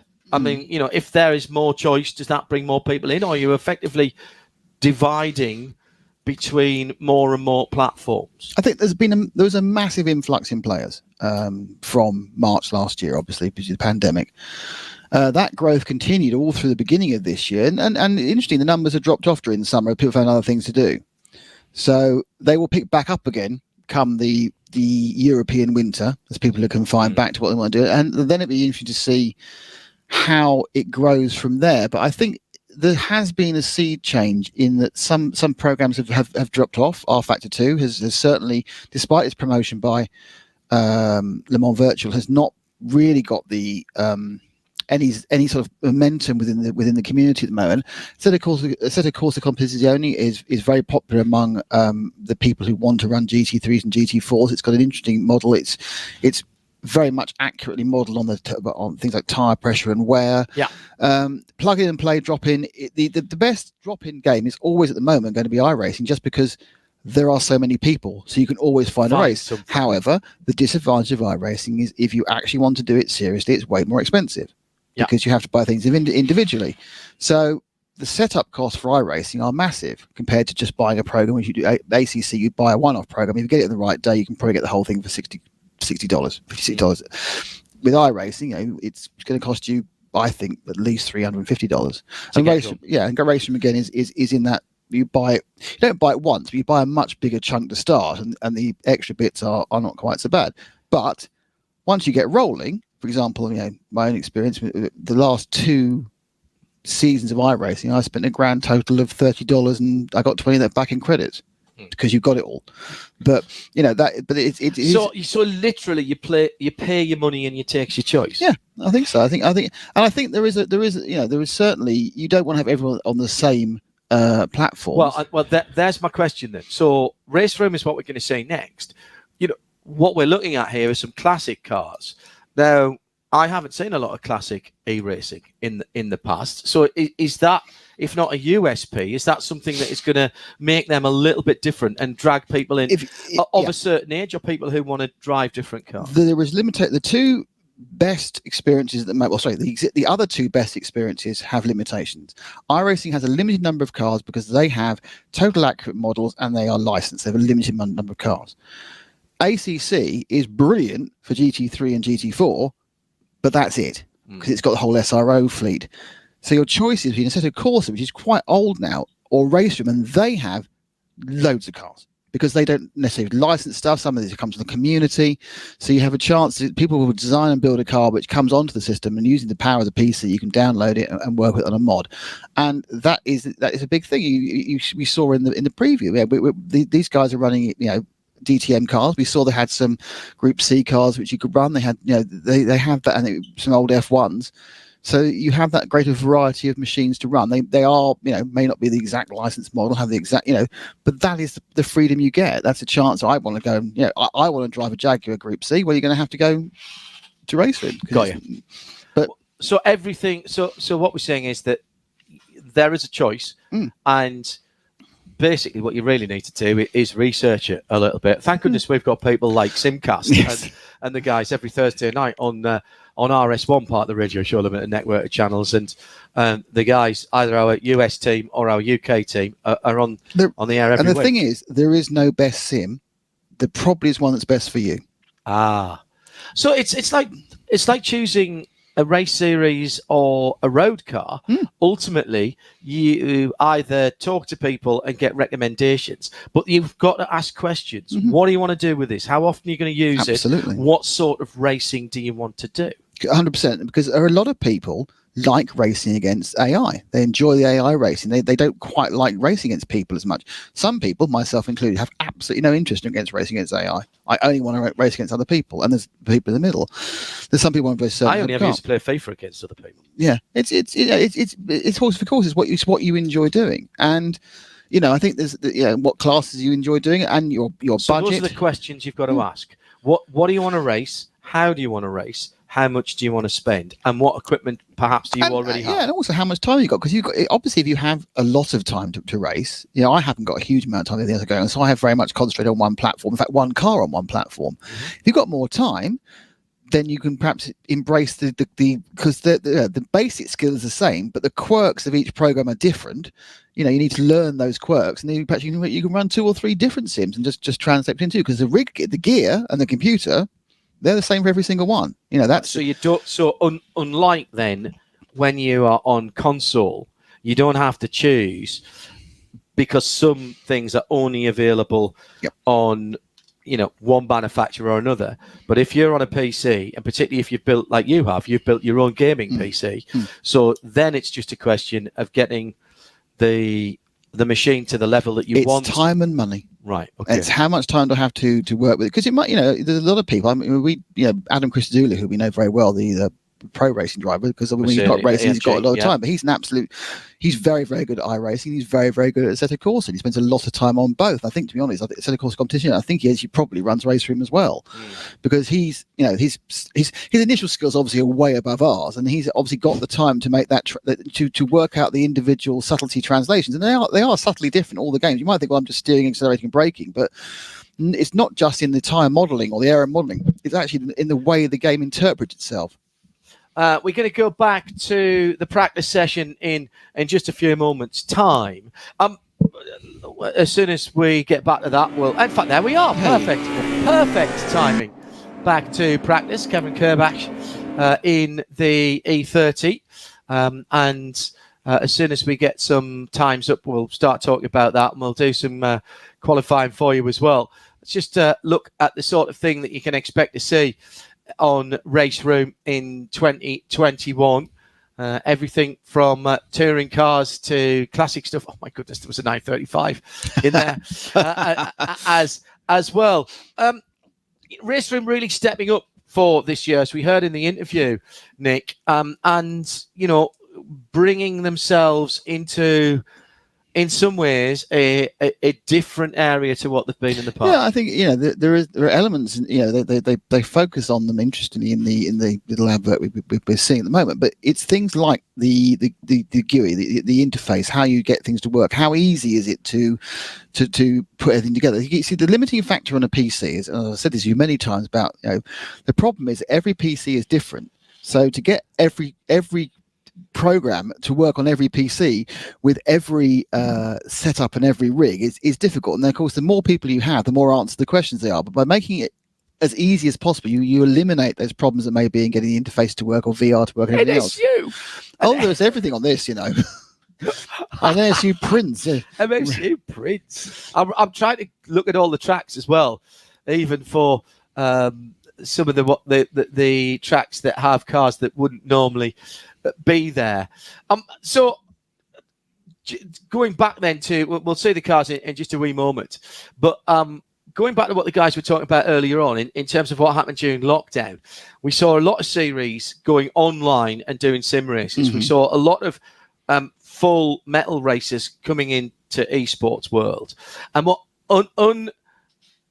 undoubtedly the comments that I heard from the sim races, and here at RSL we've been involved with sim racing for long.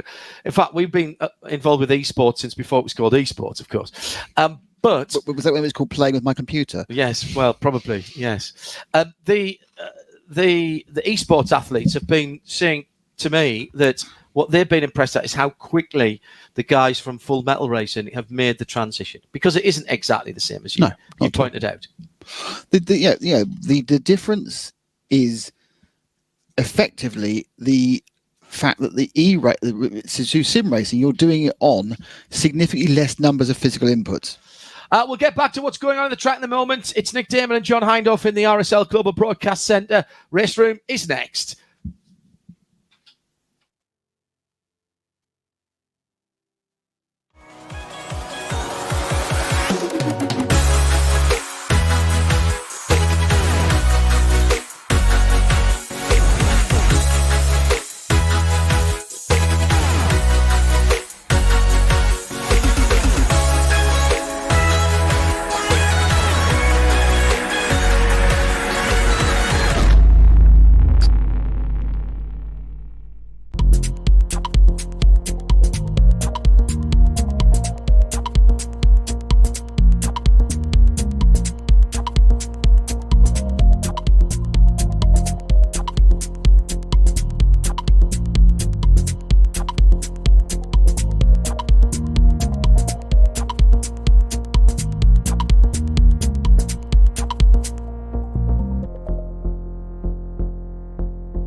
10 toes down, I'll be free until the end. Crib outside the city, I don't feel safe in my hands. Took so many years, I'm just waiting for the wins. I'm in debt to no one but the one who took my sins. I do it for real, there's no reason to pretend. If I do it once, I do it again. Add it up, bankroll, euro, peso, add it up. I'm just doing me, everything is on me, oh you matter what. Add it up, bankroll, euro, peso, add it up. I'm just doing me, everything is on me, oh you matter what. Add it up. Told her if it's all me, everything is on me, gon' back it up. Matter what. Told you I'ma do me, why you hating on me? It's not adding up. I do roll like a Mack truck, country heart, I'ma cop a farm and go act up. Lot of scars, I was cold-hearted, now I'm backed up. Keep it real, I do this once a month, I don't rap much. I just take the money and go stack up. Only buying Carhartt, car cards to get tatted up. All that other bull, it don't matter much. You only climb me, I put the ladders up. No fault, I done doubled up on the workload. I think I fell in love with the bankroll. Pray up, get money, then we lay low.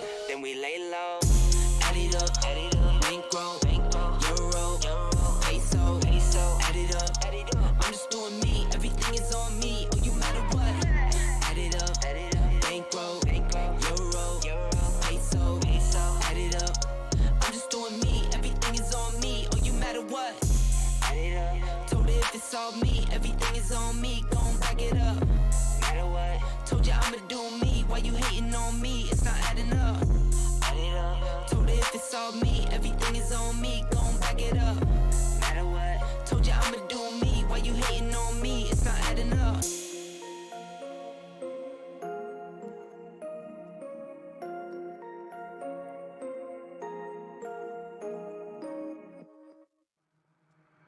When the lights are out and you stumble in the dark, you kept pushing on, but then you went too far. When your ship has sailed and all your dreams are lost, everything is wrong, you feel like it's your fault. Just remember, I will be there for you, baby. Remember, there's nothing out there to get you, don't forget it. When life throws lemons, just call on me. Just call on me. Just call on me.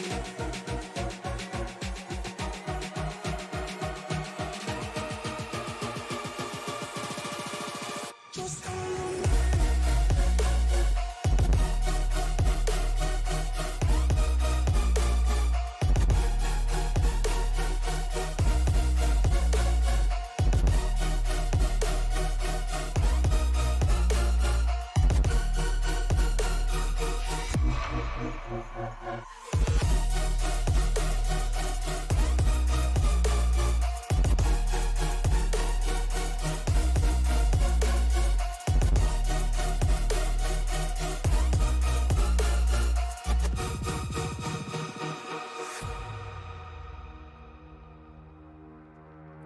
You're stronger now than you ever been. You gotta leave now, it's time to catch the wind. You will climb up high and look through the clouds. And when you're feeling low, I know you'll bounce back. Oh, and just remember, I will be there for you, baby. Remember, there's nothing out there to get you, don't forget it. When life throws lemons, just call on me. Just call on me. Just call on me.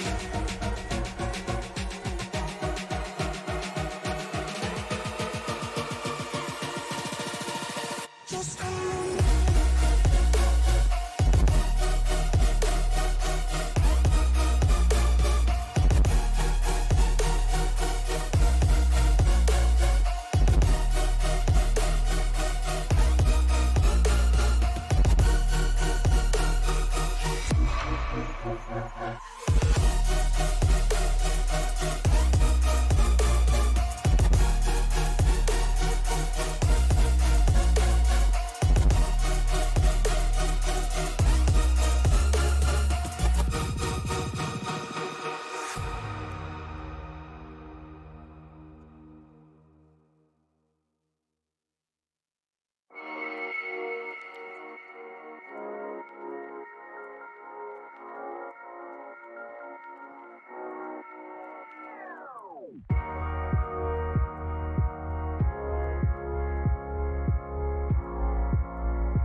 Well, delighted to say that we can go back now to RaceRoom and our invitational.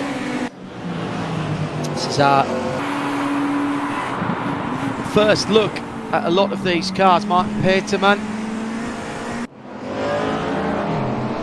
in the Tic Tac. Yeah, some of these. They cost a mint, you know.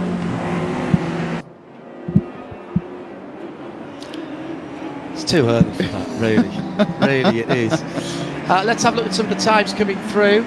It is the BMW Florian Hesse, excuse me, for Der Esports, who leads by just half a second from the Mercedes of now.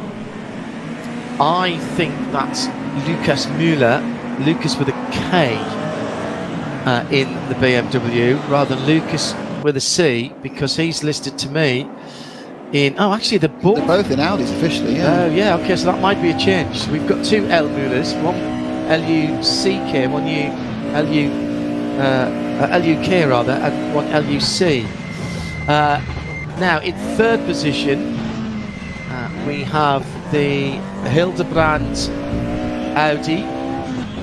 BMW next up, Vasilios Velocitis for the RN Vision STS SimRacing BMW. BMW seems to be, for most, the car of choice, but I do love that Sonax Mercedes AMG, the 190E Evo 2, that is, isn't it? The Evo car.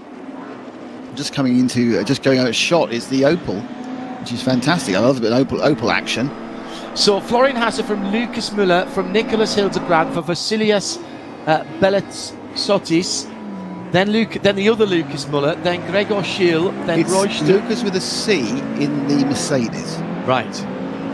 And Lucas with a K, we think, is Audi, do we? We think so. Right. Well, there's the Zach Speed Mercedes. That's phenomenal, isn't it? Still getting used to the short circuit. There's the look at the Audi. Look at the Audi, the V8, the DTM car. Spin for one of the Sonax Mercedes there on the front straight. Norman Diewald in the mass shown. A Mercedes as well. Still no. Oh, Muller's gone to the top. Canadian Muller has gone to the top. Lucas with the C. Right. So C is Mercedes. C for Canada. C for Canada and C for Mercedes. And K for United Kingdom. Right. Who's Lucas Müller is running on the British flag in the Audi. I don't know how we make K for Audi. No, it's K for Kingdom. Oh no, but it's the car I'm worried about. Well, it's got a K series engine in it or something. I think not, little puppy. Fabio Thies has just come up into the 6th position. He's driving a BMW. I've got some car numbers as well. 10370 9141. Is any of those repeated? No. Excellent. Excellent. Florian Hesse then in the Tic Tac. Hello.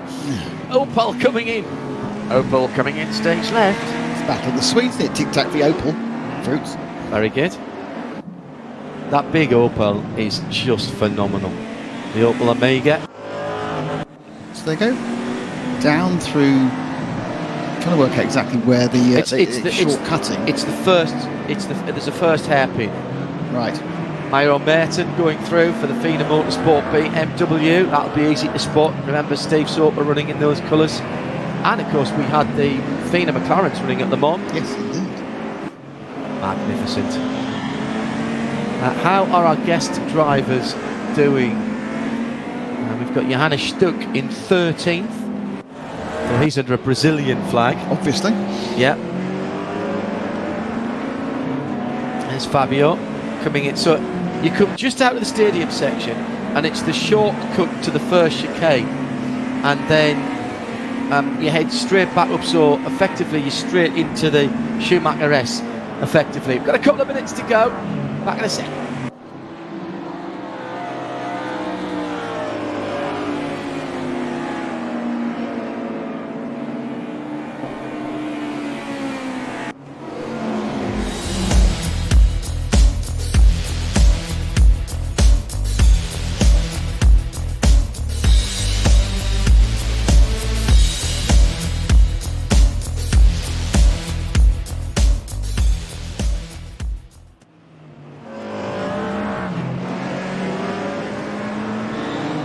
So RaceRoom, now everybody's telling me that this is just a bit of fun, Nick. Yeah, right. But it's never a bit of fun when you're behind a steering wheel, whether you put the helmet on or not. It's even less fun, because think about it, normally sim racing, one of the key points is anonymity, isn't it? Because you're in your room in your house and someone's in their room in their house. These guys are all there at the Expo, sitting on the rigs in the Expo, so they can see each other. So it's an offline-online event. So the race is offline, but this is online because we're broadcasting. Exactly, yes. They Right. are all sitting around trying to... I know we're not... eyeball each other. It used to be called land racing, but apparently we're not allowed to call it land racing anymore. It's What? just offline, though. Oh, right, okay. Yeah. So you can't have a LAN party anymore then? No, absolutely not. Minute to go. Lucas Muller from Florian Haase and from Michael Rechel, who's just come up into third position. Now, what's Michael driving? Let's see if we can get a look at him. I don't think he was on my... Oh, yes. No, he wasn't. So we'll try and get a look at him, because he's obviously going to be up there. Then Nicholas Hillebrand, Vasilios Pelletsiotis, Fabio Thies, Lucas Muller the second, K for Audi, Florian Densler, Gregor Schill, Henrik Bieler, not spelt that way, Bieler actually, excuse me. And there is the qualifying. Alright, so now we've got half a chance of seeing some of the cars. So it's the Zach Speed, Lucas Muller from the Tic Tac, from the multicoloured Michael Rechel, then Nicholas Hildebrand in the big Audi, then the Fina, that's Vasilos Belsiotis, then the BMW Motorsport Schnitzer Fabio Thies. Okay, fine, I've got some of those. Right, excellent. Yeah, I've got some of those. Oh, hello. That Opel appears to be rejoining from very weird angles on many occasions. It's big as well, isn't it? Gosh, yes, it's good. Virtual, what, 3 feet, 1 metre longer than the little E30s? I was looking at a Vauxhall Carlton Lotus the other day, and I still think they're a great looking car. Alrighty then. Straight into it. 20 minutes of fast and furious racing with the classic cars on RaceRoom. Lots of new mods for 2021. The green lights are on. Foot off the clutch. Great start with the Audi. Well, that'll be Quattro, won't it? So you have the power of Quattro with a small Q. And into the lead then for the Audi of Hillebrand. So Niklas Hillebrand in the 44 Audi. Now the numbers on the side are livery numbers. They're not necessarily race numbers on the timing and scoring if you're watching along, particularly at the Nürburgring. Slider wide. 4-wheel Quattro drift. Yes, sign me up for that right now. Second place for Lucas Muller, the man who qualified at position. Now the Opels all over the shop again. The Opel going sideways. I think, in fact, I think there's 3 Opels with very similar livery, so it's not the same guy having the problems every single time. They're all OPC, Opel Performance Centre. Oh. There's a Zach Speed Mercedes going off. I think that was Mario Merton who was going down the field. Oh no, he's in the BMW. So basically they cut off the run from the Vorsteiner curve. You don't go all the way to Dunlop back up again. You join after at the Schumacher S. You join pretty much back at the Schumacher S. Correct, Mundo. 11th position, Mario Merton looking back towards the Densler EMG. Excuse me. It's Florian Densler side by side. And has he gone through? Not quite. It's not quite over yet. They're using the more relaxed chicane as well, which is probably just as well for these 30-year-old braking systems. And the rest. This is fantastic stuff. I love this. And this is on RaceRoom, in case you hadn't guessed. It's Nick Damon and John Hindle from Radio Show Limited in the RSL Global Broadcast Centre. Hello to you all wherever you are in the world, or whether you're at the Nürburgring for the ADAC SimRacing Expo. So much going on this weekend. The opportunity to bag yourself some new kit. And actually, some of the new kit is only available at the Expo. We know all the problems with chipsets, etc. Absolutely, yes. Absolutely. There's Hillebrand. He's fallen back actually. I think he lost out to Lucas Muller through the chicane section. I think in the first lap he's fallen back. I get the impression this is life imitating art, and great off the line and great in the wet for your four-wheel drive Audi. Perhaps not quite so good in a bone dry day. But just look at how narrow the front and rear track is on that Audi. It's extraordinary. And how long are the overhangs at the back? I used to have a Jaguar that had an overhang like that at the back. Visually, it looks underdamped. You see when she's coming down, it's very underdamped. Undertired and underdamped as well. Max Stengel in the Ermshire coloured ATS Opel. He's in 16th position, having a go at Johannes Stuck, who of course is in an Audi. What else would he be at? Meantime, the battle for second. Hillebrand has Michael Rechel behind him in the multicoloured BMW. I'm not sure that is period livery on that Beamer, that E30. It's been wrapped in a modern style, has it?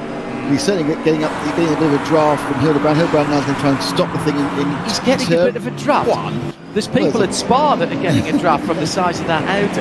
And with the size of that boot lid, the nice thing is you could always land your helicopter on it as well. And he's lost the blaze over and under. But yeah, there's a good point there. Oh no, it will nudge it on the inside the stadium section.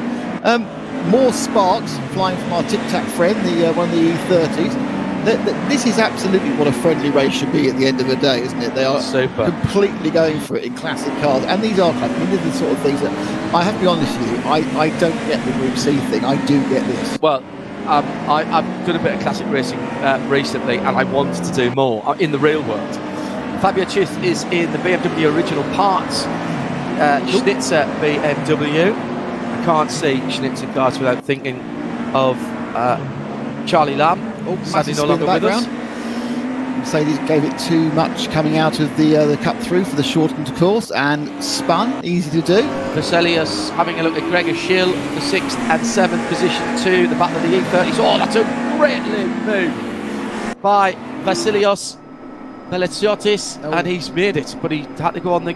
No, he's put Gregor on the grass, yeah. Gregor kind of went on himself, there was no contact. But this wasn't TCR race, it was a pure air grip there.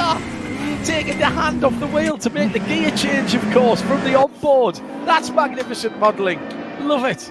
Absolutely love it. Well, as I was saying, I've done a bit of another. That's twice Danny's done that in the background. I think Danny's done it twice in the AMG Mercedes. Got a lot of power, rear-wheel drive, no traction control, no ABS, of course, in these cars. Yeah. Now, of course, it means to know whether the rigs, whether they are actually using manual gated changes you can get for rigs, of course, whether it's just emulating that from a simple paddle shift upwards. I think depending on the rig you've got. He lost a huge amount of momentum going down the straight and drops down to 17. This is the race at the Nürburgring. When we're at the Nürburgring for the 24 hours, and we are on site for that, and with a bit of luck, we'll be doing that in May. Old time or the young time? This is the young. All of these cars would fit in the young timer, and indeed, the AMG Mercedes that Danny is driving, there is an AMG that runs in that colour, and there's so many great cars in that, and all of the 24-hour competitors come out to spend 15 minutes watching them drive out the pit because there's that many of them, and there's literally everything. I want RaceRoom now to model the Audi 50 Cup car, which was a version of the VW Polo that we didn't get in the UK, but there was a one-make series for Audi 50s, and there's about 3 or 4 of them that turn out for the young timer racing support. And I'd really like to do that race. And yes, I would do it in anything. Would it be nice to do it in a big, overpowered rear-wheel drive car on the Nordschleife? No, thank you. I'll have an underpowered front-wheel drive car. Drive round in. Yeah, that's much more the Hindhoff way. Johannes Stuck emulating his father as he's just throwing this thing around. He got very, very close to the back of the Opel in 12th place of the Swiss flagged Baylor, but didn't quite get it through the cutback. And he's throwing that thing around. It does what you do get from that Audi is the feeling of momentum. Now that's not a replay. That's another AMG Mercedes throwing it off the track in the final corner. Malik Bagun was in 21st. In fact, he's dropped all the way at the back now. So what we're going to have eventually at the back is all of the AMG Sonax. All oversteer moments trying to put the power on the corners. So the best of the Audis at the moment is in 4th. That's Lucas Müller. The other Lucas Müller who's in an AMG is the best of those he's leading. And then it's 2 BMWs, Michael Reckel and Nicholas Hillebrand. between them. Fabio Tius is trying to close in that BMW original parts, original Taylor BMW, and as I was... That's Johannes. Johannes muscling his way up to 11th position. That's good stuff. But don't forget that Opel could go off and come on at any point from whatever direction at some kind of tangent. The nudge. The Opel Amiga tangent.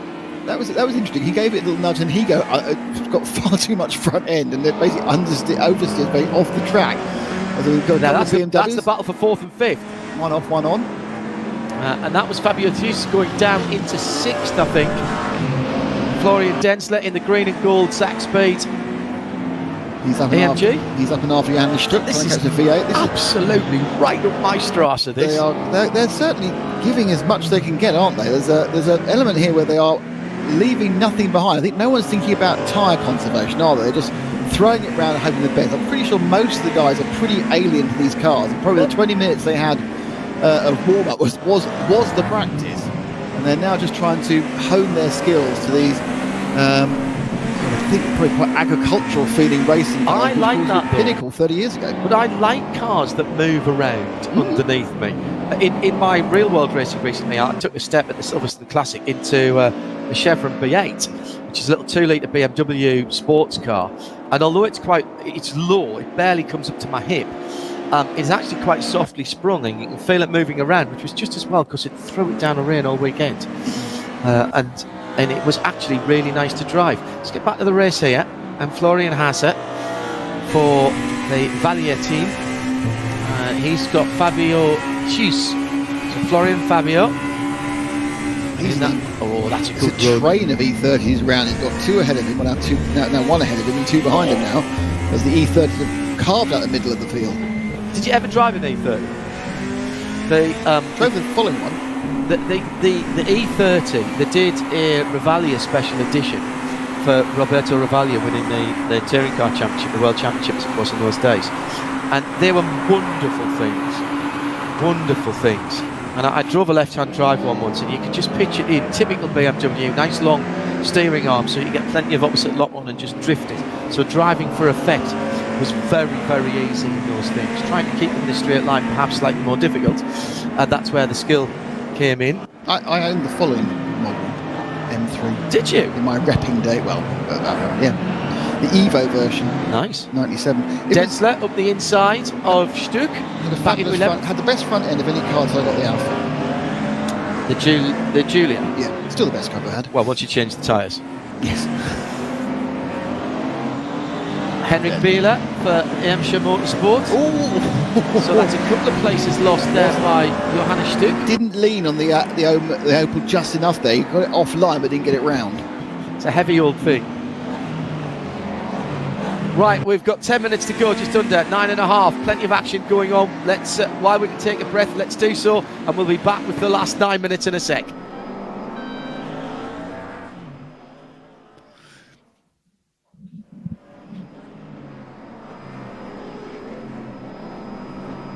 Actually, we're going to stay with this battle for just a moment or two.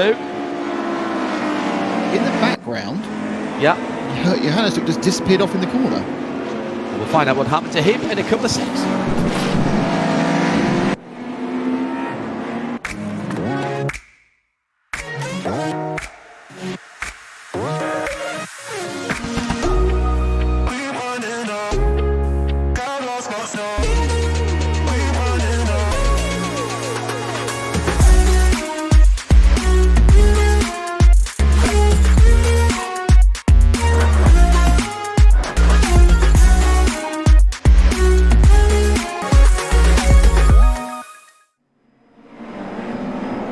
So down to the last 8.5 minutes, and here's how it stands. Lucas Müller leads it by about 2 seconds from Michael Rechel in second, and then Nicholas Hillebrand in third. Florian Hasse, who we're looking at now in the Tic Tac E30 M3, trying to close in on Nicholas.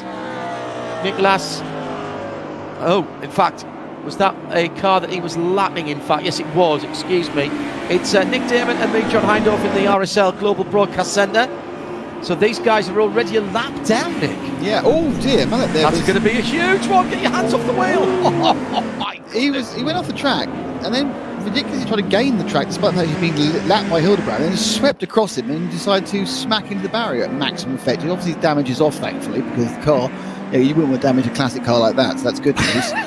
Pity they can't do that at the Silverstone Classic, isn't it? I didn't hit anything. I did not hit anything. I brought it back exactly the same way I took it out. Dirtier and wetter. Dirtier and wetter. I did have a 360 spin, but I managed to do it for the most part off the track and not in the gravel. And that was only because somebody had an incident in front of me that I didn't know either of us. Avoidance, yes. In avoidance, yes.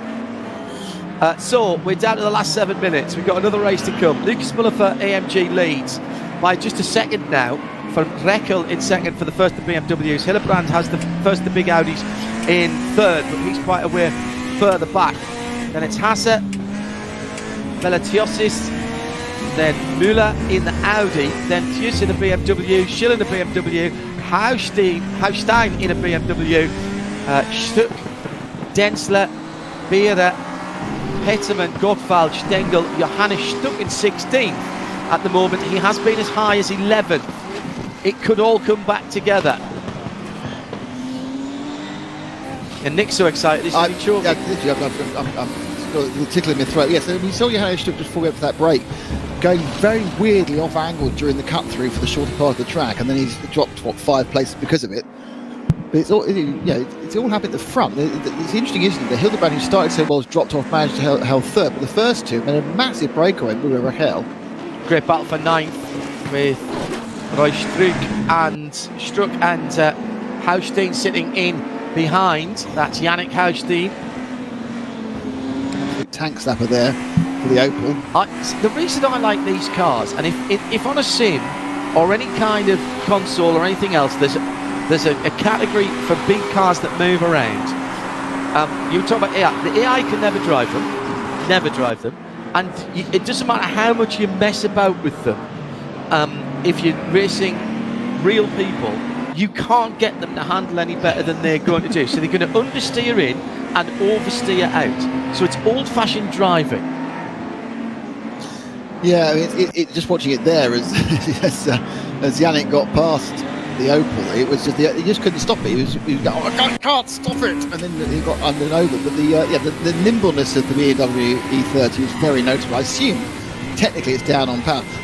I must admit, the models of the cockpits are fantastic because they give that ambience of late 80s, early 90s. I can almost smell the oil and the grease. And I'm loving as high tech as a very basic green LCD display. It's best we can do, 92. Yeah. It's absolutely right. At the head of the field, Lucas Muller in the AMG has got out to 2.5 seconds now. This is a great battle for 10th and 11th. Here comes the ATS sponsored Irmscher Motorsport, having a look down the inside, the outside, over the top possibly. Oh yes. Yannick Haustein. That car is almost in control, but never totally. Yes. Never totally. The other good thing about this is, if you are a couple of seconds behind someone, as Michael Rechel is now, a slight sideways moment, he's back on the rear wing. Now here's this battle for 10th. Struck has gone through for Irmscher. Can you stop it though? No, not a chance. Not a chance. I'm saying no. I was wrong. No, but you're getting to drive out. Is it BMW? BMW. This is fabulous. Oh, this is lovely. Oh, that was good driving because he waited for Roche to just over-commit to the Mercedes arena corners. And he said, I'll go around the inside there. That's great. He's got a bit too wide. You've got so much. You've basically got so much more nimbleness than the BMW, but you've got more grunt in the Opel. Yeah, big engine at the front of the Opel. Putting 10,000 revs. On the stack. Notice the stack instruments. Very nicely done. Very nicely done. So Yannick for MM Motorsport in that BMW E30 Evo. I'm loving all the sparks as well. Just tells you how much suspension movement there is there. They are lapping, I think that Stengel they've just gone by. Further down the field. in the. Sorry, no, that was. Diver, I think it must. Yeah, be. it was. Yeah. Sorry, I saw the yellow and white. Thought it was one of the Opels. Oh, two completely different lines here. Strucker's either completely overcooked it on the braking as he goes in, and there's Divold into the wall. But that is we're now going to call that the Mercedes Armcore. Yes, on the right hand side of the final like the corner. Wall of Champions had the Mercedes spinner. Now, 7th position, Fabiutius has Vasilios Velaziotis and Lucas Müller ahead of him. That's Müller sideways. That's Thiestai sideways, sorry. Multicolour car there, dropping back quite badly actually. There's 2 places lost in 2 corners. Yeah, so that was that Florian Hazard that's dropped back? No, it was, I think it was... That's Gregor Schill. It's Gregor Schill, isn't it? Yeah, yeah. Lucas Müller's further up the field. Oh, it's Raquel? No, that's second. There's 2 cars in the same. multicoloured. Yeah. Ah, see, this is where we need a whole grid more. I didn't realise we were 2 in the same colour. Rechel is in second place and has dragged back to Lucas Müller. So this is the battle for the lead down at the first corner, and ahead of them there's all kinds of traffic. So now the nimble BMW with 90 seconds to go. So this will be the last lap, Nick. And so this is it. It's right on the cusp. Oh yeah, you're It's right. about Actually, 128, short lap. but they might be able to. They might get one more. Oof. Zach Speed, Mercedes, BMW in second. Hated the curb then, didn't it, the BMW? Fell off the side of the curb, then clipped it back up and gave up again, lost 0.3 of a second. Got another race coming up, so don't go away. Big bump there, isn't it, as they come through the cut through. Half a lap to go. Will they get through? I think they'll get through for another lap. They'll get another one, which is just swell, because after a good comeback, Michael's just faded a bit on this particular lap. He's back to a second from getting close as 0.4. Now, will the traffic come into play, though? Right ahead of them, they've got another, I think that was an AMG, wasn't it? I just caught a look at it there, so that could spin off at any moment. It's true. It's true. Lucas Müller having a look. He's got a thump at the back from... I think that's Vasilos. Yeah, yeah, he's just literally thumped at the back. He went, no thanks, my car weighs 8 tons, it's not moving anywhere. They come down the straight, and the back marker gets out the way, so that's Nice. one problem gone. So 16 seconds to go, so we will get the extra lap, as Nick Damon rightly said. And if anything, the gap's gone out a bit. It's nearly 0.7 of a second, but that Mercedes is taking some stopping. Meantime, on the outskirts of the top 10, Struck and Haustein still having their battle. BMW versus Opel. Rog is in the Opel, goes to what will be the inside, driver's left, cannot get it stopped. That's a big old thing to haul up, isn't it? I mean, throw the parachute, the anchor, everything out. Yeah, I mean, the notable thing is the flexibility of line that the BMWs can take. Last lap for these guys. But it's still the case, he's got the grunt, hasn't he? I mean, I know there's a little bit of error in there, but he's got a lot of extra speed. Now, good defensive driving there, going to the inside in the first turn. And he's got it on the brakes, surely. Yeah. So that should still... We'll pick that up in a moment, because the leaders are coming through. There's 0.6 between them. Here they come. Perfect stuff. Lucas Müller in the Zach Speed AMG. The gold and green. The multicoloured car behind is Michael Rechel. As they come through the fast chicane for the final time. Oh! The MG up on the curbs, and there's going to be a dash to the line. That was a mistake that Müller didn't need. It's a relatively short run to the line here, but the BMW is going to be much closer than it really needed to be across the line. It's only 0.3 of a second. Müller nearly threw it away there, waiting for Hillebrand to come through in third position in the Audi, and he's had a big moment as well. He's been off on the grass. Oh no, that's right ahead of Vasilov. Please tell me that isn't Hillebrand that's dropped that back. That's Müller. No, that's Müller. All right. Oof, there's the Tic Tac car in the wall. So Hillebrand has come through in third. So Müller, Rechel, Hillebrand.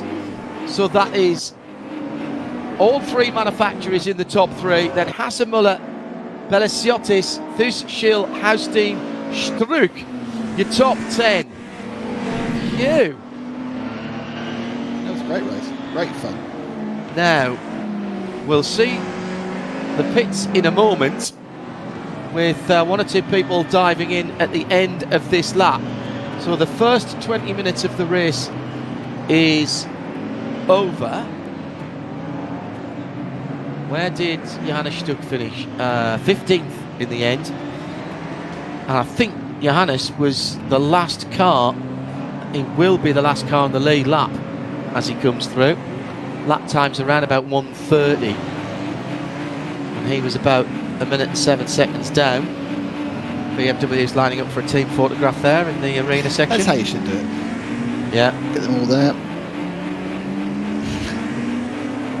Vincent Gotwell taking a very circumspect route round that part BMW. How off period are those rims in, you know, a light colour? Rally cars used to do it, some of the touring cars used to do it. Phenomenal. Well, that was fun. That is me. In real world or in virtual. Those are the cars I want to drive. Something with a decent bit of momentum. Confirmation then that Lucas Müller for Zach Speed is the best of the Müllers from Rekel in second, Hillebrand in third for the Audi. Then it's Hazard, Müller, Veliciotis, Tuchel, Hausdien and Struck.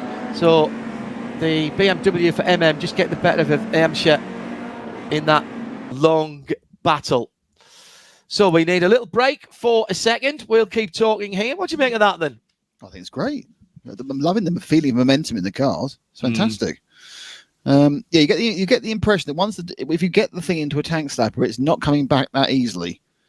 It's going to be swinging from left to right until you just kind of hang on to it. But yeah, I can tell you right now that if I was stepping up to select, I'd select the BMW. I think it looks the most drivable. I'm not sure it's the quickest.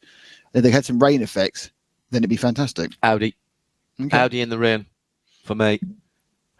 Right, we have a little pit stop whilst we swap servers, which is the equivalent of getting everybody back in, throwing a new set of tyres on and filling it up. And having a few rows in the pit lane as well.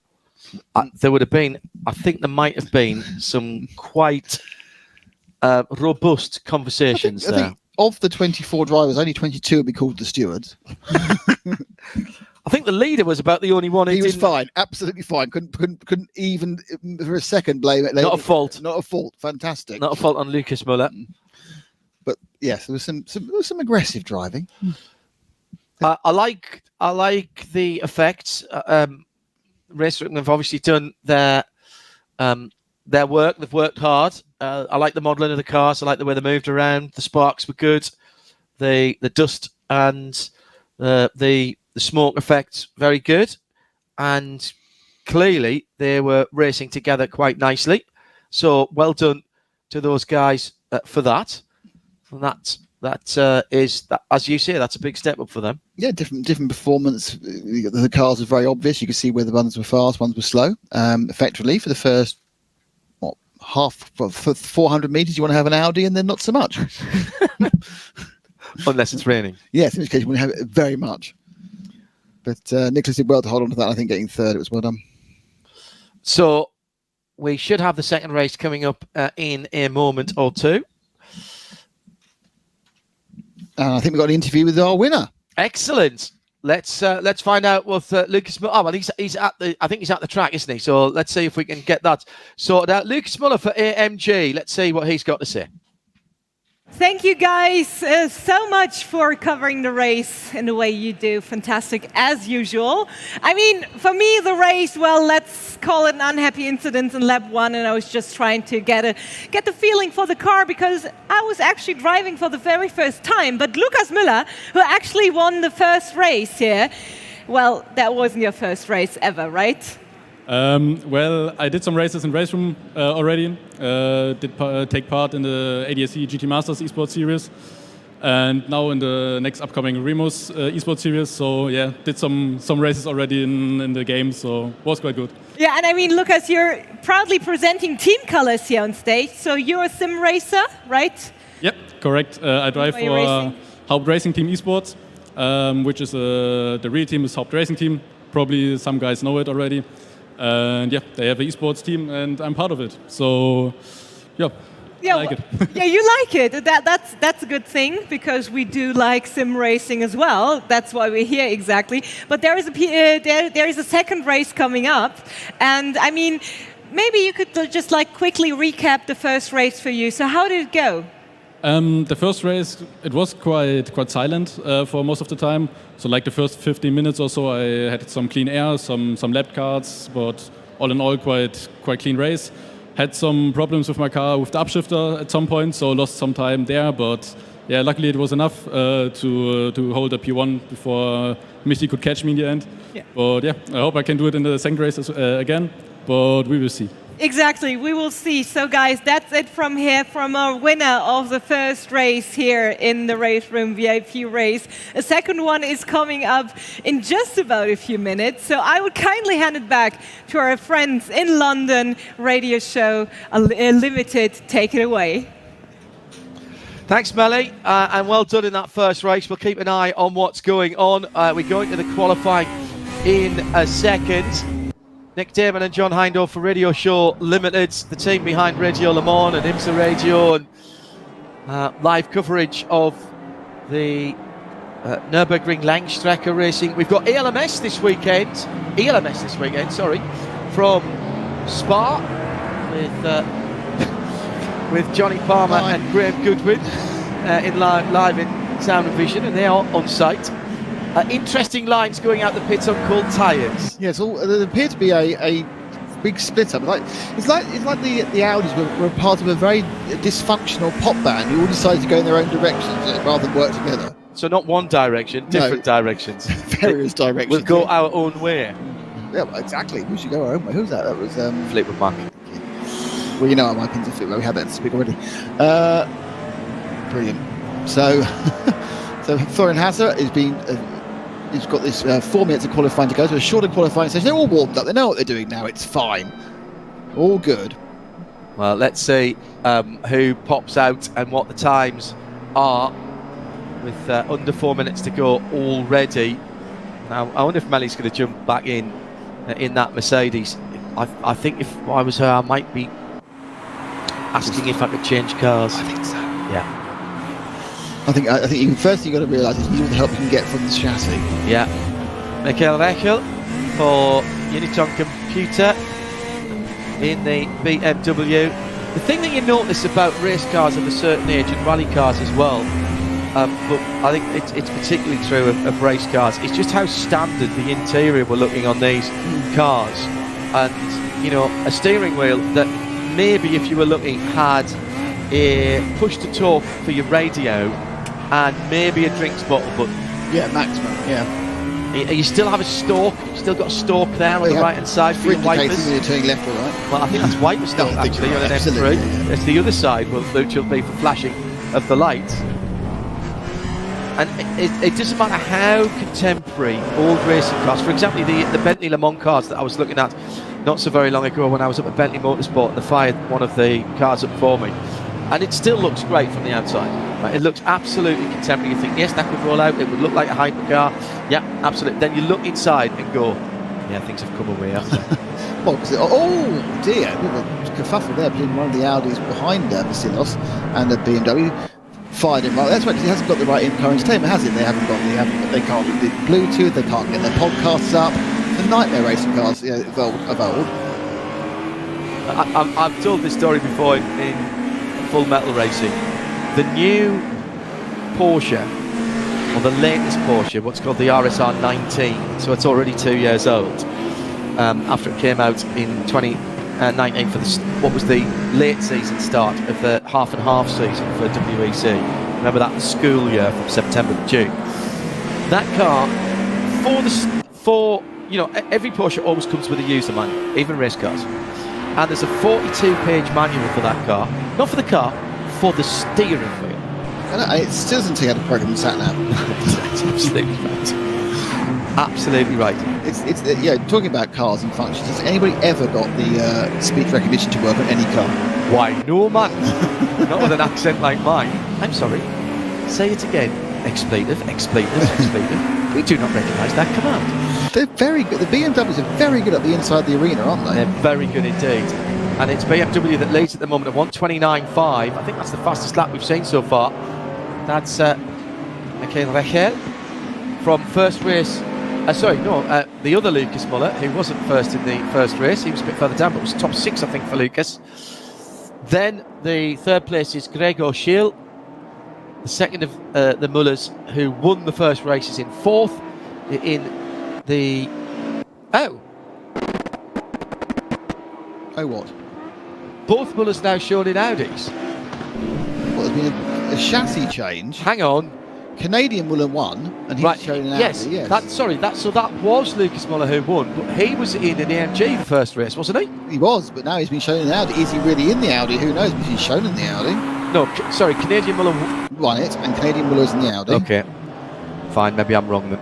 So anyway, they're both now in Audis. I was pretty certain one of them before was in an AMG. No, one of them was. Right, so there's been a Muller switch. However, nonetheless, Michael Rechel with that 1:29 is the quickest. Only Florian Hasse is under 1:30. Then Lucas Muller. Then Nicholas Hillebrand in an Audi. Then Gregor Schill, Lucas Müller makes up the top 6. So 2 Mullers in the top 6. Vasilios Valentiotis, he's in there as well. In 7th. Fabio Tuce in the BMW is 8th. And that's how they will line up. It's Peterman in 9th. Struck in 10th. And wait for the red lights to go out. Dump the clutch, and here we go. 2 Audis on row 2. They're both going through, as Nick Damon confidently predicted. Hillebrand and Hasse trying to get through. Muller gets to the front, so Muller is there. It's the other Muller. Muller and Hillebrand. So 2 Audis down the inside. The multicoloured car around the outside is Michael Rechel. That's the BMW. The Fina car is Florian Hasse. And then Vasilios Valentiotis is in the Audi now, in 5th position, make that 6th position as the other Lucas Muller's gone through. A lot more Audis in this race. I'm not sure they decided where they go, but one just got turned around. Brave, very brave. I think it's braver to go with the open ones than he's got rolling, but there's a lot of Audi. All the same livery, because there's only one livery created so far. There is only one livery for an Audi. They race in factory only. It has to be that colour. Now, Valentiotis with Rechel, who'll be absolutely apoplectic with the fact he started on the front row and on pole position and is now already down in 6th, make that 5th as the nimble M3 E30 goes through on the rather larger. Do you know, if 3 Audis just parked across the track, nobody's going to get past them. It'd be a rolling roadblock of Audis, wouldn't it? Yeah.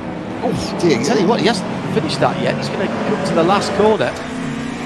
He's got him at the inside. I'm not sure it's going to work because I think he's going to get slightly blocked by the previous one, and the Quattro behind will just use his grip and grunt to get past. Watch down the right hand side here. I feel there may be an Audi coming down the inside, although they don't stop quite as well, even with the Quattro. So Rechel up into 4th. He's done 2 Audis on the last third of that lap, but here, as I suspected, the big Audi V8 DTM. That's Lucas Muller, who was in his impressive stuff, Lucas, because he won the first race in the Mercedes, and now he's running in 4th in the Audi. So it was C. Oh yes, so that is C Lucas. Yes, C Lucas. I just go by the flag, the Canadian flagged one, even though he's not Canadian. Yeah, was the winner. Right, and he was in the AMG. You're right. In the Mercedes 190 Evo 2. So in clear air, Rachel is faster, but it's finding that clear air is the issue because he's got to get past 3 behemoths first. So you didn't drive that version of the M3 in as a road car. Did you ever drive a Cosworth 190? I knew 2 people who had those. They were always in that great dark grey colour. One up in Sunderland, believe it or not, where frankly that was something very, and it had the big pram wing like that version that you're looking at there. Extraordinary. And it had the Cosworth head, of course, the 24 valve head. That was the Cosworth part of it. I did drive the second most famous pram car. What was that? The Toyota Supra. Oh, yeah. The one with the big... Where the wing was illegal in Switzerland. And you couldn't have one in Switzerland. They could have one with a wing. Couldn't have one with the wing, no. The wing was not allowed. It was just too showy for the Swiss. What we need in here is some Alfa Romeos. There's a lack of Alfa Romeos. Very good point, well made. I know that for you. Vasilios Alexiotis down the inside goes up into 5th place in the Battle of the Four Rings. The Ingolstadt Audis. I'd forgotten how big those cars looked in the day. Both wearing the Frank Bieler livery there. Kind of think that sometimes to make the corner, rather than turning on more lock, they'd better put a spinnaker out, wouldn't they, really? What they need to do is fire something to the inside, like a steel hawser, and do the Fast and Furious, drag yourself round. Frank Bieler, who the last time that I was at the Nürburgring for real, which was 24 hours this time last year, in a brief lifting of not being able to travel, he and I were doing Audi TV for the 24 hours and reliving some of our stories from old British Touring Car Championship days when he, of course, was driving the A4 Quattros in the Super Touring days. Another great series to model. Absolutely, the Super Touring. Absolutely, the Alfa 155, but you only get the wing out the boot. The Silverstone, the Silverstone edition. That's brilliant over and under. Brilliant over and under, great stuff. Team Audi, brilliant. Vasilios taking Lucas there. Yes, that was right. This does have a lot of fun, doesn't it? I had forgotten just how big those Audis were, though, even in period. Thomas is gone. Yeah, Thomas Bennett. That's what the 5th Mercedes had done at the final corner of the race. Thomas is the program manager from RaceRoom. Talking to him earlier on stage with Melly. So coming out and giving it a go, and that's dropped him down, I think, the 13th. Meantime, what a bit of action. Let's look at some Audis who are now being caught by Gregor Schill and Martin Petermann, who are hoving into view in 2 BMWs. It is Gregor in the Tic Tac car and Martin in the Fina car. And Yannick Haustein as well, who was running at the front earlier on. He won't be too far behind either. Meantime, at the front, there's another 2 Audis battling. This is... now let's go back down for the battle for 5th. So 5th and 6th, but also 2nd and 3rd. 2 Audis. 5 minutes having been completed. Make that 6 minutes now. That's brave bit of nose sticking there, wasn't it? It's not just longer and higher, it's considerably wider, that Audi than the E30. It's got a footprint of about 1.5 cars. One is off the track and rejoined. Who's that who's dropped back? He's been off onto the Nordschleifer. Seibel? Or is that perhaps that's Stuck again? No, I think that was Lucas Muller. Oh yes, he's dropped right. You're absolutely right. Yes, it was Lucas with a K Muller. No, it was Lucas. Yes, Lucas with K, who was in the lead or second, wasn't he? Second. Yeah, he's dropped. He lost that, and he's dropped right down. Good spot. Florian Haase has nipped to the front, so he now leads. Get a shot of him at a moment. He's got a 2.5 seconds over Nicholas Hillebrand, who's in the second of the Audis. Then Michael Reichel in that multicoloured M3. Now, which of the Audis was that? That was Stuck. I think that was Stuck, that one. So that's Stuck being lapped? Yes, I think so. Okay. Stuck, not in Stuck. Fairness, it might be Baylor being lapped. It was one of those 2 back marker Audis. Okay. Florian Haase, you know what Haase is in German? House? No. Rabbit. Oh, right. And he's hopped off in the distance. So he'd surely be driving Volkswagen then, shouldn't he? Yeah, very good. So he did there. So Reichel has now gone up into second ahead of the Audi of Hildebrand. So that brightly coloured second position car, should I say, driving for Der Esports, along with Florian Haase, actually. So the Der Esports guys leading. Uniton Computers helping them out this weekend. Now, meantime, back in Audi van. Yeah, let's have a look down in 7th. Martin Petermann in the Tic Tac car has lost a position to the Fina car. So that's Gregor Schill who's gone ahead, because the last time around it was the Tic Tac in front of the the feeder car. I'm getting used to these. See, do you know what? When these liveries mean something, isn't it easy to sort of make a connection with them? Yes, you can sort them out of mind. The only minor issue, of course, is that all the Audis are painted very similar. There are some with yellow stripes and some without a yellow stripe. So I think there's a... Oh, spun off. The feeder car has spun. Yeah, that was Gregor Schill going off. Yep. Since the start, I wasn't sure he's helped or did it on his own. The cabin of that Audi is just monstrously brilliant. It still has the wood effect dash on it, and all of the Audi. It's even got sort of Audi version of a racing steering wheel, hasn't it? It is bad. We've all driven Audis of that era. Oh, Did yes. you drive them at that age? Yes. I did. Long before our association. Not super expensive ones. No, indeed. So I'm going to select. I had my. I think I had my first. I had my most amusing crash in an Audi A4 of that Quattro. It was an automatic. It was the first time I've driven an automatic. It's a long story, too long for this broadcast, but it has a. Honestly, you never forget your first crash into a car owned by a policeman, do you? Well, as my father was a policeman, and I once crashed into the back of his brand new 205 that he just imported. We put a gloss over that. Coming down to half distance, stand by. More battling going on. There's the tic-tac car going through and taking the position. So Lucas Muller drops back behind Martin Peterman. Oh, but Peterman goes wide. And as we come down to half distance, we'll take a breath and be back with you for the race to the flag.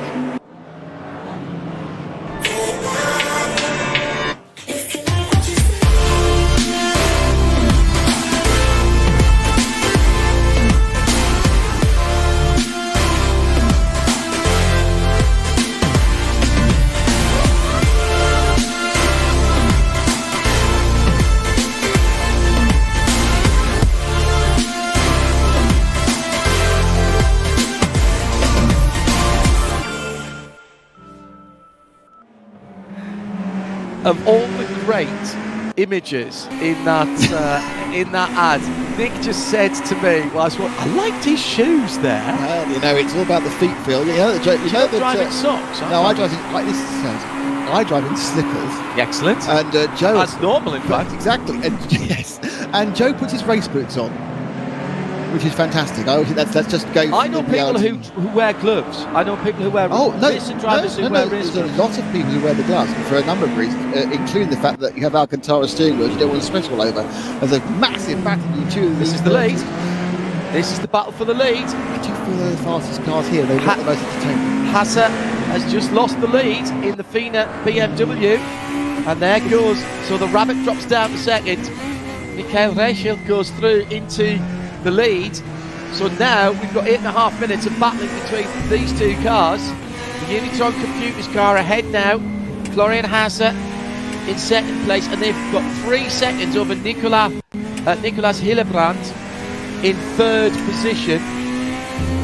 Nicolas is the best of now 3 Audis. Nicolas Hillebrand, Lucas Muller, and Vasilios Belotsiotis. So 3 Audis now. We make that 4 Audis because both of the Mullers are there. So 3rd, 4th, 5th and 6th. Top 9 is an Audi or a BMW. The Mercedes, which won last time round, the fastest Mercedes is 16th. Oh, that's a sandwich and a half. Oof. That was going past the back marker. Yeah, the best of the Mercedes is Thomas Bernhardt from RaceRoom. And I'm just seeing where Melly is. Is Melly out in this one? Don't think she is. So she hasn't jumped back in this time around. There's a lot. I think everyone decided that perhaps the rear end of the Mercedes was a little bit unpredictable. It's interesting that the winner ditched it as well. Yes, change cars. So the best non-Audi or BMW is an Opel in 10th. But you didn't think you were going to say that. No, absolutely not. But that's Raj Struck in that. I don't think he was he driving Opel last? He wasn't. Struck was driving it. Stuck with the Opel. Yeah, I think so anyway. Yeah, no, you're right. So the battle for first and second with traffic. Now this is always a danger time for the leader. And it is back in the hands of Hasser. He's gone back through to the lead. used that traffic nicely. Here they go again, and Rachel trying to look down the inside. Oh, this could end in tears. They're going to go one either side. I commentated on Formula 1 doing this at Spa one year, and eventually, no, he's taking his teammate. Well, they're all teammates, but I think they're going to ping back on again with no. How's that happened? Obviously, it's very dry offline, is all I'm going to say. Hillebrand in third. Oh. Yes, now that's the back marker going off. Big style.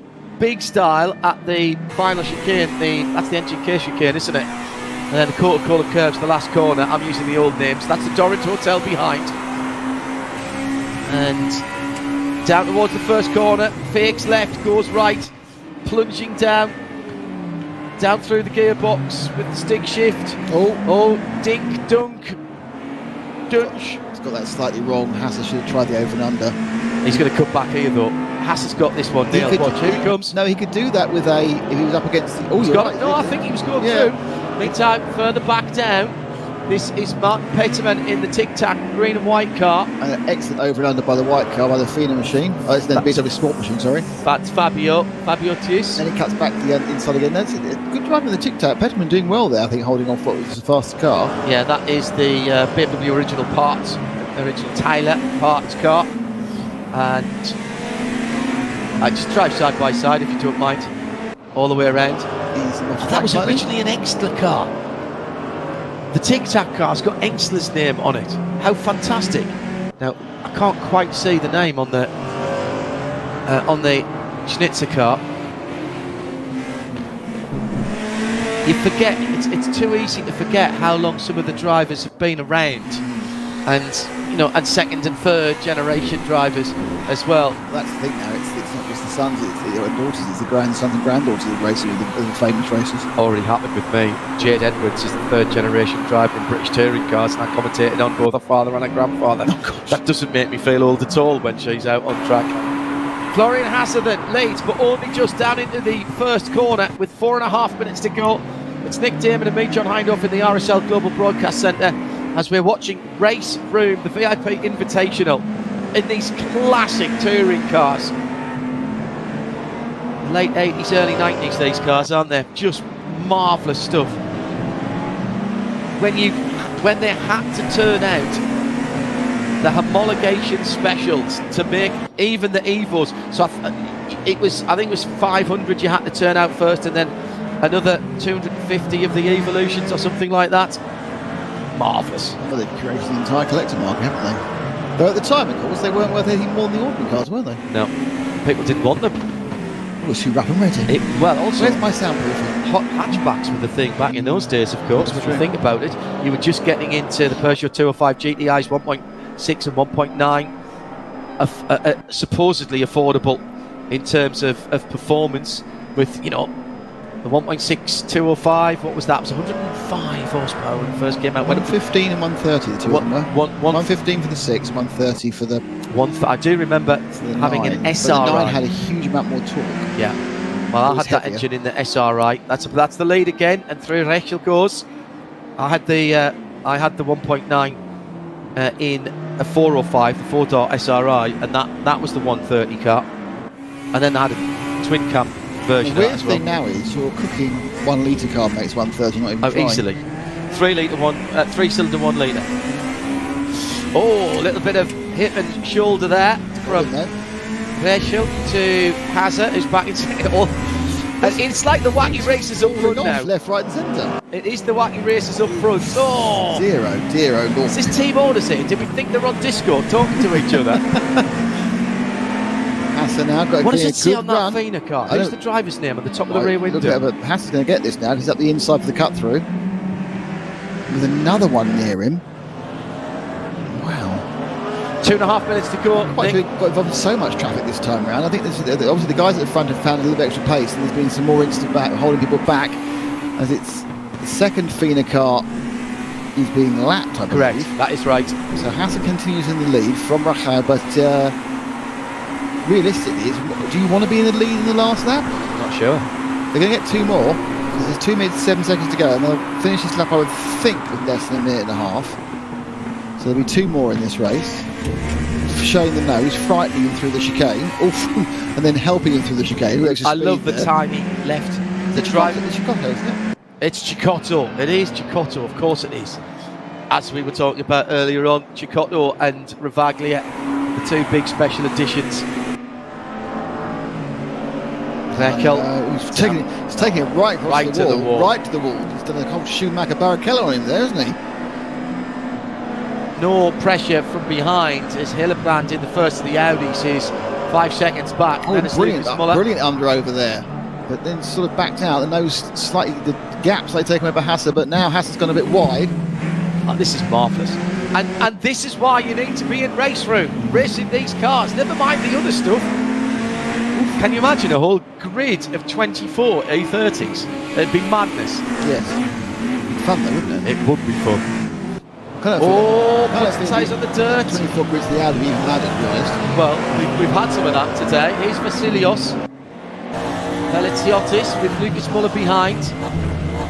These two battling over 5th position. Oh, sorry, 5th and 4th position, should I say. Helping him along. That's bump drafting at its absolute best. Look at how much it's bumping around. As you say about the damping. Tell you what, mate, you need a new set of shock absorbers. Yeah, that's not part of his MOT, I can tell you. Oof, another nudge. Look at how the front end. Because now I think I'm right in saying that these cars had the engine mounted north-south, of course, and that was a long way forward. So there was a lot of these are the big V8s. So you know, plough on understeer with. Yeah, I mean massively. You obviously can't trail brake in these, even though they're it's brake in a straight line and then wait. Right. They've just gone through. So one more lap, last lap. The time's up, but this is the last lap then, the short circuit.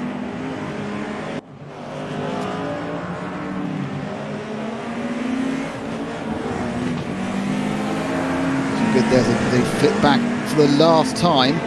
Going up to the cut through. Very much on the inside, so absolutely now. Oh no! Wow! Rackle decided to lose his advantage and switch back to the wide end again. I think he's planning three corners the end attack on that last lap.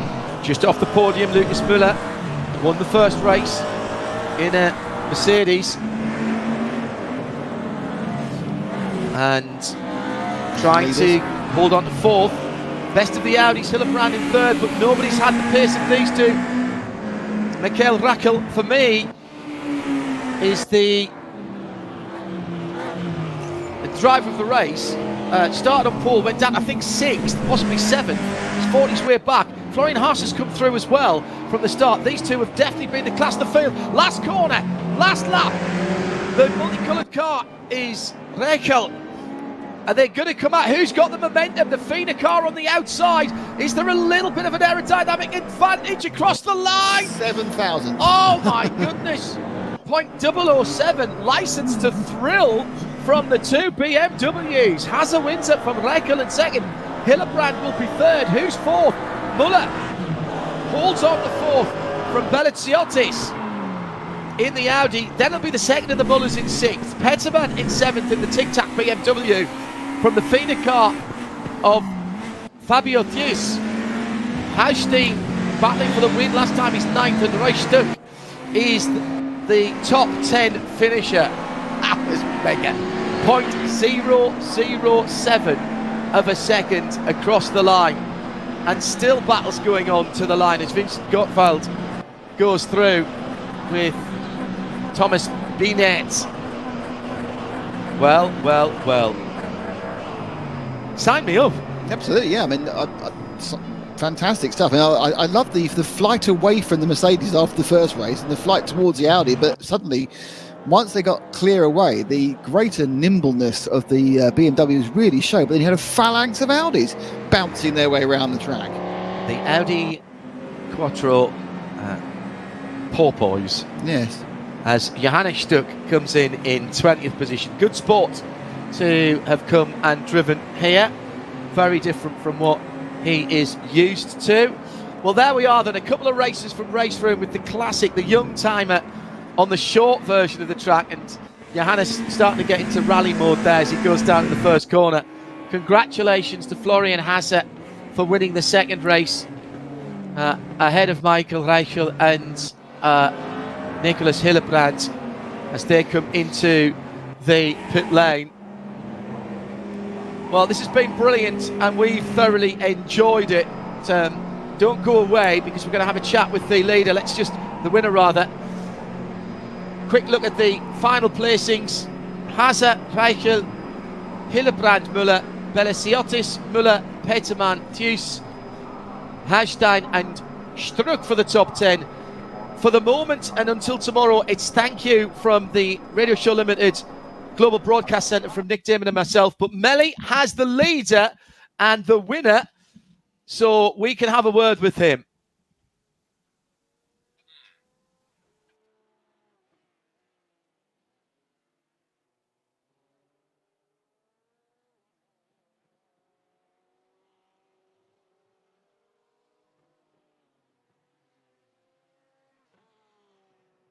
Can you guys hear? Oh, there we go. I was about to say, I'm sweating.